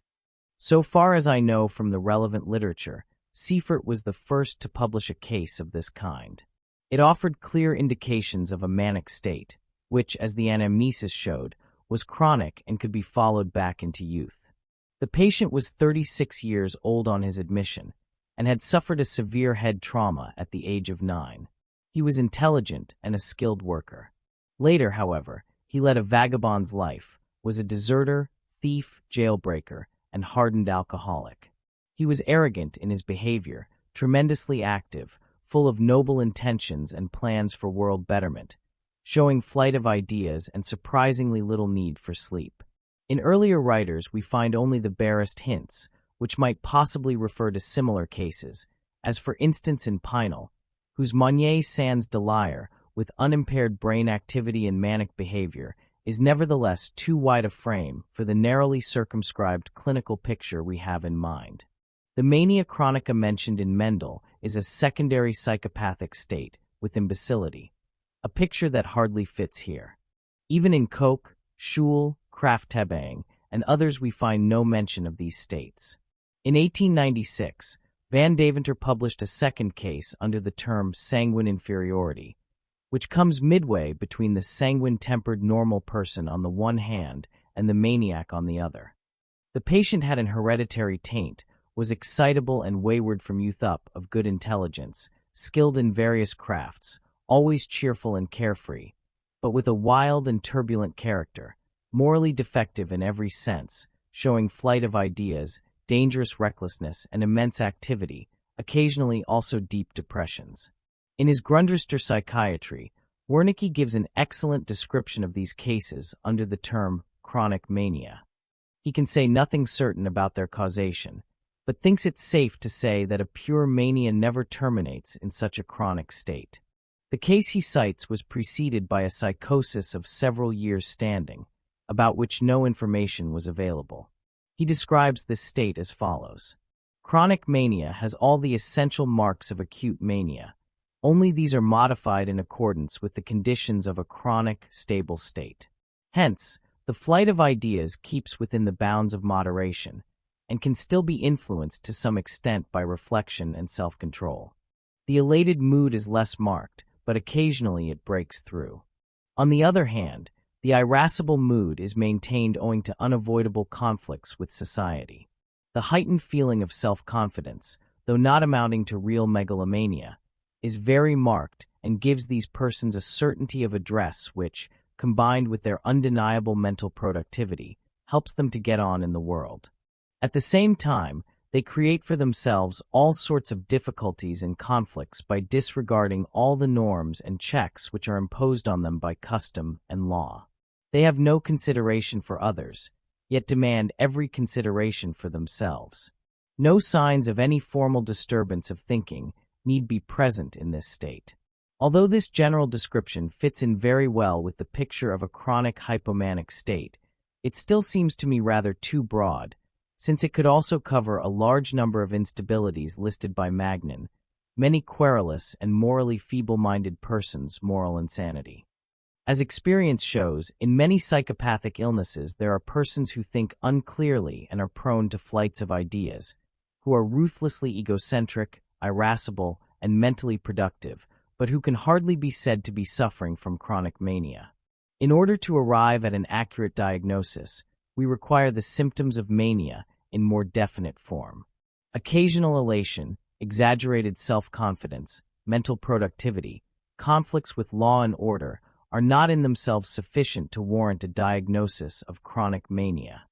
For this we need the cardinal symptoms: emotional lability with predominantly elated mood, flight of ideas, distractibility, overactivity, restlessness, and, dependent on these symptoms, exaggerated self-importance, megalomaniac ideas, alcoholism, and other moral defects.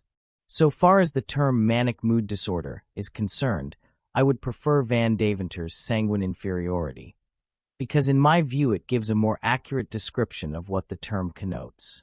We have long been familiar with the idea of a constitutional melancholic mood, connoting a picture whose position midway between healthy and diseased exactly corresponds to that of the constitutional manic mood. As to the term chronic mania, in the sense used by Seifert and Wernicke, this expression seems to me altogether too strong, for it is not a question of a real mania at all, but of a hypomanic state, which yet cannot be regarded as psychotic. The relatively mild manic symptoms are not partial manifestations of a periodic mania and are therefore seldom found in isolation. Rather, they are frequently mixed with other psychopathic features, and this is only what one would expect, since the borderlines between the various clinical pictures of psychopathic inferiority are extraordinarily indistinct and fluctuating. Over-accentuation of the ego, periodicity of various symptoms, such as irritability, depression, exacerbation of stable abnormalities, hysterical traits, etc., are found in nearly all cases of degeneracy, without there necessarily being any deeper connection with the basic symptoms. This is all the more reason for delimiting the picture as closely as possible, and the first requisite is always the presence of the fundamental manic symptoms. 1. The following case presents a very mild form of manic mood disorder bordering on simple psychopathic instability. Case A, born 1875, businessman. Heredity. Father contracted paralysis of the insane 12 years after the birth of the patient. Other members of the family are healthy. Patient was a bright, clever child, physically rather weak. Scarlet fever at 8 years old. States that at school he was absent-minded and inattentive, always up to tricks. Severe attack of diphtheria in his 12th year, with subsequent paralysis of accommodation and of the palate. Was afterwards lazy and superficial in his schoolwork, but showed great capabilities if he took the trouble. Easily moved to tears, it became much more difficult to understand after the diphtheria. Entered high school at 13, found the work very easy, was always at the top of his class, extremely gifted but lacked perseverance. Early tendency to abuse of alcohol, no intolerance. Always in a cheerful mood, without worries. Matriculated with distinction. Afterwards he entered the business firm of a relative. Found it didn't suit him, did little work, let himself be distracted by pleasures of all kinds. A year later, he volunteered for 1 year's military service in the cavalry. Heavy abuse of alcohol at first only in merry company, then always before military duty, in order to calm his tremor, always had a full bottle by him, knocked it back like anything. Was the master of ceremonies and life and soul of the party. In the last months of military service, apparently only 4 hours sleep per night without fatigue the next day. Then another year at home. Did practically no work. In recent months he gradually got fits of moodiness which lasted a day and repeated themselves at irregular intervals every 2 months. At these times he was in an abysmal bad humor, sometimes irritable, sometimes depressed, had gloomy thoughts, took a pessimistic view of the world, was often so irritable that when his mother or sister asked him anything he had to keep a grip on himself so as not to bang both fists on the table. He couldn't settle down to any work, a terrible inner restlessness plagued him continually, an everlasting restless urge to get away. To change his situation kept him from any profitable activity. He chased one pleasure after another and consumed enormous quantities of alcohol. His relatives finally decided to yield to his craving for change and let him go abroad, where he obtained a position in a branch of the firm. But things didn't work there either. He flouted the authority of his uncle, who was his chief, annoyed him in every conceivable way, covered him with insults, and led an utterly dissolute life, indulging in every kind of excess. He didn't do a stroke of work, and after a few months had to be sent home again as a severe alcoholic in 1899. He was then put into a home for alcoholics, but paid little attention to the regime of abstinence and used his days out for alcoholic and sexual excesses. He stayed there for about 6 months and then returned home, somewhat better. He did not remain abstinent, but behaved fairly decently until his proposed engagement fell through, which had a shattering effect on him. In despair, he took to excessive drinking again, so heavily that he had to be put in the same home for a second time. There he tried as before to dissimulate his use of alcohol, not always successfully. Twice he ran away, the second time to Milan, where he got through several hundred marks in a few days. When his money ran out, he telegraphed for more and returned home with a profound moral hangover. When it was suggested to him, in this state, that he should be placed in a closed institution, he readily agreed, and was admitted to Bergallsli on July 22, 1901. On admission, the patient was slightly inebriated, euphoric, very talkative, showing a flight of ideas. Told that his mother would visit him the next day, he got excited, wept, declared he was not in a fit state to receive her. In regard to his dipsomania, he showed insight, but in regard to its cure, he displayed a very shallow optimism. Physical examination revealed nothing but a distinct difference in the size of the pupils. For the rest of July, things went well. The patient was always very animated, talkative, cheerful, amiable, showing plenty of social talent, and a sophistication that never went very deep and was at best witty. When out for walks, he could talk for hours without stopping, and jumped from one thing to another in his flights of ideas. He expressed opinions on every conceivable subject with the greatest superficiality. He proved to be astonishingly well read in German and English novels of the lighter sort, was always on the go but lacked perseverance. In a short space of time he bought over 100 books, half of which he left unread. His room was crammed with newspapers, comics, picture postcards, photographs. He took drawing lessons and boasted about his artistic gifts. After 3 or 4 lessons he gave up drawing, and the same thing happened with his writing lessons. He realized that his superficiality was abnormal and cheerfully admitted it, even priding himself on this specialty of his. "You see, I'm the most cultured and well-read superficial person," he said to me once. By the middle of September his patience was at an end. He became very moody and irritable, suddenly forced his way out, telegraphed home to say he couldn't possibly remain where he was any longer. He wrote a long letter to the doctors in a huffy, aggressive tone, and several more in the same vein to his relatives. Having returned, after a few days he became quieter and more reasonable.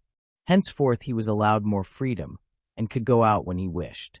He now began to go out every evening, visiting mostly light concerts and variety shows, and spent almost the entire morning in bed.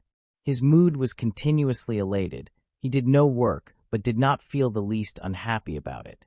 This vacuous life continued up to his discharge. He was convinced of the necessity for abstinence, but overestimated his energy and powers of resistance.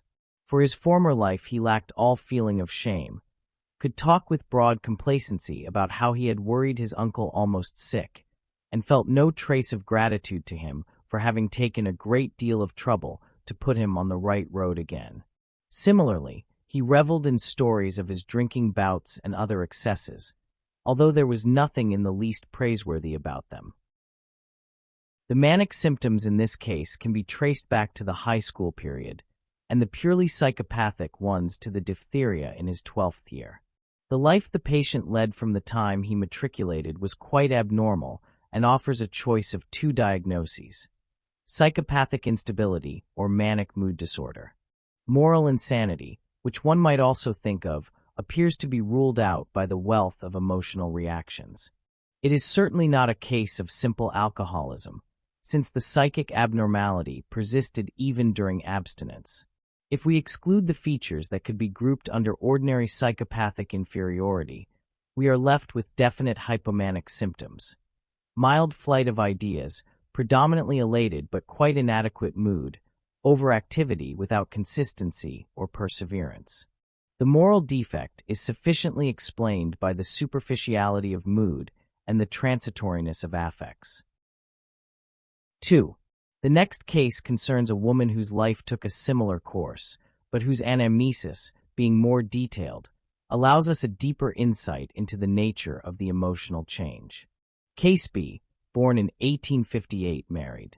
Father, a neurasthenic eccentric and drunkard, died of cirrhosis of the liver. Mother had heart trouble, died of some mental disease, apparently paralysis of the insane. Nothing known of any severe illnesses in youth. Patient was a bright, uncommonly lively child and a good pupil. From an early age, she had suffered under disagreeable conditions at home. Her father was a solicitor, her family of good social standing, but between the parents there was continual strife because the father had an illegitimate liaison.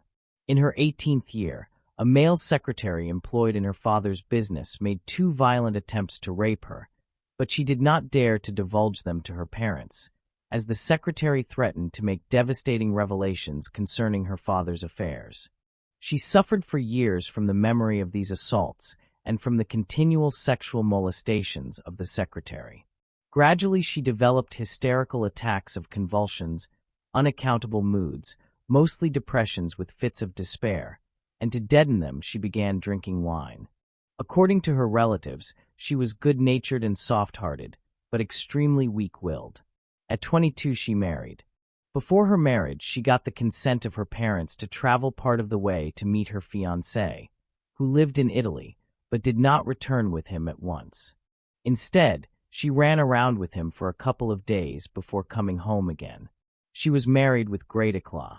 The marriage, however, was not a happy one. She felt she was misunderstood by her husband and could never get accustomed to social etiquette. At parties given in their house, she secretly slipped away and danced in the yard with the servants. After the birth of a child, she became very excitable, partly from weakness, partly because of the visibly increasing estrangement from her husband. From the early days of her marriage, she had cultivated a taste for fine wines and liqueurs. Now she drank more and more. On account of her increasing irritability and excitement, her husband sent her on a journey to recuperate. When she returned home, she found he had started an intimate relationship with the housekeeper. This was enough to aggravate her already excited condition so gravely that she had to be sent to an institution. She came back after 6 months and found that the housekeeper, as her husband's mistress, had completely supplanted her. The consequence was renewed alcoholic excesses. She was then admitted to a Swiss mental home. The following points are taken from her clinical record. On her admission, May 13, 1888, she went off into loud self-accusations and complained of an inexplicable inner restlessness, which she said had existed ever since the sexual assault. She was soon in a better mood, began comparing the mental home with the private institution she had been in before, praised the latter, complained that she was being boarded as a second-class patient, and criticized the regulations. She was extremely labile, at one moment with tears in her eyes, shouting with laughter the next, up to all sorts of tricks. She was extraordinarily talkative and told quite openly, in front of her fellow patients, without the least shame, how she used to make herself drunk. After the alcoholic symptoms had worn off, she continued in a very labile mood, garrulous, eager for applause, fond of ambiguous stories, quick at taking words the wrong way, criticizing the doctors and the treatment, laughing very loudly like a servant girl at quite ordinary jokes, familiar with the staff, socially very entertaining. This emotional lability lasted throughout her stay in the asylum. The diagnosis was alcoholism with a moral defect. In November 1890, her husband was granted a divorce, and this was a heavy blow to the patient. She was discharged in December with the best intentions for the future. Her income amounted to 2,000 francs a year for 5 years. She now lived with a woman friend who had a great influence over her. During this time, she appears to have been almost completely abstinent. When in 1895, her income was exhausted, she took a post with her friend in a Swiss asylum. But she did not feel satisfied, got on badly with her superiors, was very upset when a number of escapes took place in her ward, and quit the post after a few months. She then lived alone and began drinking again. Before collapsing altogether, she was able to make up her mind to visit a clinic of her own accord, and was admitted to Bergalsley on October 19, 1895. On her admission, she was much the same as on the admission reported above, only less inebriated. The initial depression quickly disappeared, and she soon unbosomed herself in exuberant letters to her friend. She was a creature of moods, never able to hide her feelings, allowing herself to be entirely ruled by the mood of the moment. She was extremely active and adapted herself quickly. Cheerful, temperamental, always ready with a bad joke, sometimes bad-tempered, often carrying on in a rather sentimental way. Her behavior at concerts in the asylum was ostentatious. Instead of singing, she would warble with full-throated laughter. In 1896, on one of her days out, she suddenly got engaged to another patient, also an alcoholic. In July 1896, she was discharged. The medical report emphasized that her alcoholism was caused by her moods, which completely dominated her. Further, that her emotional condition was now more evenly balanced, but that there was still a congenital lability of mood and great emotional excitability. After that, she lived in sin with her fiancé, who soon had a relapse and started off drinking again. He was put in a home, and she, left to herself, tried to make a living in the grocery trade, but without much success. Once more she took to heavy drinking, got drunk daily, frequented taverns of ill repute, and on one occasion tore off her clothes in a frenzy of excitement, so that she stood there in her petticoat. She often turned up at the tavern dressed only in a petticoat and raincoat. In November 1897, she was brought back to the asylum. On admission, she had an hysterical attack with symptoms of delirium tremens. Then followed deep depressions, which lasted in milder form until January 1898, though this did not prevent her from showing great liveliness on festive occasions. Later she became touchy, flaunted her superior social position before others, was at times erotic, tried to flirt with a male patient, singing sentimental songs from a distance.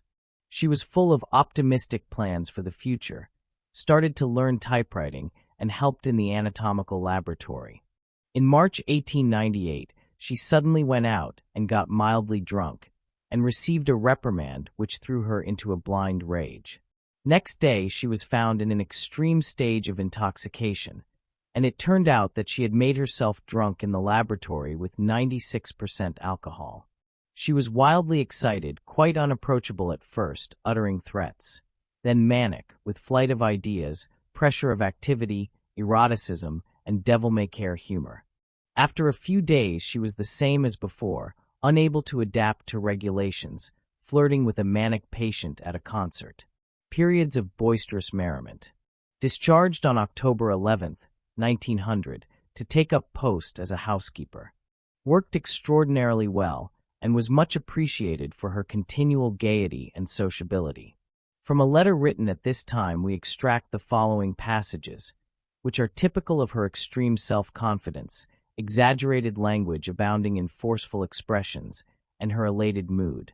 The everlasting mistrust, the everlasting disbelief of these pessimists in a final moral cure, saps your strength and breaks your courage. You see yourself abandoned by others, and finally you abandon yourself. Then you try to deaden your torments of soul and seize on any and every means that deadens, so long as there's spirit in it. Thank God I no longer need this deadening now. Are you pleased with me? Do you believe in my leonine strength? My talent for educating children is a fact which neither the skepticism of Dr. X nor the shrewdness of Dr. Y can abolish. I am so tired in the evenings that my head throbs, as though it had been used for a drum in the Basel Carnival.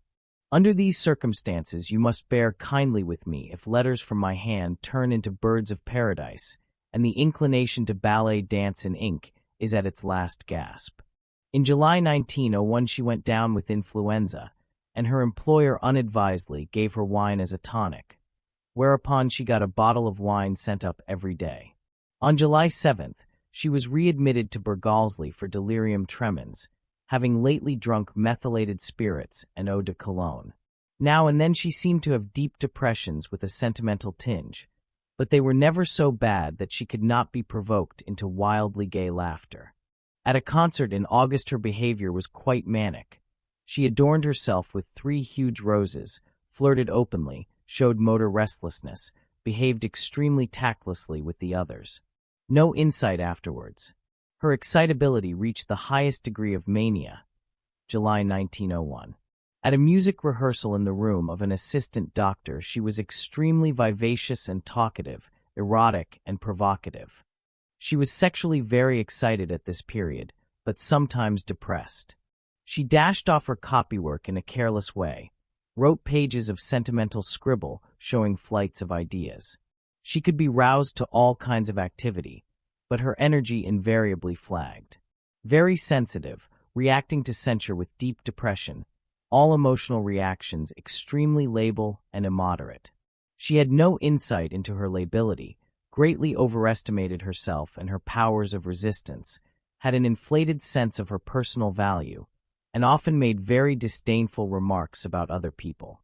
She felt that she still had a task in front of her, that she was destined for something higher and better, that not her inferiority but her unfortunate circumstances were to blame for her degeneration. From August 1902 to April 1903, she followed a weight-reducing course, and towards the spring a more stable depression supervened, during which she took more pains with her copywork than before. The first psychopathic symptoms in this hereditarily tainted patient showed themselves from her 18th year in the form of marked hysteria resulting from sexual trauma. Indications of some emotional abnormality apart from the hysteria are present from the age of 22. After her 30th year, we have an accurate clinical history in which superficiality and emotional lability are already established. Besides alcoholism, a moral defect was diagnosed 1888. In 1896, the alcoholism was recognized as dependent on her emotional lability. In the course of years, the manifest hysteria entirely disappeared except for a few symptoms, sentimental tone of the depressions, but the emotional abnormality remained stable. The periodic depressions were always of short duration and never so deep that they could not be banished by a joke. The only depression of longer duration, which had a decidedly improving effect on the patient, occurred under the influence of the reducing course and can therefore be regarded as a specific effect of this treatment. Depressions under such a treatment also occur with normal persons.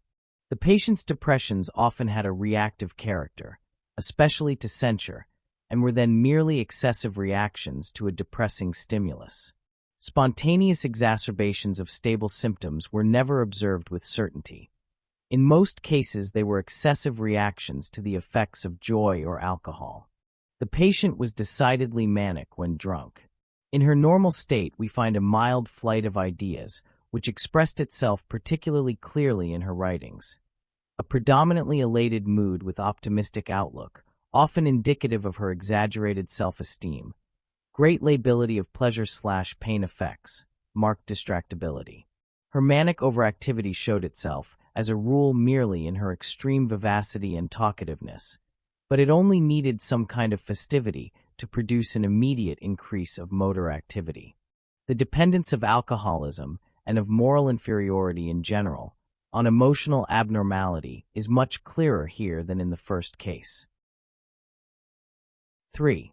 The third case concerns a patient who is chiefly remarkable for her social instability. Case C, born in 1876, nurse, unmarried. Heredity: father a drunkard, died of carcinoma of the liver. Stepsister, by the same father, epileptic. Patient had no severe physical illnesses in youth. Clever at school, also got good marks for behavior, with few exceptions. Once when she got bad marks for arithmetic, she tore up the report under the teacher's eyes. Once wrote an anonymous letter to the school administration, denouncing certain teachers for assigning too much work. Once she ran away from school for 2 days. She was a very lively child, passionately fond of reading novels, often half the night. At 16 she left school and went to her sister's to learn how to be a seamstress. But she did little work, read most of the time, never obeyed her sister, quarreled with her after 6 months, and then took up another apprentice post, where she stayed only 9 months instead of the required 2 years. She was quick to learn though not very diligent, was usually very merry, but sometimes irritable. Though good-natured, she never took anything much to heart. She was burning with travel fever and made up her mind to go to Geneva. There she found a job as an apprentice seamstress for a year, remained for the full period, but took occasional time off, paying her employer for the day. Afterwards, she returned home. During this period, her diet consisted almost entirely of sweets, of which she sometimes consumed 5 francs worth a day.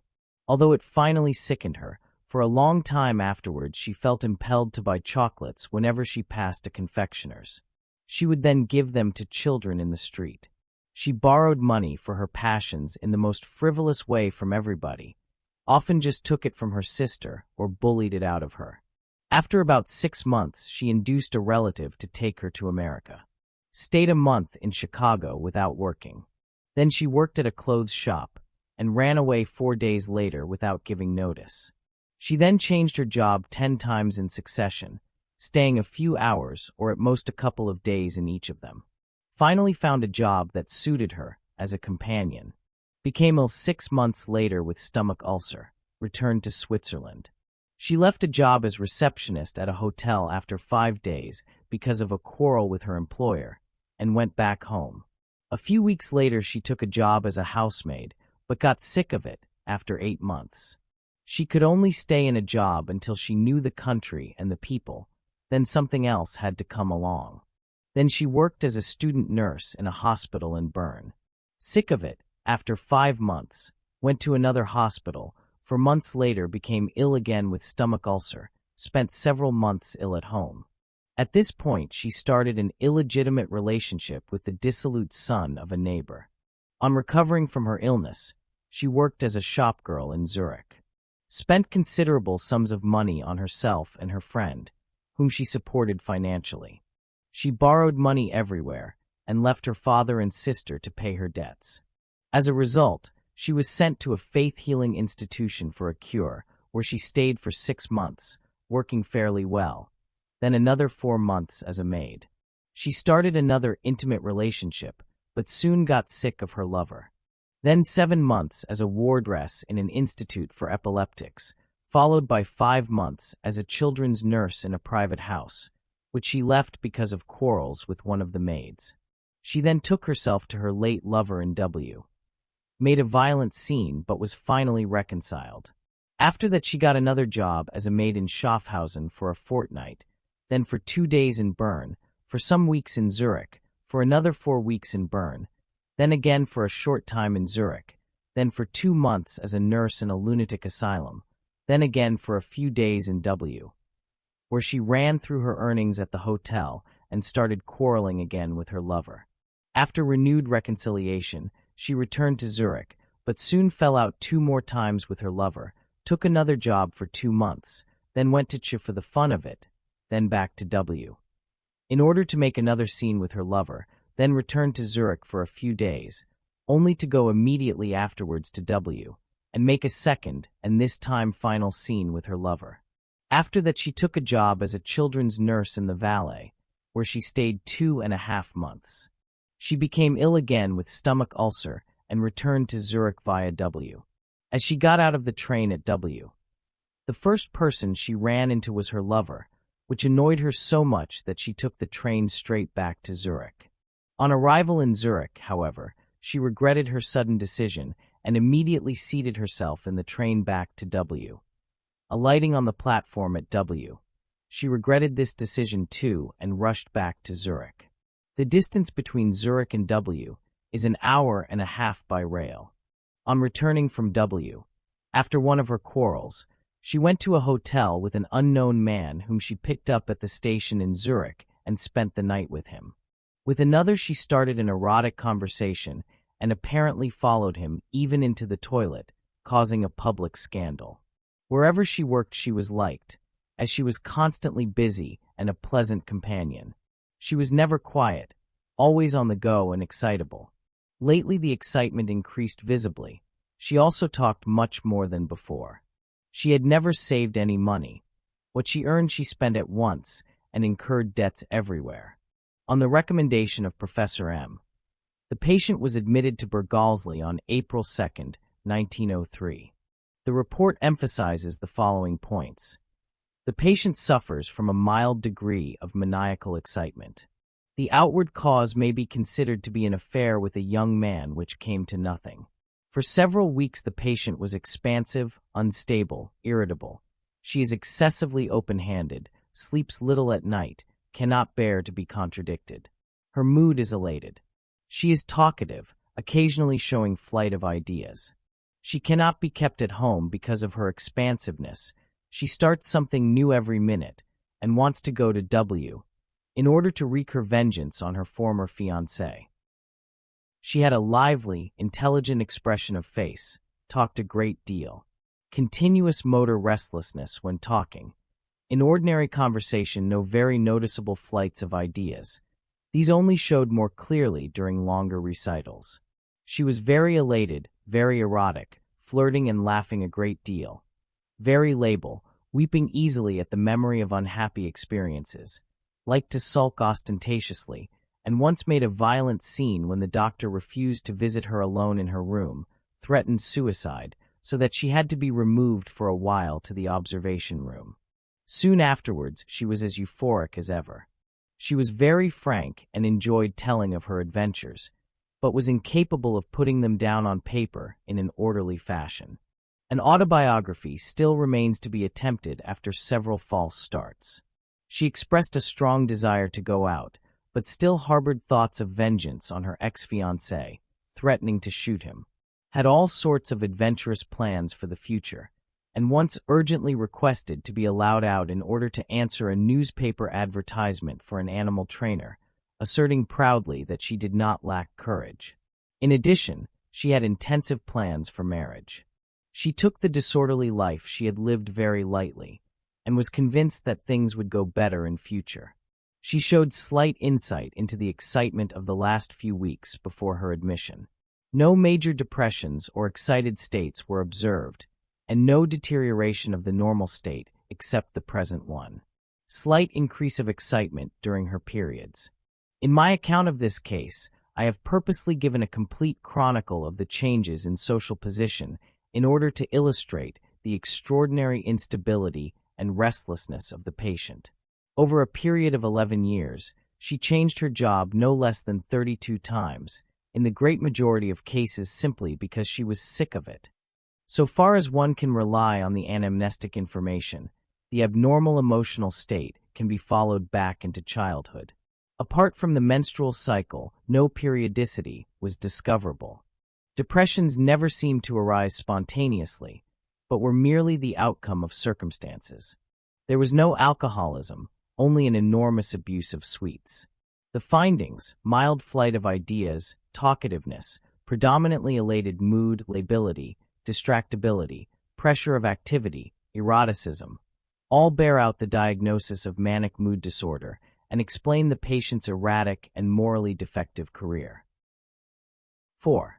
The fourth case was under investigation on a charge of theft and was certified by me as of unsound mind, the intensity of manic symptoms being of so high a degree that even partial responsibility seemed to me out of the question.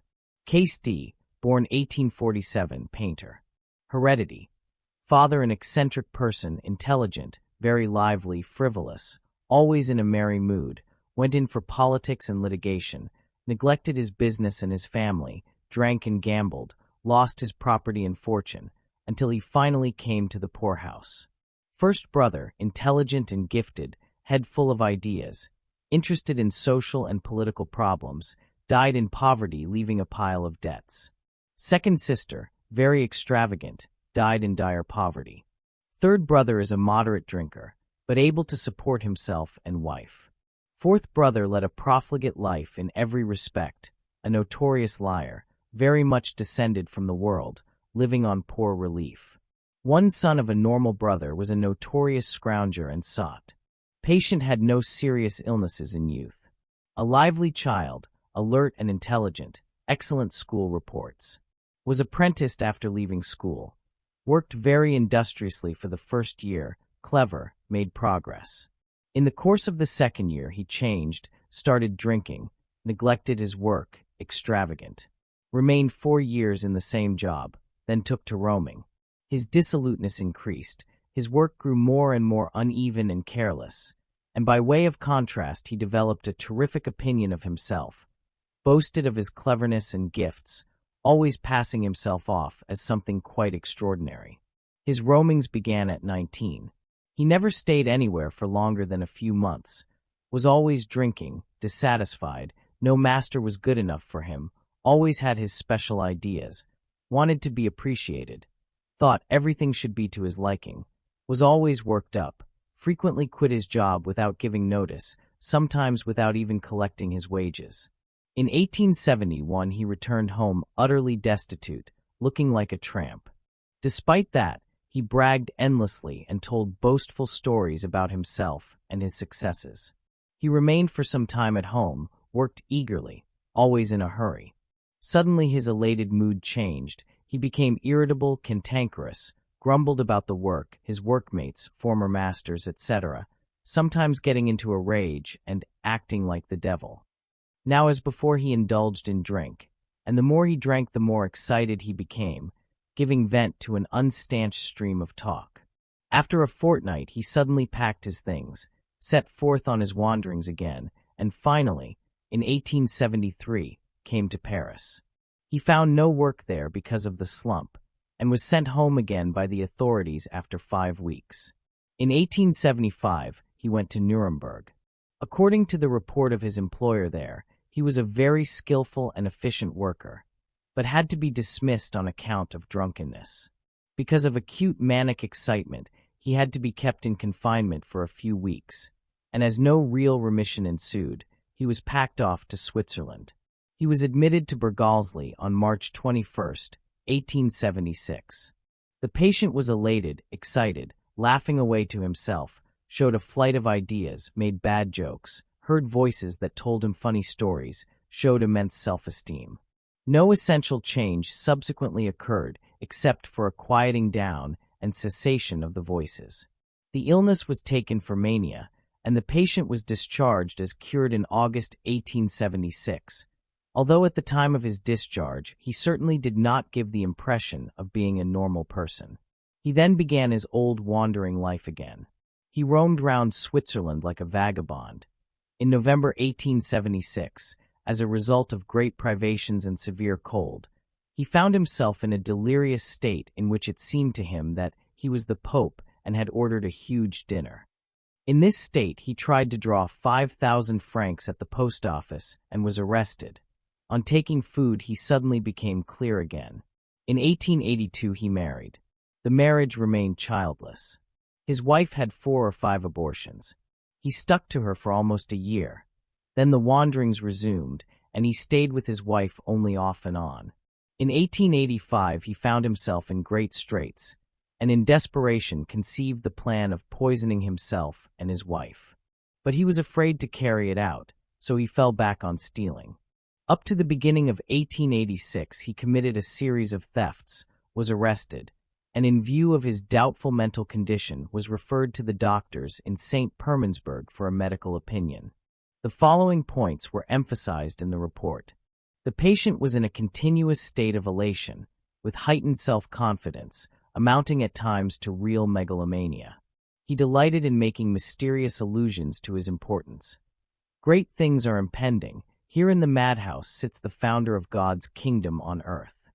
He composed an 80-page opus intended for the press, largely incoherent in content, through which there ran like a red thread his unbounded glorification of himself.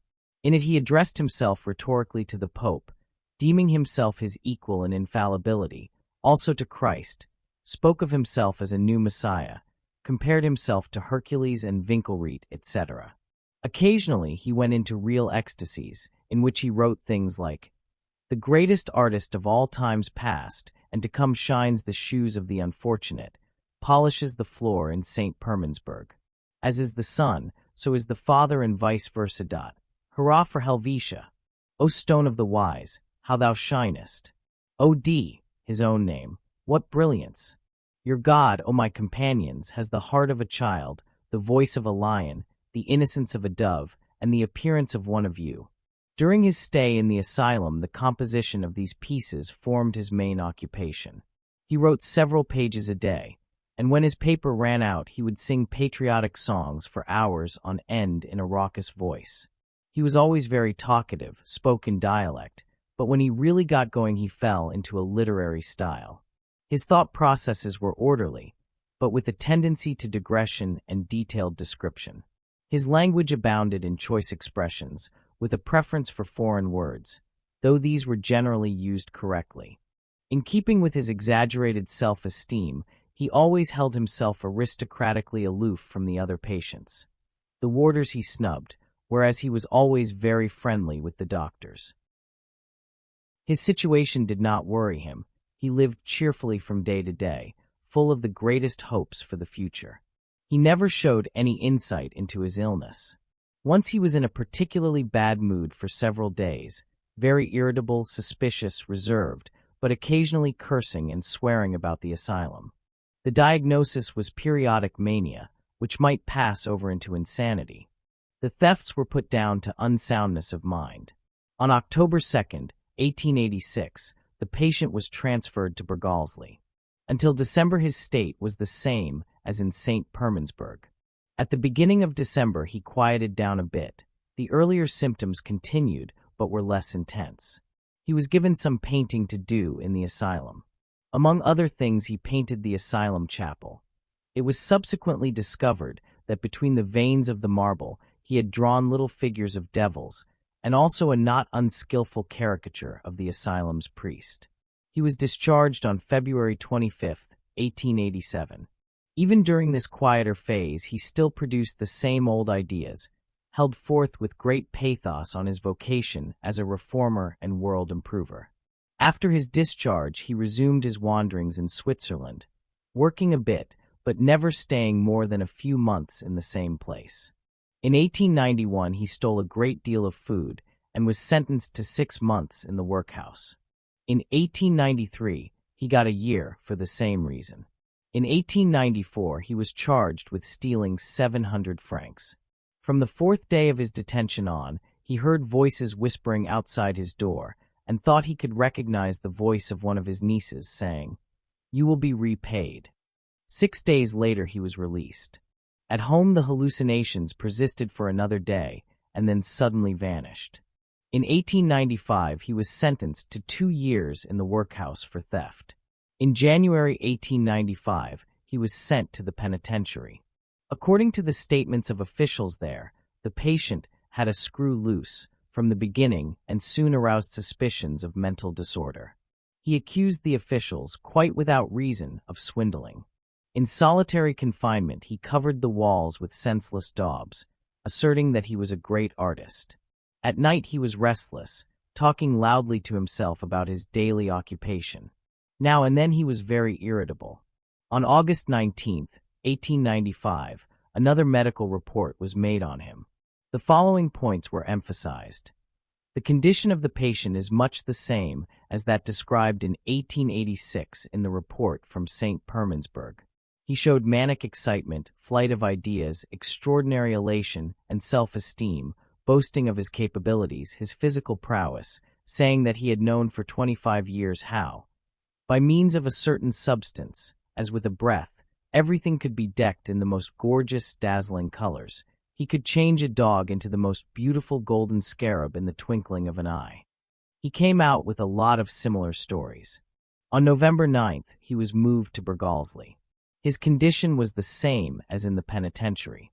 He gave more or less logical reasons for his exaggerations. For instance, he got his gilding effects by brushing over with the right color, gave up his plan for world improvement after he had seen how incorrigible the world was. His behavior varied as before. Mostly he was elated and excited, but intermittently he was irritable, with stormy moods. Though he quieted down somewhat, his condition remained the same until his discharge on January 16, 1897. In the weeks preceding his recent arrest, he wandered round the neighborhood of his home village and spent the nights in a barn, the walls of which he scribbled over with verses and sayings.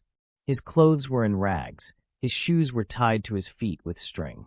Between September 13th and October 3rd, 1901, he committed 3 burglaries with theft at night, taking food, drink, tobacco, and clothes. He stated that on the occasion of one of these thefts he was very agitated because, while in the cellar, he heard a voice saying, "Go down quickly and leave something for me too." He was arrested on October 8, 1901. At the first hearing he pleaded guilty. He was sent to us for observation on November 1, 1901. During his stay his behavior was found to be unchanged. On admission he was very cheerful, composed, sure of himself, greeted his old acquaintances cordially, was very talkative and excitable, replying at great length to every question and tacking on remarks and stories showing flight of ideas.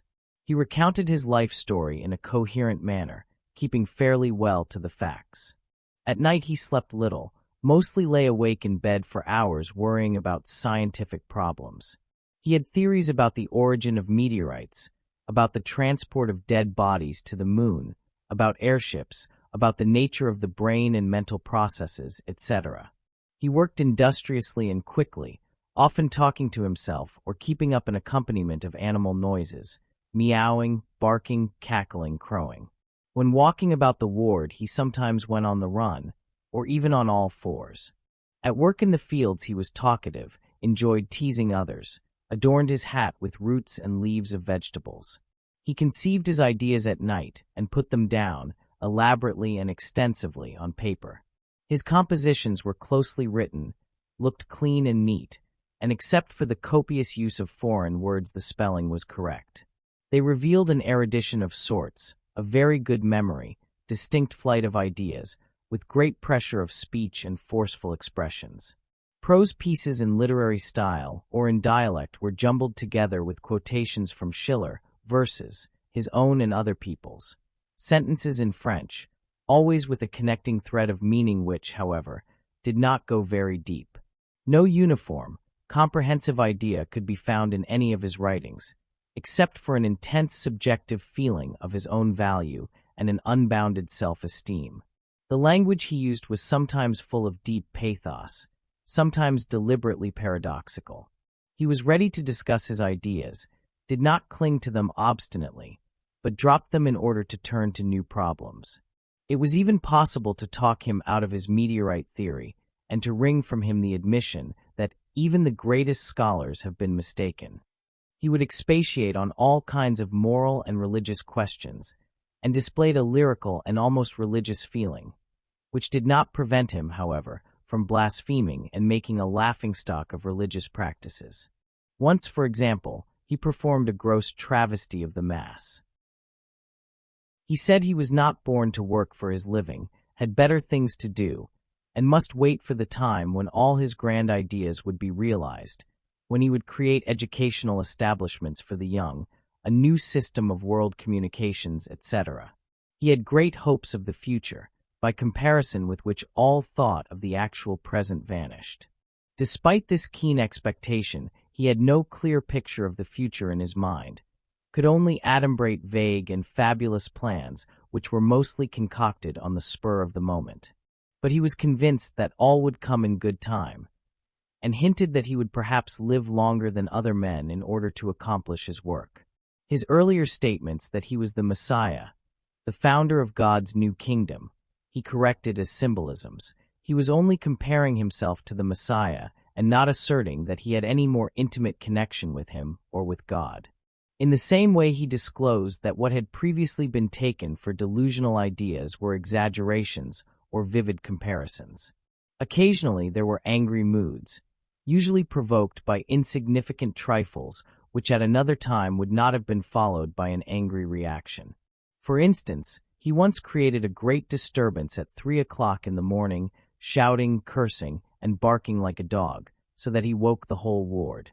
As usual, he had not slept properly after midnight and was annoyed by the snoring of a patient.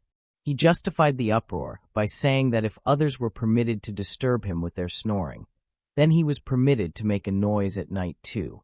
This patient came from an abnormal family, and at least two of his close relatives, father and brother, seemed to have had the same mental constitution. The picture of manic mood disorder developed after puberty and had persisted with occasional exacerbations throughout his life. Here again we find a number of symptoms of psychic degeneracy apart from the specifically manic ones. The patient was only an occasional alcoholic, probably from lack of money, and also because, being everlastingly occupied with his enormous afflux of ideas, he lacked real leisure for drinking. His ideas show certain affinities with inventor's paranoia, but on the one hand he lacked the stability and toughness of the paranoiac, and on the other hand his ideas were not fixed and incorrigible, but were more in the nature of inspirations that came to him from his elation and exaggerated self-esteem. The hallucinatory episodes that are mentioned several times in his history cannot easily be related to any known clinical picture. One of them seems to have been an effect of exhaustion, another an effect of imprisonment, a third an effect of excitement. Magnin regards them as syndromes episodiques de degeneres. Although we know that prison complexes can occur in all sorts of degenerate subjects, we are unable to point to any particular underlying psychosis. Again, in our patient we see the delirious states passing quickly and without after-effects, for which reason they may best be regarded as syndromes of degeneracy. Here too we find periodic mood disorders in the form of pathological irritability. Once, 1885, there was a deeper depression when the patient toyed with the idea of suicide. Despite careful investigation, we were only able to discover this one depression, and it is not even certain whether it lasted for an appreciable time or whether it was a sudden change of mood, such as usually occurs with manics. Apart from these few features, which do not belong absolutely to the picture of mania, the case offers all that is necessary for a diagnosis of manic mood disorder. The patient showed a distinct flight of ideas, a profusion of fanciful thoughts and words. His predominating mood was not merely cheerful and carefree, but manically elated, expressing itself all the time in manic tricks and immense pressure of activity, which occasionally amounted to purposeless motor hyperactivity. His intelligence was good, and he was capable of judging his situation perfectly correctly, but the next moment his ideas of grandeur returned, and he was swung into them by the force of his overproductive pleasure feelings. He led the most miserable life as a vagabond, roaming about the countryside summer and winter, half-starved, sleeping in barns and stables, yet in flagrant contrast with reality was forever brooding on lofty schemes of world reformation.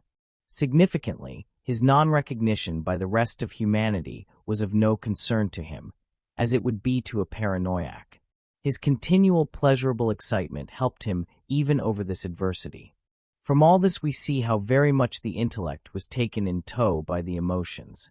He was not really convinced of his ideas, for he did not mind correcting them theoretically, but he hoped for their fulfillment, in contrast to the paranoiac, who hopes because he is convinced.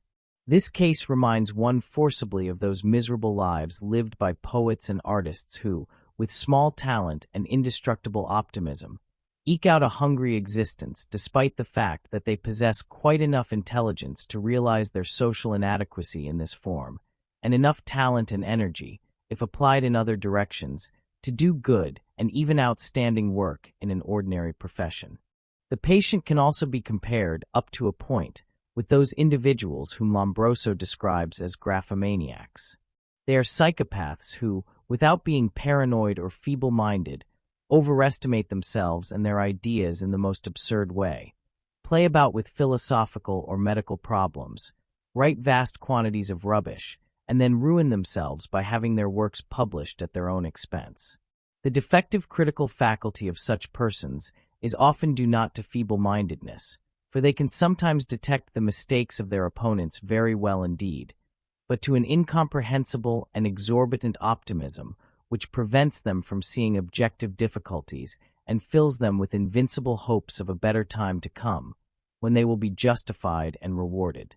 Our patient, however, reminds us also of numerous higher imbeciles and crackpot inventors whose feeble-mindedness is confined to lack of criticism of their own particular quirks, and whose intelligence and efficiency in other departments are at least average. It should be emphasized that in the 4 cases we have reported the intelligence was good throughout, in the first and second cases even very good, in flagrant contrast to the outward conduct of life, which was extraordinarily inept.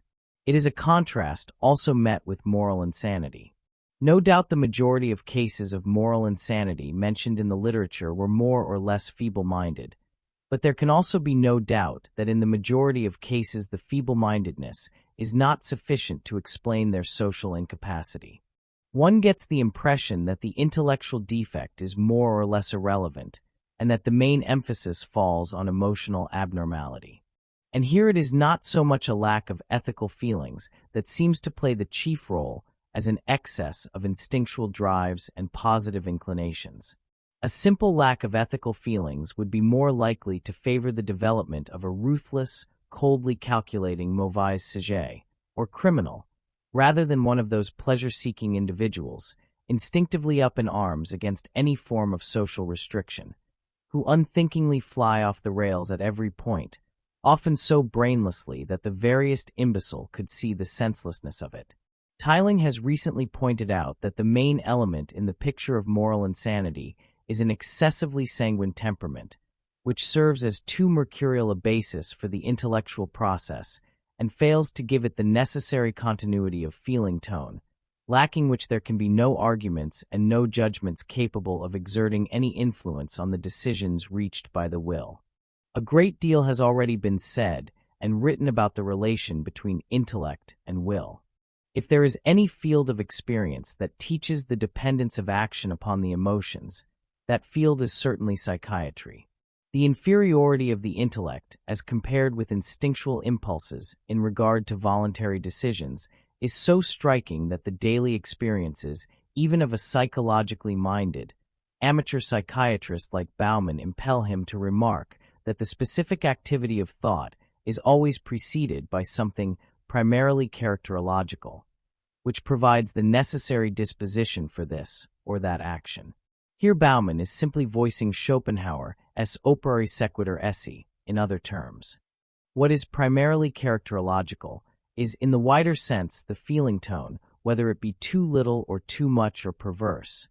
In the narrower sense, it is the inclinations and drives, the basic psychological phenomena which make up man's empirical character. And this character is obviously the determining factor in the actions of the great majority of people. The role played by the intellect is mostly a subsidiary one, since all it does at best is to give the already existing characterological motive the appearance of a logically compelling sequence of ideas, and at worst, which is what usually happens, to construct intellectual motives afterwards. This view has been expressed in general and absolute terms by Schopenhauer as follows: Man ever does what he wills, and does so by necessity. That is because he is what he wills, for from what he is there follows by necessity everything he will ever do. Even if we admit the fact that numerous decisions are mediated or first considered by the intellect, we should still not forget that every link in a chain of ideas has a definite feeling value, which is the one essential thing in coming to a decision, and without which the idea is an empty shadow. But this feeling value, as a partial phenomenon, underlies any changes in the whole sequence, which in the case of mania results in Wernicke's leveling down of ideas. Consequently, even the purest intellectual process can reach a decision simply through feeling values. Hence the prime motive for any abnormal action, provided that the intellect is fairly well preserved, should be sought in the realm of effect. Wernicke regards moral insanity as a distant parallel to mania, supposing the elementary symptom to be a leveling down of ideas. In most cases he finds an inner unrest and irritable moods, but omits all the other, equally important manic symptoms like flight of ideas, pressure of talk, morbid euphoria, etc. In surveying the literature on morally defective persons, one cannot fail to be struck by the emotional excitability and lability so frequently reported. It would perhaps be worthwhile, when investigating the morally defective, to direct attention mainly to this emotional abnormality, or rather lability, and to consider its incalculable effects on the intellectual processes. In this way it might be possible to shed new light on cases which till now have been judged only from the standpoint of moral defect, and to regard them rather as examples of emotional inferiority in the sense of a relatively mild or serious manic mood disorder. The greatest attention along the lines suggested would be claimed by the cases of moral insanity, which follow a periodic or cyclic course with lucid intervals and paroxysmal exaltations. To sum up, 1. Manic mood disorder is a clinical condition that belongs to the field of psychopathic inferiority and is characterized by a stable, hypomanic complex of symptoms generally dating back to youth. 2. Exacerbations of uncertain periodicity can be observed. 3. Alcoholism, criminality, moral insanity, and social instability or incapacity are, in these cases, symptoms dependent on the hypomanic state. In conclusion, I would like to thank my chief, Professor Bluller, for kindly allowing me to make use of the above material. A case of hysterical stupor in a prisoner in detention. The following case of hysterical stupor in a prisoner in detention was referred to the Bergalsley Clinic for a medical opinion. Apart from the publications of Ganser and Reck, the literature on cases of this kind is very scanty, and even their clinical status seems uncertain in view of Nissel's criticisms. It therefore seems to me of interest to put such a case on record, particularly as the special clinical picture it presents is of considerable importance for the psychopathology of hysteria in general. The patient, Godwina F., was born May 15, 1854. Her parents were stated to have been healthy. 2 of her 4 sisters died of consumption. Another died in a lunatic asylum. The 4th was normal. 1 brother was also normal and very steady-going. The 2nd brother was Carl F., an habitual criminal. Her 2 illegitimate daughters were both healthy. Nothing was known of any previous major illnesses. The patient came from poor circumstances. She began work in a factory at the age of 14. At 17, she started a love affair, had her first illegitimate child at 18, her second at 28. She was entirely dependent on her lover, who provided her regularly with money. She alleged that 3 years earlier she had received from him some 20,000 marks, which she quickly spent. Consequently, she got into financial difficulties, let her hotel bills pile up, and then left the hotel, repeatedly promising the proprietor that she would pay as soon as she got the sum due, 10,000 marks, from her lover. Suspected of theft, she was arrested on May 31st at 5 p.m. At the preliminary hearing on the same day, and on the following days, she conducted herself quite correctly, and her behavior in custody was altogether quiet and respectable. Her daughter stated that the patient had lately been irritable and depressed, which was understandable enough in view of her difficult situation. Otherwise, nothing abnormal could be ascertained.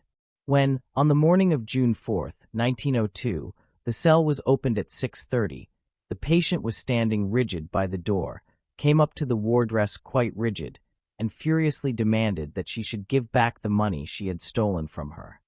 She waved away the food that was put before her, remarking that there was poison in it. She began to rage and shout, threw herself about in the cell, kept on asking for her money, saying that she wanted to see the judge at once, etc. At the call of the wardress, the jailer came with his wife and assistant, and together they tried to calm her down. Apparently there was a fairly lively scene.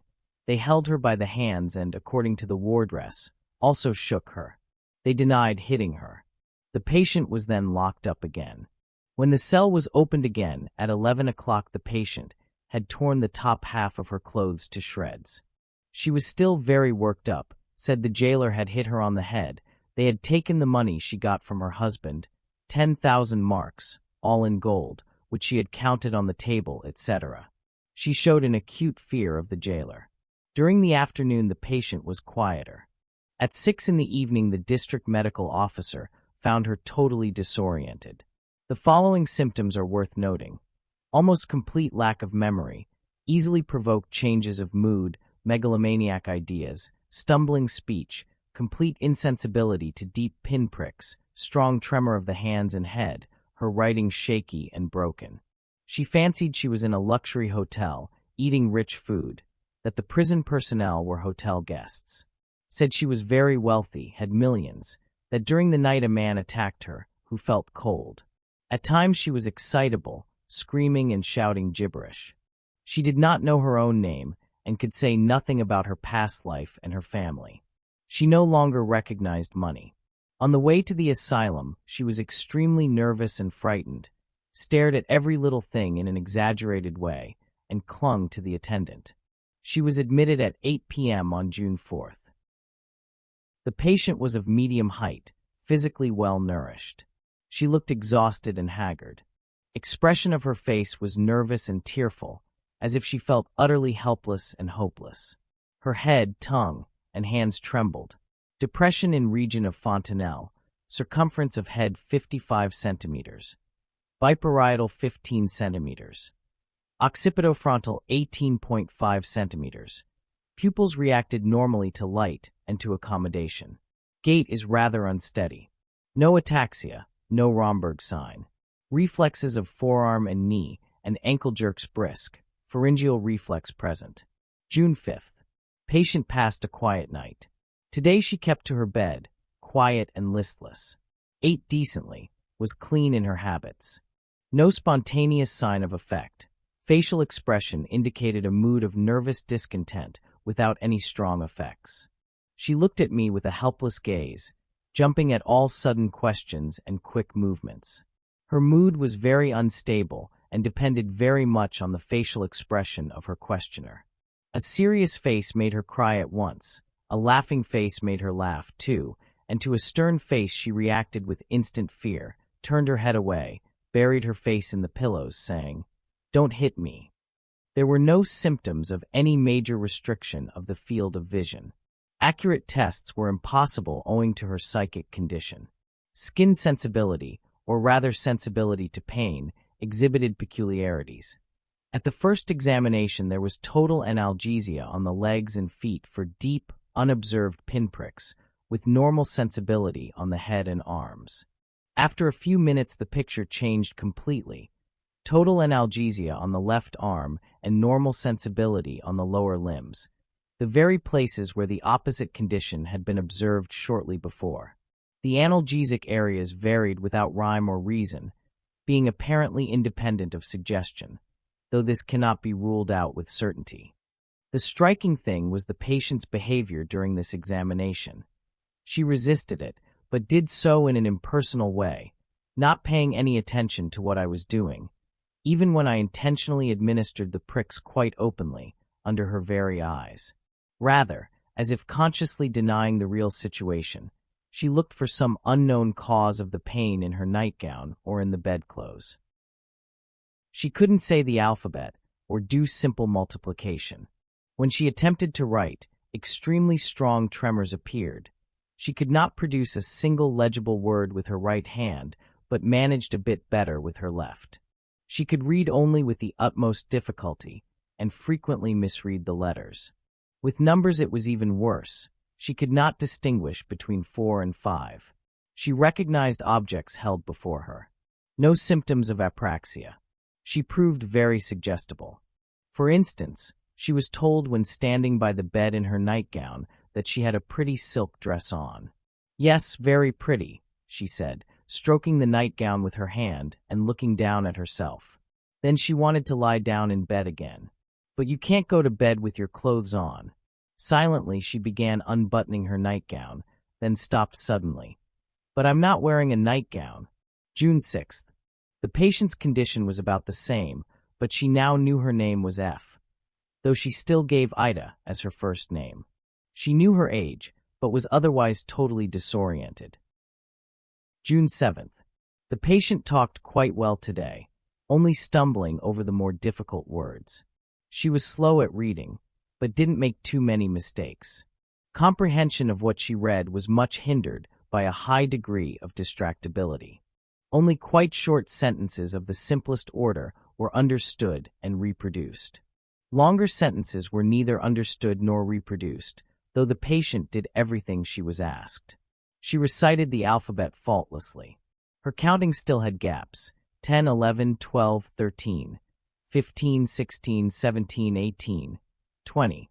She still confused 4 and 5 when writing. Her writing was very much distorted by the tremor. On the following days her condition remained essentially the same. June 9th. Better today, quick reaction, greeted me in a friendly manner. Orientation in space was correct. She knew her name was Godwina F. But had no idea when, how, or why she came here. Knew only one daughter, Ida. Knew nothing of the existence of her brother, Carl F., nor of her arrest, her son-in-law, etc. No gross disturbances of sensibility ascertainable. June 10th. Received a visit from her daughter Ida this morning. Still remembered it in the evening. Orientation maintained. She asked the wardress about the date. On being told that she was in detention, she exhibited strong affect, burst into tears, and refused to believe it. June 11th. Again a little better than yesterday. She was oriented as to place and time, but complained of a bad headache. Lay quietly in bed, apparently very exhausted. Very distractible, and had to be prodded into answering.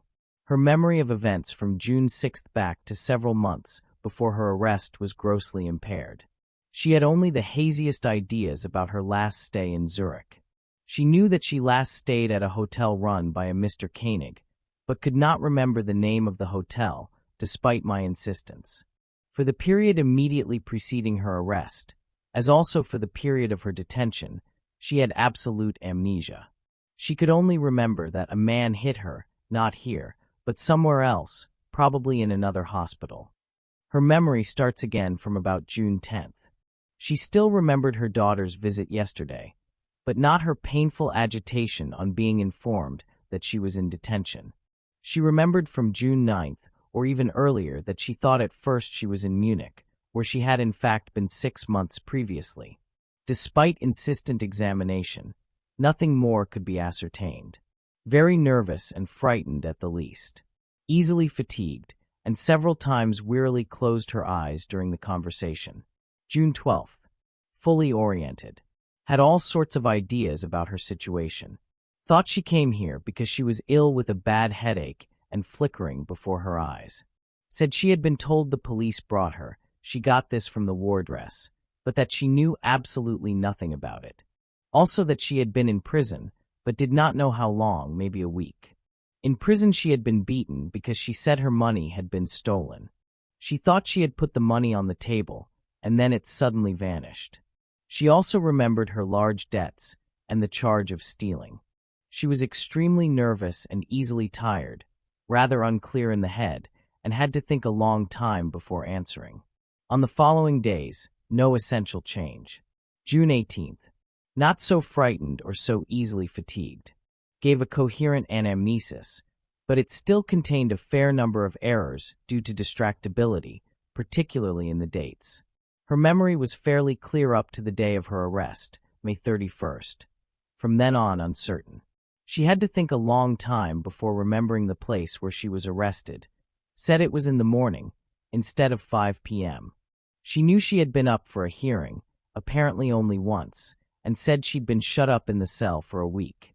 She said the hearing took place on the first or second day of detention, June 2nd. In reality, it was immediately after her arrest, at 6 p.m., and on the following morning. She was also present at the examination of several witnesses. She still vaguely remembered seeing her daughter there. The daughter was arrested under the same charge. She thought she had to sign something, but did not know what. On the second or third night, she was quite positive that she put the 10,000 marks which she'd been expecting on the table. The money was a great joy to her. Then it seemed as if the door suddenly opened and a black man came in, with a bent head, who seized her by the shoulders with cold hands and pushed her into the pillows. Suddenly the thought came to her, "Christ, he's after my money." She then came to herself from sheer fright, still feeling the cold hands on her shoulders, convinced herself that the door was shut, and looked round for her money on the table. It had vanished. She was in despair. She could not find her way about, and no longer knew where she was. Next morning 2 men and 2 women came who she did not know. One of the men seized her by the hair and hit her. She screamed and must have lost consciousness. It was just like being dead. When she came to herself again, she was lying here, in the asylum, in bed. She thought she was in Munich, but the wardress told her it was Zurich. She now felt pretty well, except for the headache and for sleeping badly. Only at night she had bad dreams, for instance of lying on kittens or that swarms of cats were crawling over her. The patient still exhibited marked torpor and considerably reduced power of attention. Comprehension is good. Retention was very bad. She failed altogether to remember stories of any length.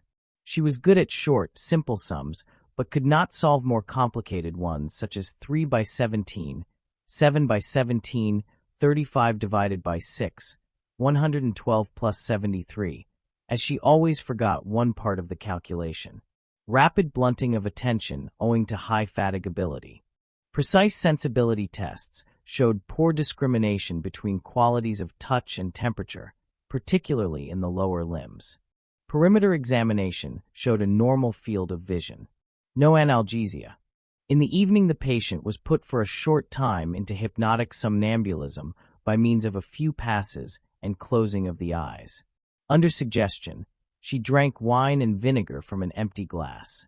On being told that it was an apple, she bit a pen wiper and pronounced it very sour. Cautious questioning revealed that the retrograde amnesia for the period from May 31st to the night of June 3rd disappeared under hypnosis. The patient related that she was arrested at 5 p.m. on the Bellovplatz, where she was taking a walk with her daughter. The daughter was apprehended first, whereupon the patient, who was a few paces behind her, came up to see what was the matter. The hearing took place at 6 p.m. and continued on the following morning. The details were confirmed by the daughter. The total amnesia for the period from the night of June 5th to June 10th resisted hypnosis. No memory of this period could be awakened despite repeated attempts. The headache disappeared under suggestion. Deep sleep was suggested for the night, also amnesia for the whole content of the hypnosis. The pains in the head were much better after she was awakened, and at night she slept uninterruptedly for 8 hours. On the following days she was hypnotized fairly regularly, with good results. In each hypnosis, she showed continuity of memory with the previous ones. June 24th.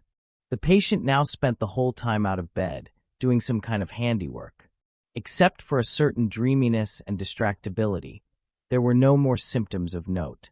The retrograde partial amnesia and the total amnesia continued unaltered.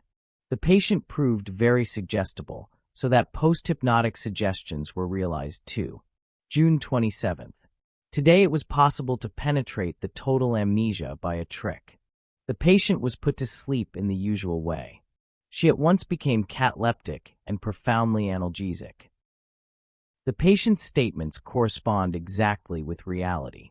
She was brought to the asylum in a cab by a police sergeant at 8 p.m. during a violent thunderstorm. On the way she clung frantically to the sergeant, saying in a terrified voice that she was going to be beaten again. A doctor was present at her admission. Also there were 2 senior wardresses, and the nurse came soon afterwards. During the next fortnight, the patient's general condition underwent considerable improvement with occasional use of hypnosis. The scope of the amnesias remained unaltered. June 21st. During the night, the patient suddenly jumped out of bed, totally confused, in great terror, absolutely disoriented, and only after much persuasion could she be quieted down sufficiently to go back to bed. She stayed in bed this morning, trembling and starting violently when spoken to, expressing vague fears and complaining of dizziness and headache.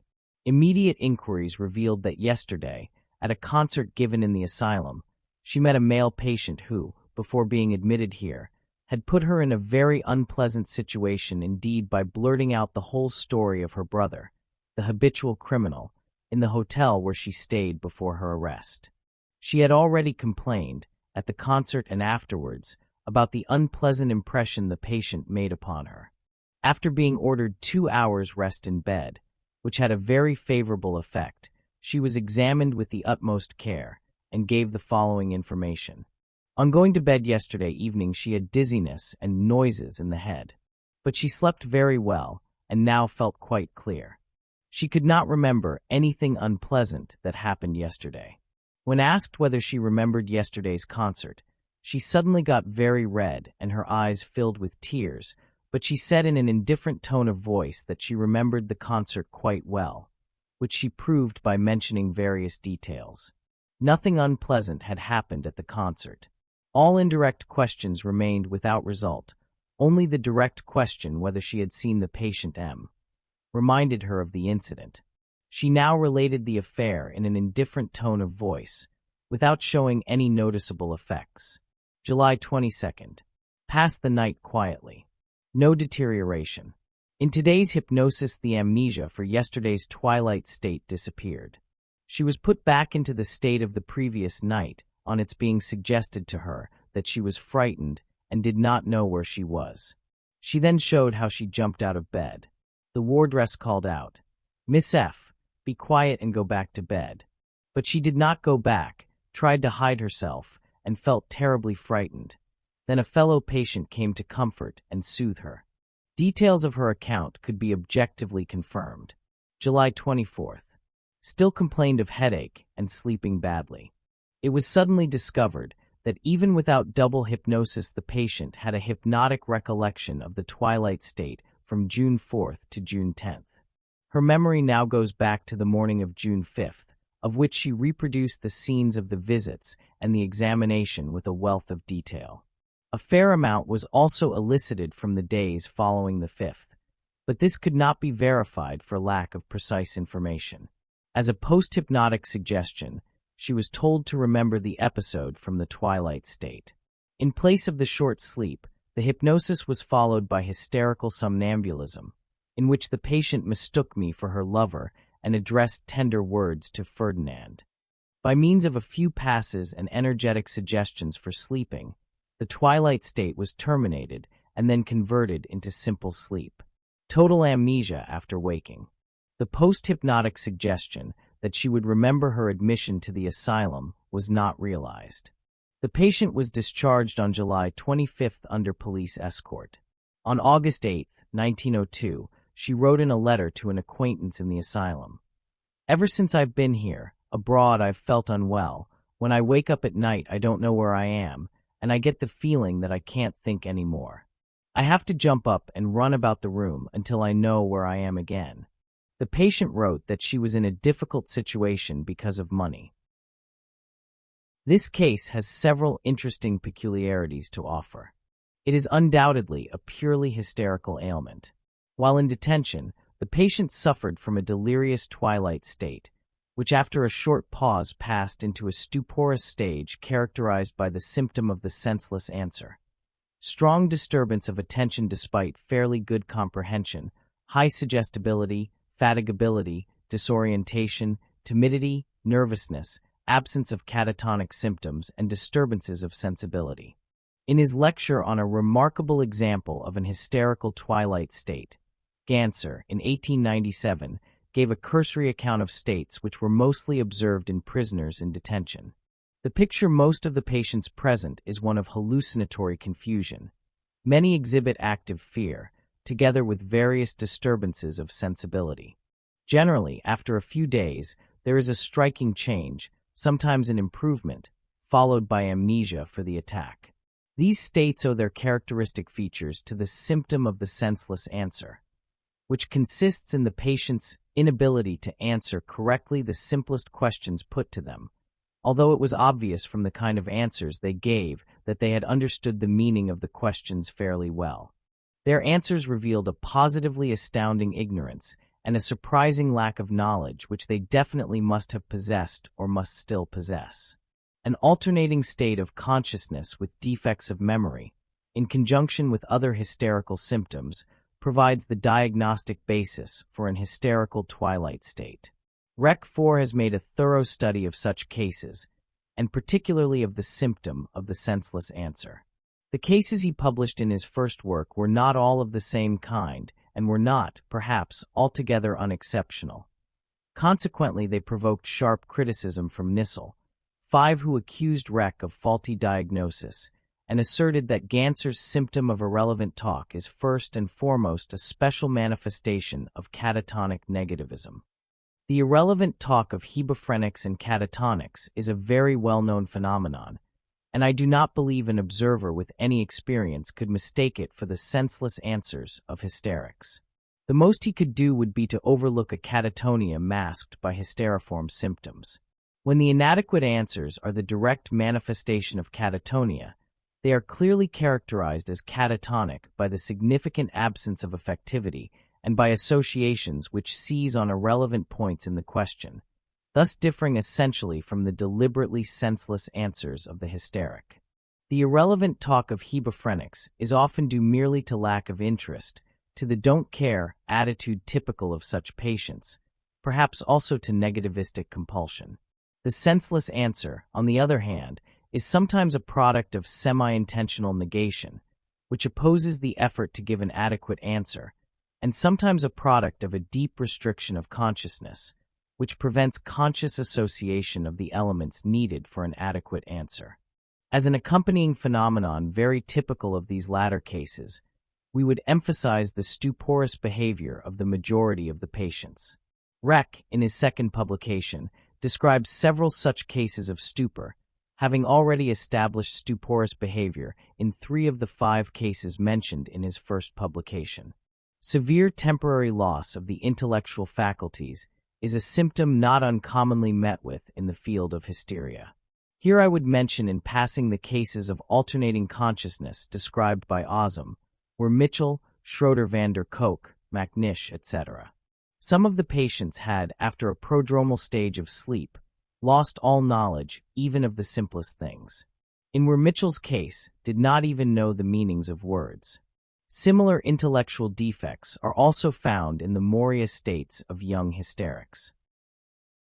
The phenomenon we are discussing has, however, a very different clinical setting in our case, and assumes a special aspect when combined with other symptoms. If we take Ganser's syndrome to mean a passing state of altered consciousness, amnesically separated from the normal state, in conjunction with exaggerated, negativistic senselessness, then its inner affinity with Reck's description of stupor in convicts is unmistakable. This stupor is often found in criminals, generally soon after their arrest, and may be regarded as a consequence of the excitement and hardships they have undergone.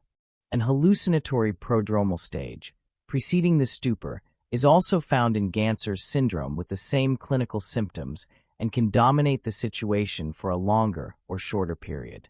Similarly, disturbances of sensibility are common to both. The question as to the extent of amnesia is very obscure. Like most hysterical amnesias, it is difficult and sometimes impossible to circumscribe. Course and prognosis are equally uncertain. One can only say that in this matter the same is true as in traumatic neuroses, where the illness stands in reciprocal relationship to the injuriousness of the cause. Our case seems to me particularly suited to throw light on those aspects of the Ganser-Reck picture which are still relatively unexplored because they are so difficult to observe. That is, on the still open question of amnesia and the psychological mechanism of the most characteristic symptoms. In our patient, whose anamnesis had nothing special to offer, the picture described by Reck developed in singularly pure form under the obvious influence of detention. In the loneliness of solitary confinement, she naturally became intensely preoccupied with the misfortune that had suddenly befallen her. Moreover, she was worried about her daughter, who was in the last stages of pregnancy, and on top of that there was the anxiety and agitation caused by the charge of theft, which later turned out to be false. All this led to the outbreak of a delirious state on the 4th night of her detention, with violent motor excitement. As chief content of the delirium, we find a syndrome which every prison psychosis can offer for a time. It consists of that well-known mixture of hallucinatory wish fulfillment and delusions of being wronged. We must regard as such a symptom of detention the episode, which began like a vivid dream with a wish-fulfilling illusion and ended in a state of fearful perplexity and lack of judgment, where nothing could be corrected despite the fact that she was more or less awake. She dreamt that she received the expected 10,000 marks and put them on the table. A black figure suddenly comes in and gives her a violent fright. She leaps up, the hallucinations vanish, leaving behind them the delusions of being robbed, poisoned, etc. In the course of the next day, the wish-fulfilling delusion gained the upper hand. The patient thought she was in a luxurious hotel, was very rich, and had millions. At the same time, she showed marked deficiency of intellect, which the prison doctor who was called in took for dementia paralytica. This intensification of a wish-fulfilling delusion to a real delusion of grandeur may perhaps have been due to extreme restriction of the mental field of vision, since, as Wernicke points out, delusions of grandeur may easily arise when there is a lack of orienting ideas and a predominance of egoistic thinking. Reck noticed much the same thing in his cases. On being admitted to the asylum, the patient presented a picture of the most profound restriction of consciousness, with marked anxiety and perplexity. A little later, this state passed into a quieter phase characterized by absolute lack of psychic content. Her consciousness was a tabula rasa. Continuity of all memories seems to have been broken. She fancied she was in a hotel, but this was rather a matter of guesswork, a faint echo of her previous life, than a real misinterpretation of her surroundings in delirium. She had lost all knowledge of the simplest things, even of her own name, and as though it occurred to her in a dream, gave her daughter's name as her own. In striking contrast to this marked deficiency of intellect was her good comprehension. She understood requests and questions well. Only in her answers, or rather in her centrifugal psychic performance, was any disturbance evident. As might be expected, the power of attention was almost entirely absent, so that the whole psychic process was broken up into apparently disconnected elements. This picture was completed by her suggestibility. Anything one told the patient or forced her to do supplied the only content in her mental void, and this behavior was quite consistent with her behavior under hypnosis. This stuporous state is so far removed from catatonic stupor that the latter has no bearing whatever on a differential diagnosis of our case. Despite this apparently absolute mental blank, we have a number of clues to support the hypothesis of a psychic process, though it is abnormal in not being illuminated by consciousness. When asked her Christian name, the patient replied, Ida. Ida was the name of the daughter who was arrested with her. Asked whether she knew anybody called Godwina F., she replied, Yes, she is in Munich. The patient herself was formerly in Munich. The idea that she was now in Munich, a faint continuity of memory with her earlier personality, obviously gave her the shadowy idea of her former real stay in Munich, and hence a recollection of her real name. Was she ever in Zurich? Never, but I've stopped there with my son-in-law. The son-in-law did, in fact, live in Zurich, and the name Zurich stirred up memories of the unpleasant experiences she had there, which were also mainly connected with her son-in-law. This double connection thrust the memory of the son-in-law to the forefront, while the obvious answer, that she had been in Zurich, was rejected. We shall see more of this curious mechanism, which is so characteristic of hysterical ailments. Asked what was the matter with the patients in the asylum, she replied, Headache. This answer shows that she was unconsciously oriented to her surroundings, but that her supraliminal consciousness could only produce a distant association to the right idea. The psychology of the next answer is very similar. Asked whether she had recently been in prison, she replied, No, I've never been in prison. A man with a beard hit me. Here again the right answer cannot be given, or rather it is flatly denied, and an idea closely associated with it is produced instead. The reverse, too, sometimes happens. An affirmative answer is given as a result of suggestibility, but must be denied immediately afterwards because of her peculiar negativism. Thus, when asked whether it was 1902, she answered, Yes, 1902. No, it's 1900. Of course it's 1900. I was all muddled. Her orientation was quite unmistakable, however, in the episode of the suggested silk dress. The suggestion that she was wearing a silk dress was realized at once, and lasted until she wanted to undress in order to go to bed. At that moment the unconscious orientation broke through. She stopped suddenly and said, But I'm not wearing a nightgown. She knew subconsciously that she was standing there in her nightgown, and that she would be completely naked if she took it off. The feeling of shame was stronger than the suggestion, and prevented her from undressing. Not, however, with the right motivation, but because of a suggested association to the right idea. With the improvement beginning June 9th, despite fairly good orientation as to time and place, there was a striking defect of memory for all unpleasant events in the recent past, including all persons who were in any way associated with unpleasant memories for the patient. She remembered only her daughter Ida, but had no knowledge of her other daughter and of the son-in-law she quarreled with, or of her brother the criminal. Although on June 10th she showed continuity of memory with the previous day, she no longer remembered the information which she received with such lively effect concerning her arrest and detention. So once again something unpleasant was repressed out of the sphere of consciousness.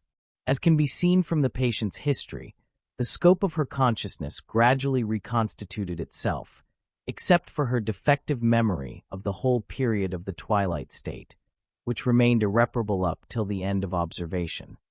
As already reported, elucidation of her summary memory from the moment of arrest to the outbreak of psychosis in the night of June 3rd presented no difficulty at all. Much greater obstacles stood in the way of hypnotic elucidation of the twilight state. However, I succeeded in the end by making use of two tricks mentioned in the literature. The first was devised by Janet.13 in order to put his well-known medium Lucy into a deeper sleep for a definite purpose. He would hypnotize Lucy too, that is, Lucy I already hypnotized into somnambulism, by means of passes, just as if she were not yet hypnotized. By means of this procedure Janet discovered Lucy III, whose memory was like a large circle enclosing the two smaller circles of the memories of Lucy II and Lucy I. That is to say, it had at its disposal memories not accessible to either of them. As an intermediate state between Lucy II and Lucy III, Janet found a deep sleep in which Lucy was absolutely non-influenced. The same thing was observed in our patient.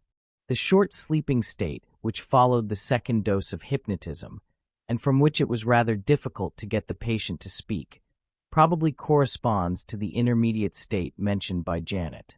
The second trick I used was the method used by Farrell in Neef's famous case.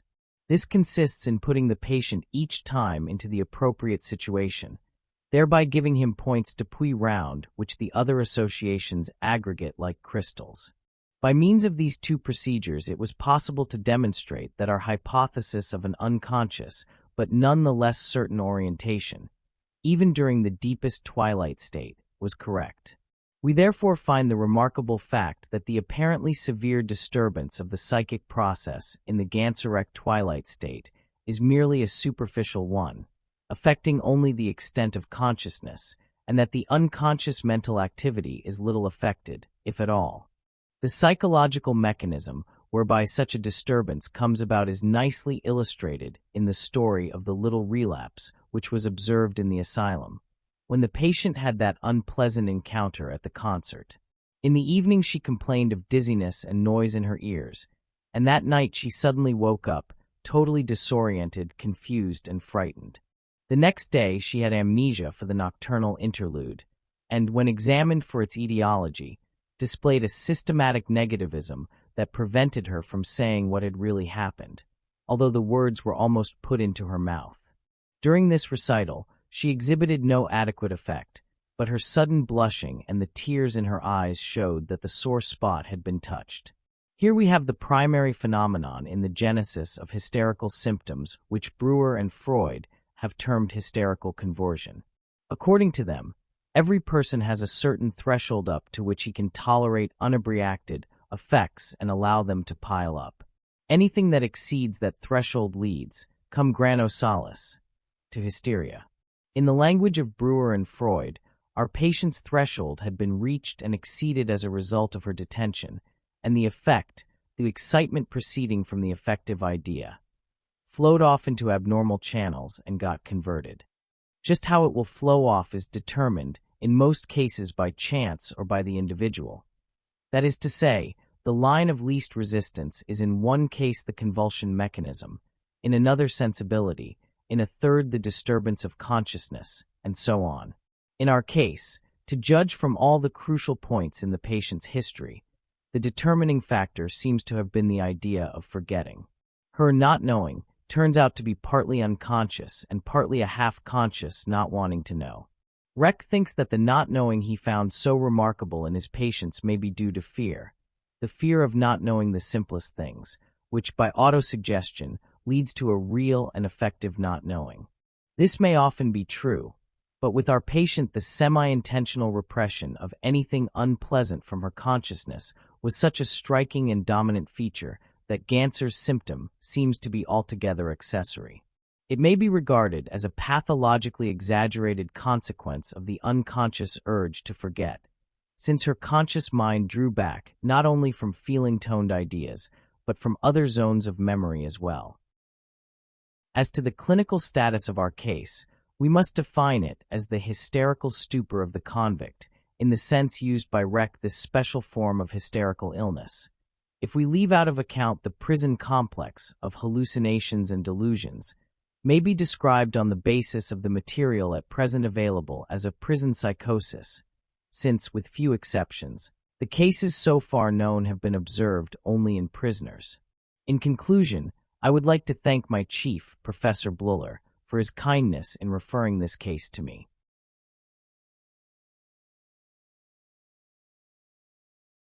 On simulated insanity. A medical opinion on a case of simulated insanity. Several cases of simulation have recently been published by Bolt, who in the course of his article remarks that the question of simulation presents fewer difficulties in practice than it does in theory. I would not like to go all the way with this statement. As a matter of fact, cases do occasionally come up for observation which are extremely confusing and create any amount of difficulty for the specialists who are asked to give a medical opinion. It is precisely on the practical side that the art of the diagnostician is sometimes taxed to the utmost. Generally speaking, simulation used to be suspected much more frequently and injudiciously than it is now.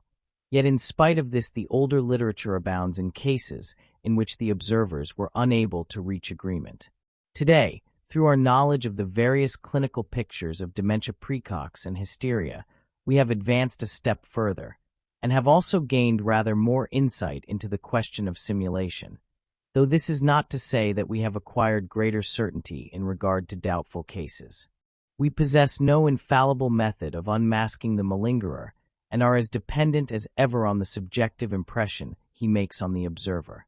As Bolt rightly points out, it is always a risky business to publish these cases at all, for it requires considerable literary talent to lend an air of plausibility to subjective impressions. It is an unfortunate fact, as Furstner says, that the observer cannot convey to the reader all the detailed nuances of the picture. The changing facial expression, the attitude, verbal response, and so forth. Hence no author need be surprised if the reader doubts his cases of simulation, or at least finds in them something to cavil at. In any conscientious appraisal of simulation, there is so much to take into account and so much to investigate that, in reading a report that is the least bit summary, one is apt to regret the omission of this or that item which seems of importance. Modern diagnostic requirements are far higher than formerly, when, strange as it seems, it was often simply a question of whether the case fit into the purely theoretical scheme of the psychoses or not. The prolonged controversy over the famous case of Rainer Stockhausen is particularly instructive in this respect.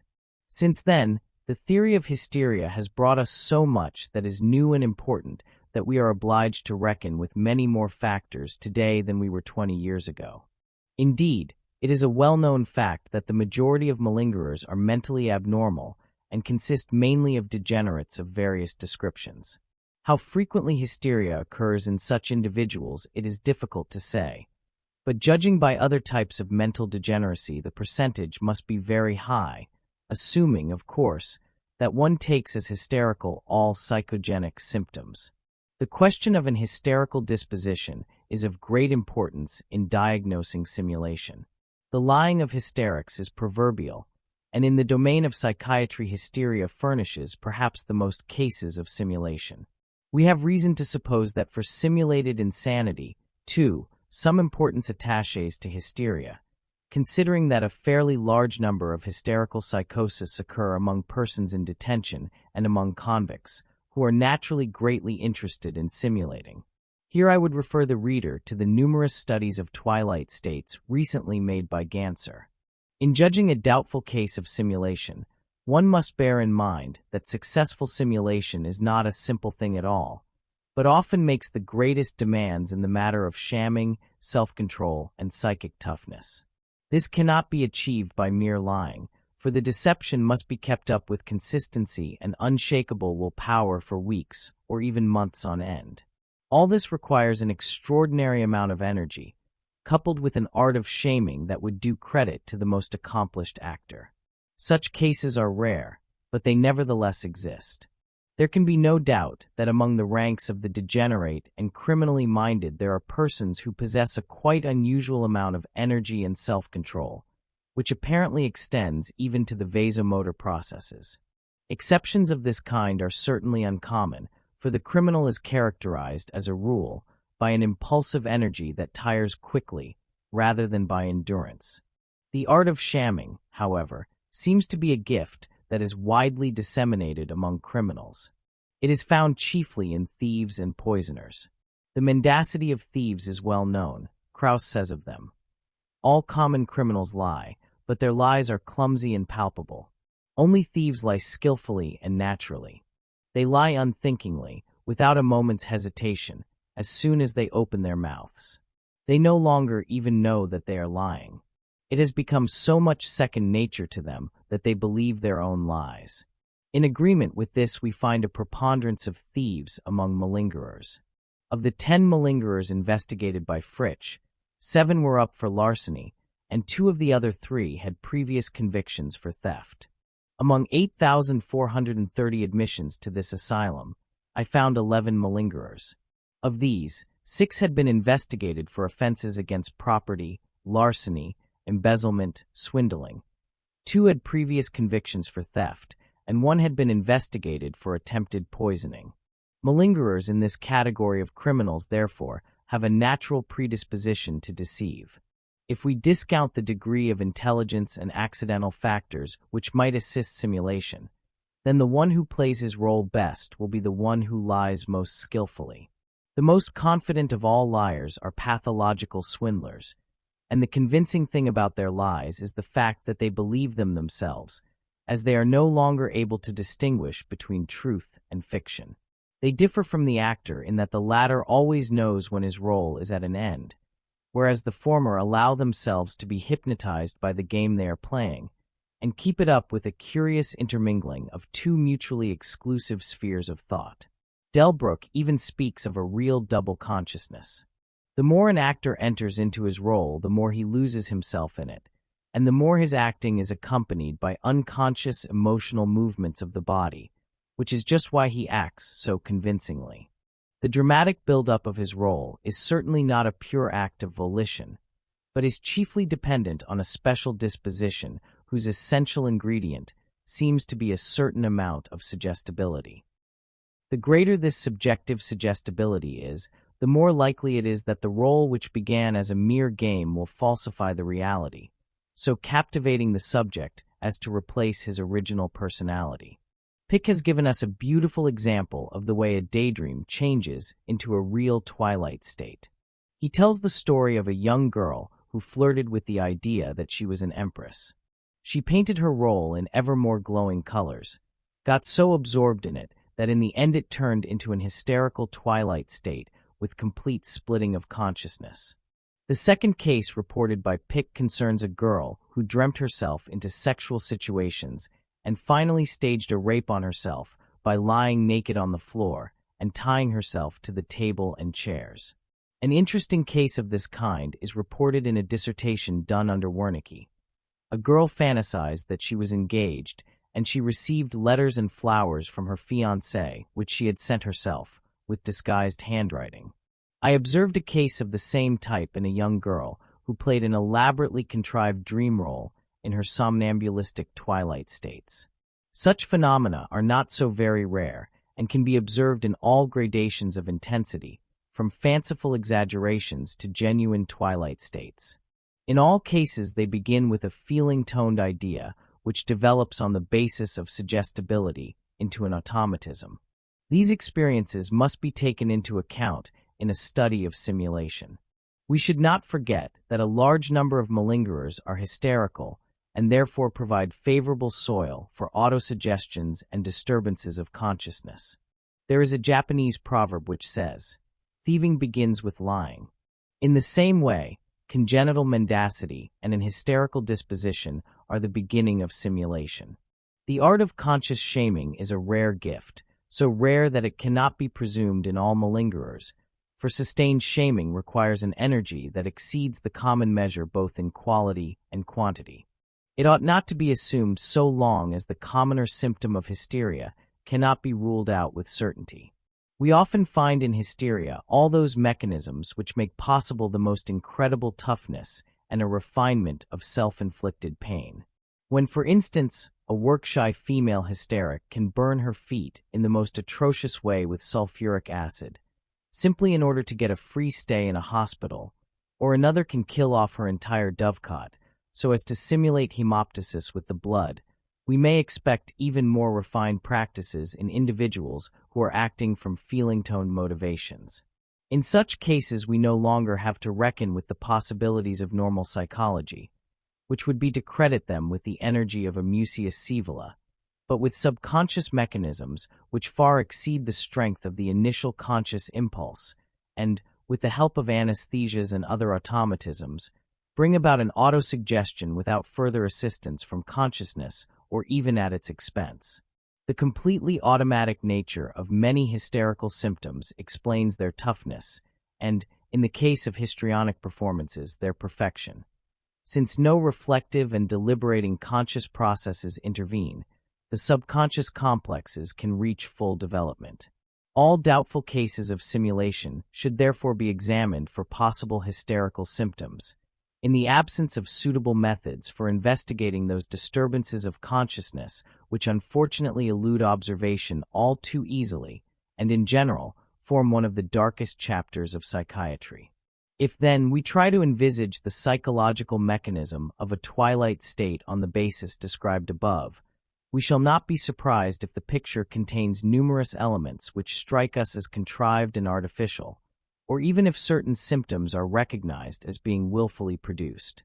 We should not, however, jump to the false conclusion that the other symptoms are being shamed as well.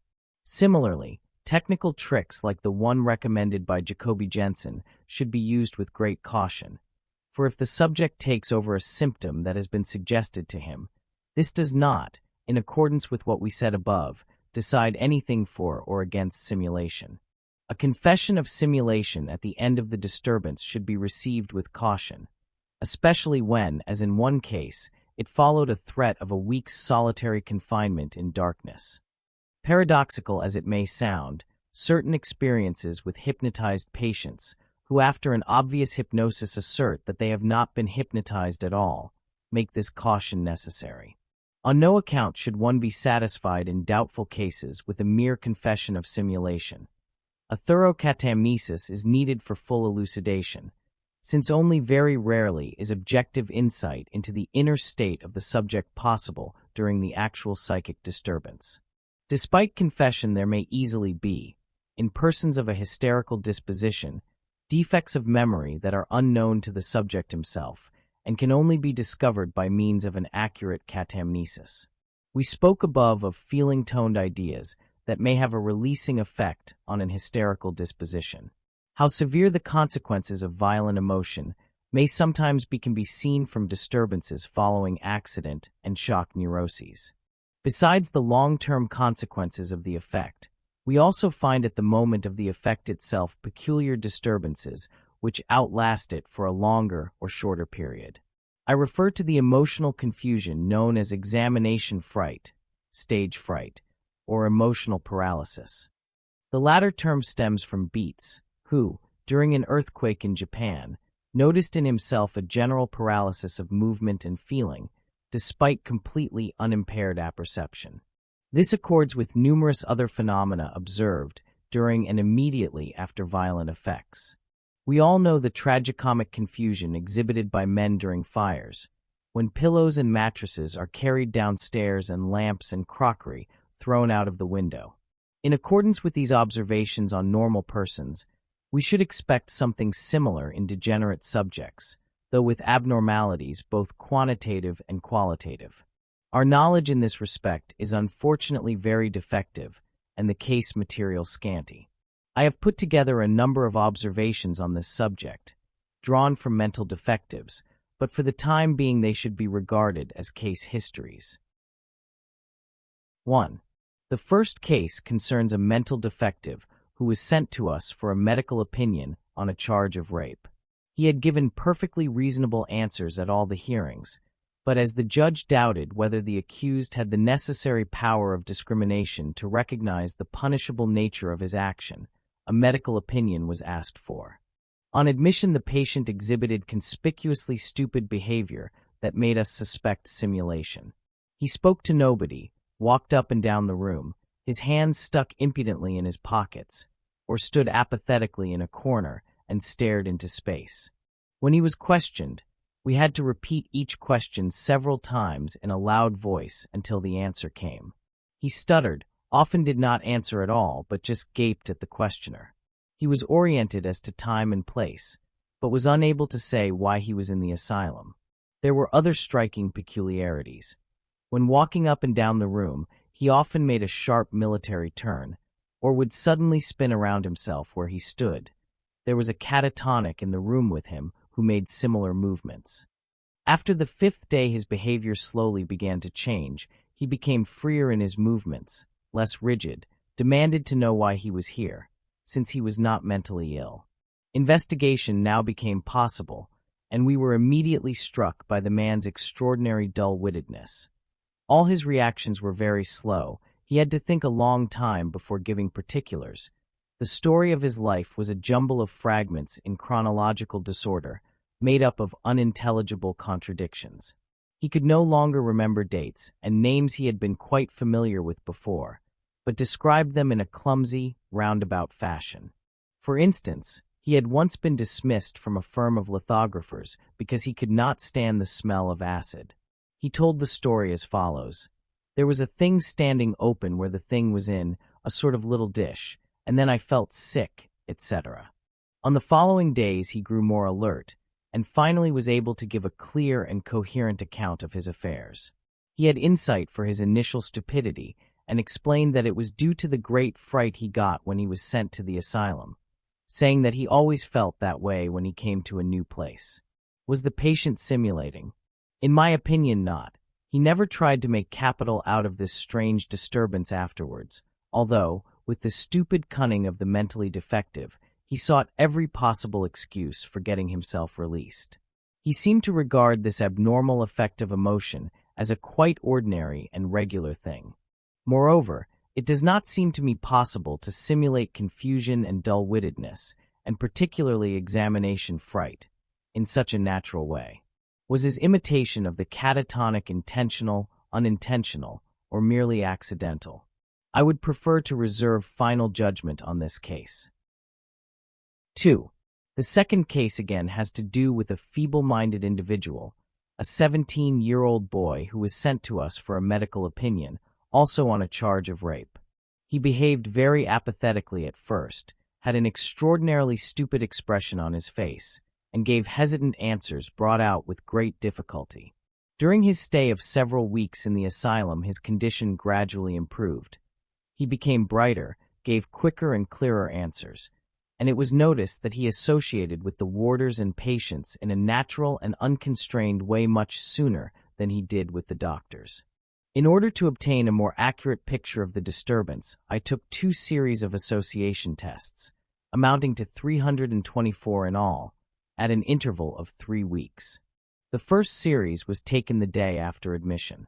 This list shows very clearly the change in the patient's mental state. The preponderance of meaningless reactions, clang reactions, and repetitions in the first series indicates a state of inhibited association which can best be described by the word embarrassment. With regard to the perseveration and its comparatively large preponderance in the first series, I would not venture to say anything where the material is so limited. This syndrome may be regarded as analogous to the one described in Case 1. The following two observations derive from investigations I am at present making with my colleague Dr. Ricklin. 1. Embarrassment is a state in which the attention cannot be concentrated, as it is fixed elsewhere by a strongly accentuated idea. I tried to reproduce this state by distracting the attention at the moment of association. This was done as follows. The subject, who was naturally a practiced one, was asked to fix his attention on the visual ideas that presented themselves as the stimulus word was called, but, as in the ordinary test, to react as quickly as possible. He was therefore in a state that corresponds more or less to embarrassment, since his attention was fixed, and only a fraction of it was left over for the reaction simultaneously taking place. The two experiments, made with two different people, each consisted of 300 separate tests. 2. Similar results were obtained in experiments with outer distraction, where the subject associated while simultaneously making pencil strokes of a certain length in time to the beating of a metronome. A corresponding change is shown in Table 3, based on 300 associations. In this experiment, practice naturally plays an important part, but the change in the associations is nevertheless very striking. Later on, I shall give a detailed report on the experiments and their significance for psychopathology. I think these examples suffice to throw an explanatory light on the association disturbances of our mental defectiveness. We see from these experiments that with inadequate investment of attention, the quality of the associations shows a general deterioration. That is to say, there is a distinct tendency to produce outer and purely mechanical associations. A person who thinks in terms of such associations has very poor powers of comprehension and assimilation, and consequently comes very near to certain states of dementia. This may possibly be the reason for the feeble-mindedness heightened by emotionality observed in Case 2. The findings here throw some light on Case 1, which unfortunately was not subjected to detailed psychological investigation. In Case 2, simulation was quite out of the question, and yet the patient's behavior ran much the same course as that of the first. Is it not possible that when feeble-minded and degenerate individuals are placed in an asylum, the unwanted internment becomes associated with affects which are neutralized only gradually, in accordance with the poor adaptability of defectives?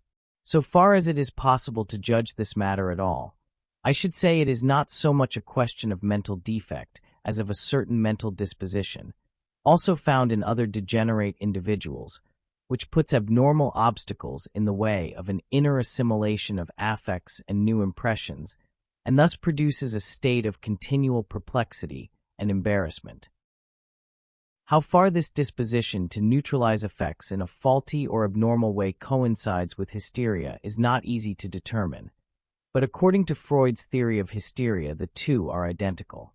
Janet found that the influence of affects is seen most clearly in hysterical persons, and that it produces a state of dissociation in which the will, attention, ability to concentrate are paralyzed, and all the higher psychic phenomena are impaired in the interests of the lower.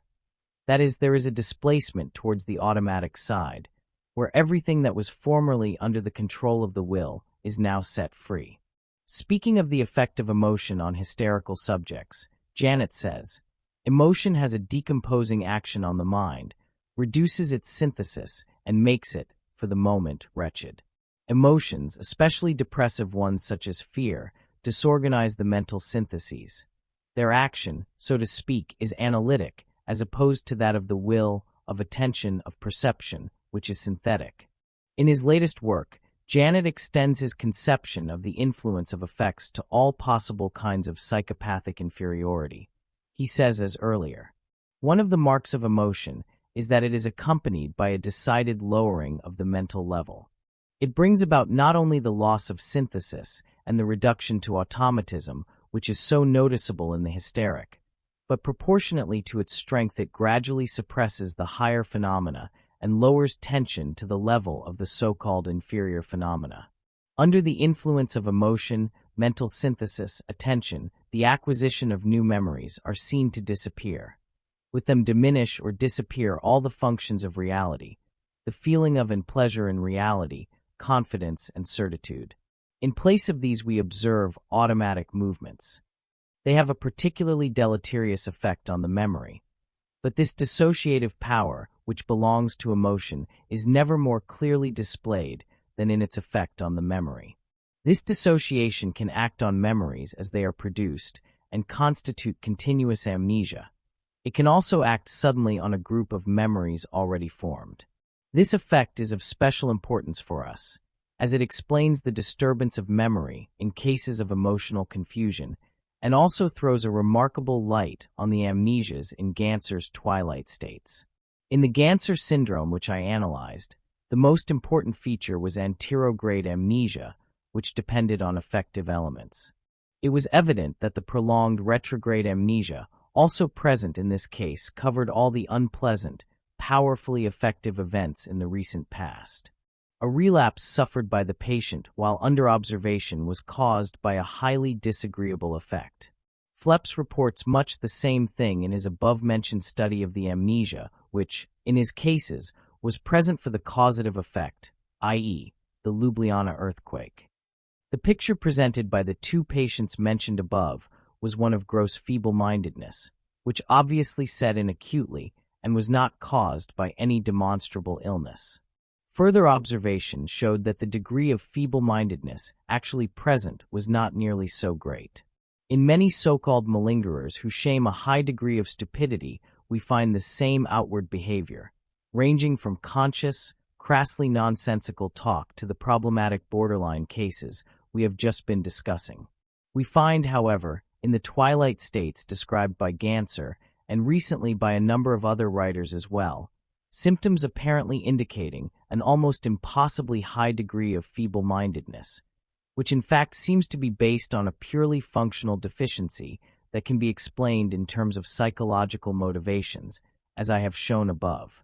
Ganser's senseless answers are of the same kind as those of the malingerer, only they arise from a twilight state that does not seem to me very far removed clinically from the cases of emotional stupidity reported earlier. If we apply these remarks to the question of simulation, we can easily imagine that, in cases of emotional confusion following the excitements of arrest, interrogation, solitary confinement, etc., one person will hit on the idea of simulating insanity, while others will be inclined by the disposition I have described to lapse into a state of stupidity, in which, according to the mentality of the individual, conscious exaggeration, half-conscious play-acting, and hysterical automatisms will be fused in an impenetrable mixture, as in the picture of a traumatic neurosis, where the simulated and the hysterical are inseparably combined. I would even say that in my view it is but a step from simulation to Ganser's syndrome, and that Ganser's picture is simply a simulation that has slipped out of the conscious into the subconscious. That such a transposition is possible is proved by the cases of pathological swindling and pathological dreaminess. A contributory factor in all this is the abnormal influence of effects mentioned earlier. The literature on simulation leaves much to be desired in this respect, as very often in difficult cases the experts are only too delighted if they can succeed in unmasking one or the other symptom as simulated, and this leads to the false conclusion that everything else is simulation as well. Here I would like to report on a case which is instructive from several points of view. J. Born 1867, Millhand. Heredity. Father quick-tempered, mother's sister melancholic, committed suicide. Nothing special is known of the patient's youth, except that his father early prophesied prison for him. At 16 he ran away from home and began wandering, working in various textile mills for about 7 years. At 22 he married. The marriage was not happy, the fault being entirely his own. After 2 years he ran away from his wife, taking with him her savings, emigrated to America, where he lived an adventurous and roving life. Came back after some years to Germany and tramped through it on foot. Arriving in Switzerland, he made it up again with his wife, who soon afterwards filed a petition for divorce. He ran away from her a second time, embezzled a sum of money entrusted to him by a fellow worker, spent the lot, and was arrested and sentenced to 6 months hard labor, 1892. After serving his sentence, he resumed his roamings round Switzerland. In 1894, he was sentenced to a month's imprisonment for theft. He is stated to have attempted suicide about this time, though not in connection with the punishment. After his release, he took to the road again until 1896. From then on, he worked uninterruptedly for 4 years in the same mill. In 1900, he married for the second time. This marriage, too, was unhappy. In 1901, he ran away from his wife, taking with him her savings to the value of 1,200 francs. He went on a binge with it for a fortnight, then came back to his wife with 700 francs. Later, 1902, he again took her money and ran away for good, committing 2 thefts when the money gave out. He was arrested soon afterwards and was sentenced to 6 months hard labor for the first theft. It was not until the spring of 1903 that he was recognized and arrested for committing the second theft. At the first hearing, he gave his particulars correctly, but denied the charge, involved himself in contradictions, and finally gave quite incoherent and confused answers. In solitary confinement, he became restless at night, threw his shoes under the bed, covered the window with a blanket, because somebody was always trying to get in. The next day he refused food, saying it was poisoned, gave no more answers, saw spiders on the wall. The second night, in a communal cell, he was restless, insisting that there was somebody under the bed. The third and fourth day he was apathetic, wouldn't answer, ate only when he saw the others eating, maintained that he had killed his wife and that there was a murderer under the bed with a knife. The prison doctor testified that the patient gave the impression of being a catatonic. He was admitted on June 3, 1903, for a medical opinion. The patient seemed listless, apathetic, his face rigid and stupid-looking. He could be made to answer only with difficulty.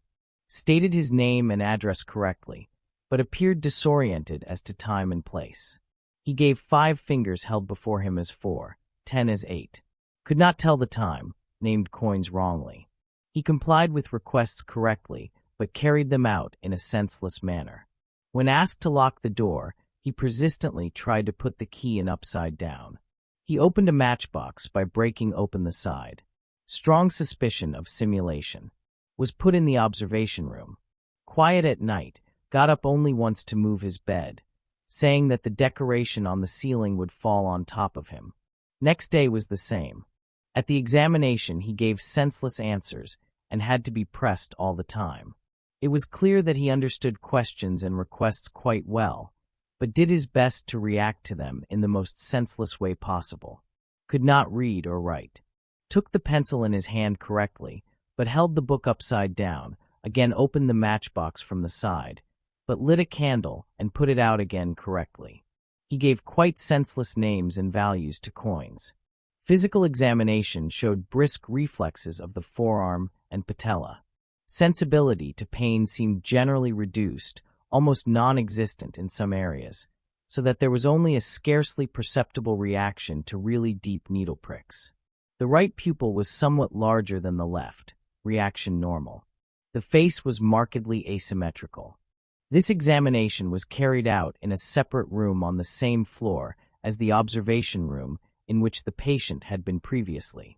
When the examination was over, we told him to find his way back to his room by himself. He went first in the opposite direction and rattled at a door he had not passed before, and was then told to go in the other direction. He now tried to open 2 more doors, leading into rooms near the observation room. Finally, he came to the right one, which was opened for him. He went in, but remained standing stiffly by the door. He was told to make his bed, but stood there without moving. His bed was in the corner facing him, clearly visible from where he stood. So we let him stand. He stood rigid on the same spot for an hour and a half, then suddenly turned pale, sweated profusely, asked the warder for some water, but fell unconscious to the floor before it arrived. After lying on the floor for 10 minutes and recovering himself somewhat, he was put on his feet again, but rapidly went into another faint. He was then put to bed. He didn't respond to questions at all, refused food. In the course of the afternoon, he suddenly got up and threw himself against the door with considerable force, head foremost. When the warders tried to restrain him because of the danger of suicide, a hand-to-hand fight ensued, and it took several warders to subdue him. He was put in a straitjacket, whereupon he quickly calmed down. On the night of June 4th, he was quiet, turning his bed round only once. At the morning visit, he suddenly seized hold of the doctor and tried to pull him into bed, then seized the warder. Hyoscine injection. On the following days, he again showed dull and stupid behavior with occasional attacks on doctors and warders, which however never came to dangerous blows. He seldom said anything, and what he said was always stupid and nonsensical, uttered in an unemotional, toneless voice. He refused all food for the first 3 days, but on the 4th day he began eating again, then better every day. On June 7th, he suddenly demanded to have a vein opened because he had too much blood. When this was refused, he sank back into a dull brooding. In contradiction to his apathetic behavior, however, he seemed to take an interest in his surroundings. On seeing a patient in the bed next to him offering violent resistance to nasal feeding, he suddenly called out that they should tie the man's feet together. Then it would go better. On June 8th, he was given a strong dose of ferretism. Poor reaction. He was told that this would happen daily from now on. On the morning of June 9th, he was suddenly clear, demanded a private interview at which he made the following statement. "You know very well that there's not much of a problem with me. When I was arrested, I was so scared and upset thinking of my mother and sisters, they being so respectable, that I didn't know what to say, so I got the idea of making things look worse than they were. But I soon saw you weren't taken in. Besides, I felt such a fool playing the loony. Also, I got sick of always lying in bed. I'm sick of everything. I think all the time about killing myself. I'm not crazy, yet I sometimes feel I'm not quite right in the head. I didn't do this to avoid going to jail, but for the sake of my family. I intended to go straight, and hadn't been in jail for 9 years until last fall." When asked how he came to simulate insanity, he said, "I was sorry for my old mother and regretted what I'd done. I was so frightened and upset that I thought, well, I'll make out I'm worse than I am. When I got back to the cell after the hearing, I was at my wit's end. I would have done away with myself if I'd had a knife." He did not seem to be very clear about the purpose of the simulation, saying he just wanted to see what they would do with him. He gave adequate motives for his actions under simulated insanity. One striking thing was the statement that despite his 4-day fast, he had felt no appetite. A thorough anamnesis was now undertaken, a point of special interest being the patient's remark that he was always driven from place to place by an inner unrest. As soon as he settled in one place for a time, the vague urge for freedom came over him again and drove him away. Throughout his story, he showed a fair amount of uncertainty with regard to exact particulars, years and dates, etc. But his uncertainty was quite surprising when it came to judging the time of recent happenings. Although otherwise properly oriented as to time, he maintained that he had been in the asylum for a fortnight instead of 6 days. By the evening of the same day, he had become uncertain again, and now wavered between 10 and 12 days. He recounted the details of his stay in the asylum unclearly, and he no longer remembered many little incidents, trivial in themselves, that took place during his simulation. He also got various things muddled up in time. He had only a vague memory of his admission and the examination that followed. He knew that he had been told to put a key in the lock, but thought he had done it correctly. He also remembered the examination on the next day, and said that the room had been full of doctors, about 7 or 8 of them. In reality, there were 5. He could still remember the details of the examination, but only when helped. With regard to the scene that took place afterwards, he made a statement to the following effect. He remembered quite well how he came out from the examination. We had turned him loose, and he lost his way in the big corridor. It seemed to him that in order to reach the examination room, he had first gone up some steps. Then, when he found that he did not have to go down any steps, he thought we wanted to fool him and lead him to the wrong room. Therefore, when we eventually took him to the sick room, He thought it was not the right room, nor did he recognize it again, especially when he saw that all the beds were occupied. But his bed was empty and clearly visible. That was why he remained standing by the door. Then he felt queer and fell over. Only when he was put to bed did he notice that there was a bed unoccupied, that it was his bed, and that he was in the right room. He treated this intermezzo as if it were simply a misunderstanding, without the least suspicion that it was something pathological. The dangerous ruthlessness with which he banged his head against the door he explained as a deliberate attempt at suicide. The next day, June 10th, we got the patient to do simple additions based on Krepeline's arithmetic tests. The average performance per minute was 28.1 additions, out of a total of 1,297 additions in 46 minutes. Increased practice produced an insignificant result. The difference between the average performance in the first and in the second halves amounted to only 1.5 in favor of the latter. So not only was the performance very poor, but the increased practice proved to be insufficient. In comparison with this relatively very easy work, the number of errors was abnormally high. 11.2% of the additions were wrong. There were 1.5 errors per minute in the first half, for 0.7 in the second half. These findings illustrate very well the rapid tiring of energy and attention despite the fact that there was no abnormal psychic fatigability. Optic perception was considerably reduced. The patient took a surprisingly long time to grasp the simple pictures in the Meggendorfer picture book. His comprehension of things heard and read was likewise reduced. In reproducing a simple Aesop's fable, he left out important details and made up the rest. His retention, particularly for figures, was poor. As already indicated, his memory of events in the not-so-recent past was tolerably good, and he had retained a normal amount of school knowledge. No signs of mental defectiveness. No restriction of the field of vision. No other hysterical symptoms. Red-green blindness. Reflexes as at the first examination. No disturbances of sensibility other than general hypalgesia. About a week later, June 19th, he was subjected to another thorough examination, having maintained correct behavior in the meantime. No changes in his physical condition.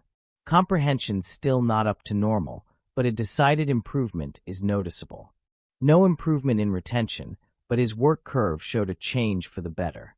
The result of the second test shows an increase of 4.3 in the performance per minute as compared with the first series, and a very definite reduction in the number of errors.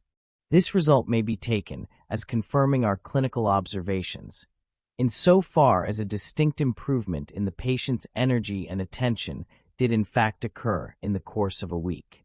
Unfortunately, he was not given an association test.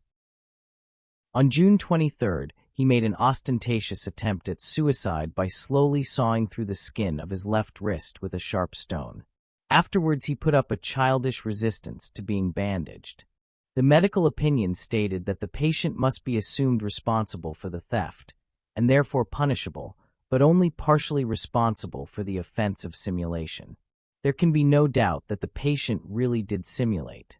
We have to admit that the simulation was excellent, so good, in fact, that, though we never lost sight of the possibility of simulation, we sometimes seriously thought of dementia praecox, or of one of the deeper hysterical twilight states mentioned by Ganser. The consistent mask-like rigidity of the face, the dangerous nature of his suicide attempt, banging his head against the door, the real fainting fit, the, to all appearances, deep hypalgesia, are facts which cannot easily be explained as mere simulation. For these reasons, we soon discarded the idea of pure simulation on the supposition that, if it really was a case of simulation, there must be some pathological factor in the background which somehow lent a helping hand. Hence the sudden confession came as something of a surprise. To judge by the material reported above, the patient was a degenerate. His forgetfulness and lack of concentration point to some form of hysterical inferiority, as grosser cerebral lesions seem ruled out by the anamnesis. Although we have no other direct indications of hysteria, this assumption nevertheless appears the most probable. Hypalgesia is a mark of degeneracy, which is also found elsewhere, particularly in criminals. As we have seen, the patient got confused at the hearings and explained that this was due to his state of desperation at the time, i.e., to a strong effect. The question of the logical motivation in this case still remains very obscure, and it looks as if he never came to a really clear decision to simulate.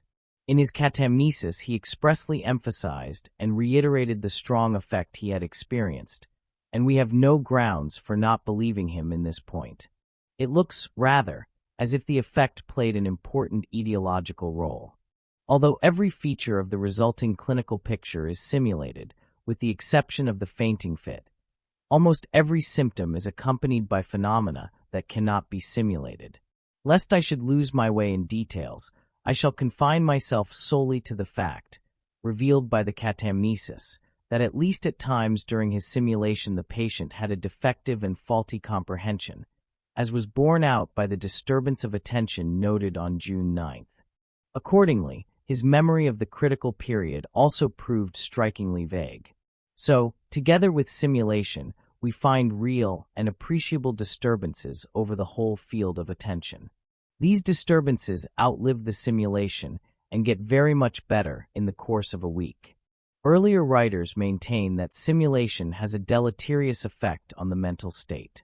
Allowing for diagnostic errors, the impairment will probably be confined to a disturbance of attention resembling hypnosis. This may offer a plausible explanation of our case. It should not be forgotten, however, that an alteration of this kind never occurs as a result of a mere decision. A certain predisposition is needed, what Farrell would call a dissociation. And this is where, in my view, the decisive importance of affects comes in. As we have already explained at some length, affects have a dissociating, distracting effect on consciousness, probably because they put a one-sided and excessive emphasis on a particular idea, so that too little attention is left over for investment in other conscious psychic activities. In this way, all the more mechanical, more automatic processes are liberated and gradually attain independence at the cost of consciousness. Here I would call attention to the beautiful experiments conducted by Binet and Janet on automatization in states of distractibility. On this foundation, Janet based his conception of the influence of affects, which holds that automatisms are one and all fostered by distractibility, i.e., feebleness of attention, and as Binet expresses it, thrive chiefly on the psychic shadow side. The assumption, therefore, is that certain ideas, which are present in consciousness at the same time as the effect, but whose content need not be in any way related to it, become automatized. This assumption is amply confirmed by clinical experience, and particularly by the anamnesis of hysterical tics. Our case, showing a state of semi-simulation, has as its essential symptom a strong and stable disturbance of attention such as occurs in a hypnotized person, whose attention is likewise fixed in a certain direction. Any interesting object can so attract our attention that we are transfixed by it. Hysterical subjects go even further. They have a tendency to identify themselves more and more with the object of interest, so that not, as in normal persons, a limited, but an unlimited number of associations is produced with all their subconscious ties. Owing to the peculiar nature of hysteria, these ties can be severed only with the greatest difficulty. From this point of view, I see our patient as a malingerer whose malingering worked only too well, in the sense that it slipped into the subconscious. It would be desirable if more attention were paid to borderline cases of this kind. They might, perhaps, throw light on many things which at present are extremely difficult to explain. Here I am thinking of a case in which several medical opinions have already been given by different German clinics. It concerns an accomplished swindler and thief who, the moment he is arrested, sinks into a catatonia-like stupor for months at a stretch. A medical opinion was also given on this case in our asylum. The moment he was released, the patient suddenly awoke from his profound, stuporous imbecility and took a polite and ceremonious farewell. I have to thank my colleague Dr. Rudin for the following case from the Heidelberg Clinic, concerning an individual who had several previous convictions for theft and offenses against decency. He had been epileptic for 14 years. After his arrest for the second offense against decency in 1898, the patient could scarcely be made to answer at all, and a few days later became completely mutistic, remaining in a stuporous condition for 7 months with unimpaired orientation. In 1901, he was caught in flagrant committing burglary with theft, became very excitable, then relapsed into his stuporous attitude for 6 weeks. In 1902, he was again arrested for theft, but this time he was very timid, silent, and gave only the briefest answers. Afterwards, he became mutistic again, would not obey requests, but was otherwise quite orderly. A medical opinion was given on all 3 occasions, and he was declared irresponsible on grounds of epileptic stupor. Lepman reports the following case of simulation. Mentally defective murderer who, after making a full confession while in detention, lapsed into a stuporous condition, depressive melancholia. After the depression disappeared, he simulated imbecility with loss of memory for the recent past. Sentenced to 15 years imprisonment. After the sentence was pronounced, the patient immediately relapsed into an apprehensive stupor. Landgraf reports a remarkable case of simulation in a habitual thief. In the second year of his 10-year prison sentence, he became imbecilic, dumb, and kept his eyes closed. He spent 8 years in this state, in the sick ward, often not eating for weeks on end, usually sleepless, and playing at night with fruit stones, buttons, etc. He put up a violent resistance to narcosis with chloroform. Afterwards, he appeared paralyzed for a fortnight and was incontinent. On the expiry of his sentence, he was sent home, imbecilic, blind, and dumb. Suddenly, he left the house, committed a series of brilliant robberies. A fortnight later, he was caught and exhibited the same abnormal behavior as before. Certified as a malingerer, he was sentenced to 10 years imprisonment. While in prison, he was imbecilic, blind, deaf, and dumb for 10 weeks, never once forgetting his role. Then he opened his eyes and began working, but remained deaf and dumb until his death. Marandon de Montiel reports on the following case. A menstruating, psychopathic woman tried to drown her 4-year-old child, was arrested, made a full confession, and gave financial distress as the reason for her deed. A week later she recanted, shamed amnesia for the deed and its motive, acted like an imbecile, did not know either her surroundings or her past, and anterograde amnesia. On account of simultaneous depression, she was certified irresponsible and interned in a lunatic asylum, whereupon her condition improved. Several months later, she came up before the public prosecutor, manifested violent fright, and the next day relapsed into simulation. The case of Rainer Stockhausen, on which monographs were written by Jacobi, Bacher, Hertz, and Richards in 1855, 33 deserves mention. Stockhausen was a degenerate individual, many times convicted for theft and vagrancy. At one of the hearings he grew confused, gave strikingly senseless answers, Ganser, mostly negative in character. It's all up, I must shoot myself, always in need of money, but there's nothing left, everything sold, everything gone, etc. Later he was less informative, often irritable, muttering half-intelligible answers and repeating stereotyped phrases. Haven't got nothing more, everything's sold, spent, gone on drink, etc. He was extremely unclean in his habits, slept little and fitfully. 3 of the medical opinions assumed simulation, 1 insanity. Thereupon he was sent to an asylum for a year for observation. At first he was very excitable and inaccessible, then he laid aside his stiffness and reserve more and more. He acted like a peaceable, fairly sociable, reasonable human being. But as soon as the conversation turned to things which might be connected with the crime he was accused of, or as soon as his mental health or his emotional state was touched upon, he seemed to get violently indignant and at once began talking like a madman. A 4th medical opinion assumed simulation because the symptoms observed in the patient did not accord with either melancholy, insanity, craziness, lunacy, or idiocy. He was sentenced to 15 years imprisonment, but it made no impression on him. 2 years later, he was still being examined off and on by the experts, and each time they found the logical continuation of symptoms that had already been in existence for 3 years. Finally, I would like to mention a case published by Siemens 35 of a young day laborer who, falsely accused of murder, wept continuously while in detention, protested his innocence, then refused to answer any more, kept on lamenting his fate, would not eat, slept badly. When excited, he smashed things. Probably imbecilic, reading and writing very poor. On being admitted to the asylum, he seemed very frightened, had to be questioned repeatedly before he would answer. Said he was not ill but slept badly, and refused food at first. Later he refused to answer at all, gazed at the doctors uncomprehendingly, but told the warder the story of his arrest. In spite of his apathetic behavior, he was provoked to laughter at the jokes of a maniac. Remained in this state for 2 months until his release. Received the news of his release without moving a muscle. At home he was still taciturn for a time, indifferent, not working.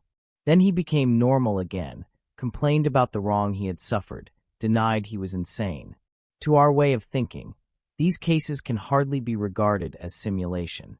The characteristic feature of these disturbances is their dependence on external events, mostly of a highly affective nature. This, together with their clinical behavior, brings them closer to the psychogenic, hysterical ailments described by Ganser and Reck, and also, particularly the last case, to the kind of stupidity I would describe as emotional. Freud has offered convincing proof that the chief etiological role in psychogenic disturbances is played by affects. It would therefore be worthwhile to pay more attention than we have done hitherto to repressed affects in criminals who exhibit doubtful states.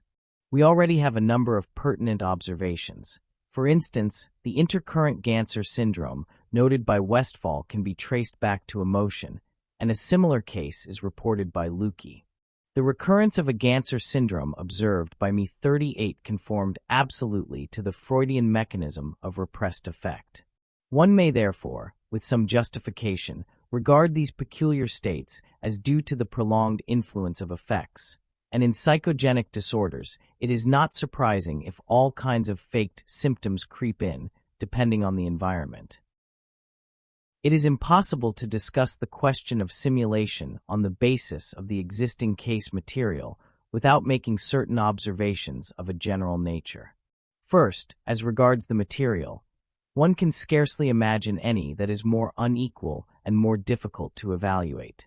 In many cases, the method of description is at fault, since the main stress is laid on the obvious symptoms, while the other symptoms, the hysterical ones especially, come off very badly.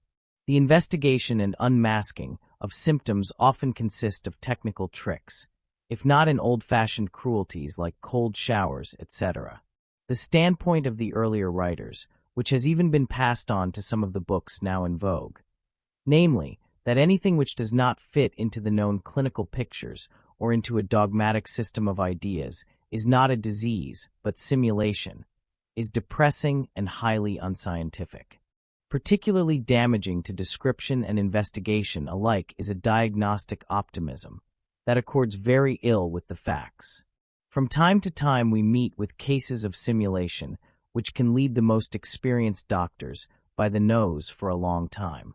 There was, for instance, Billard's patient, who simulated 9 times with success, a case of Lawrence simulated successfully for 2 years, and a case, unmasked, on a second examination as a skilled malingerer who had been declared incompetent on the authority of a very experienced doctor.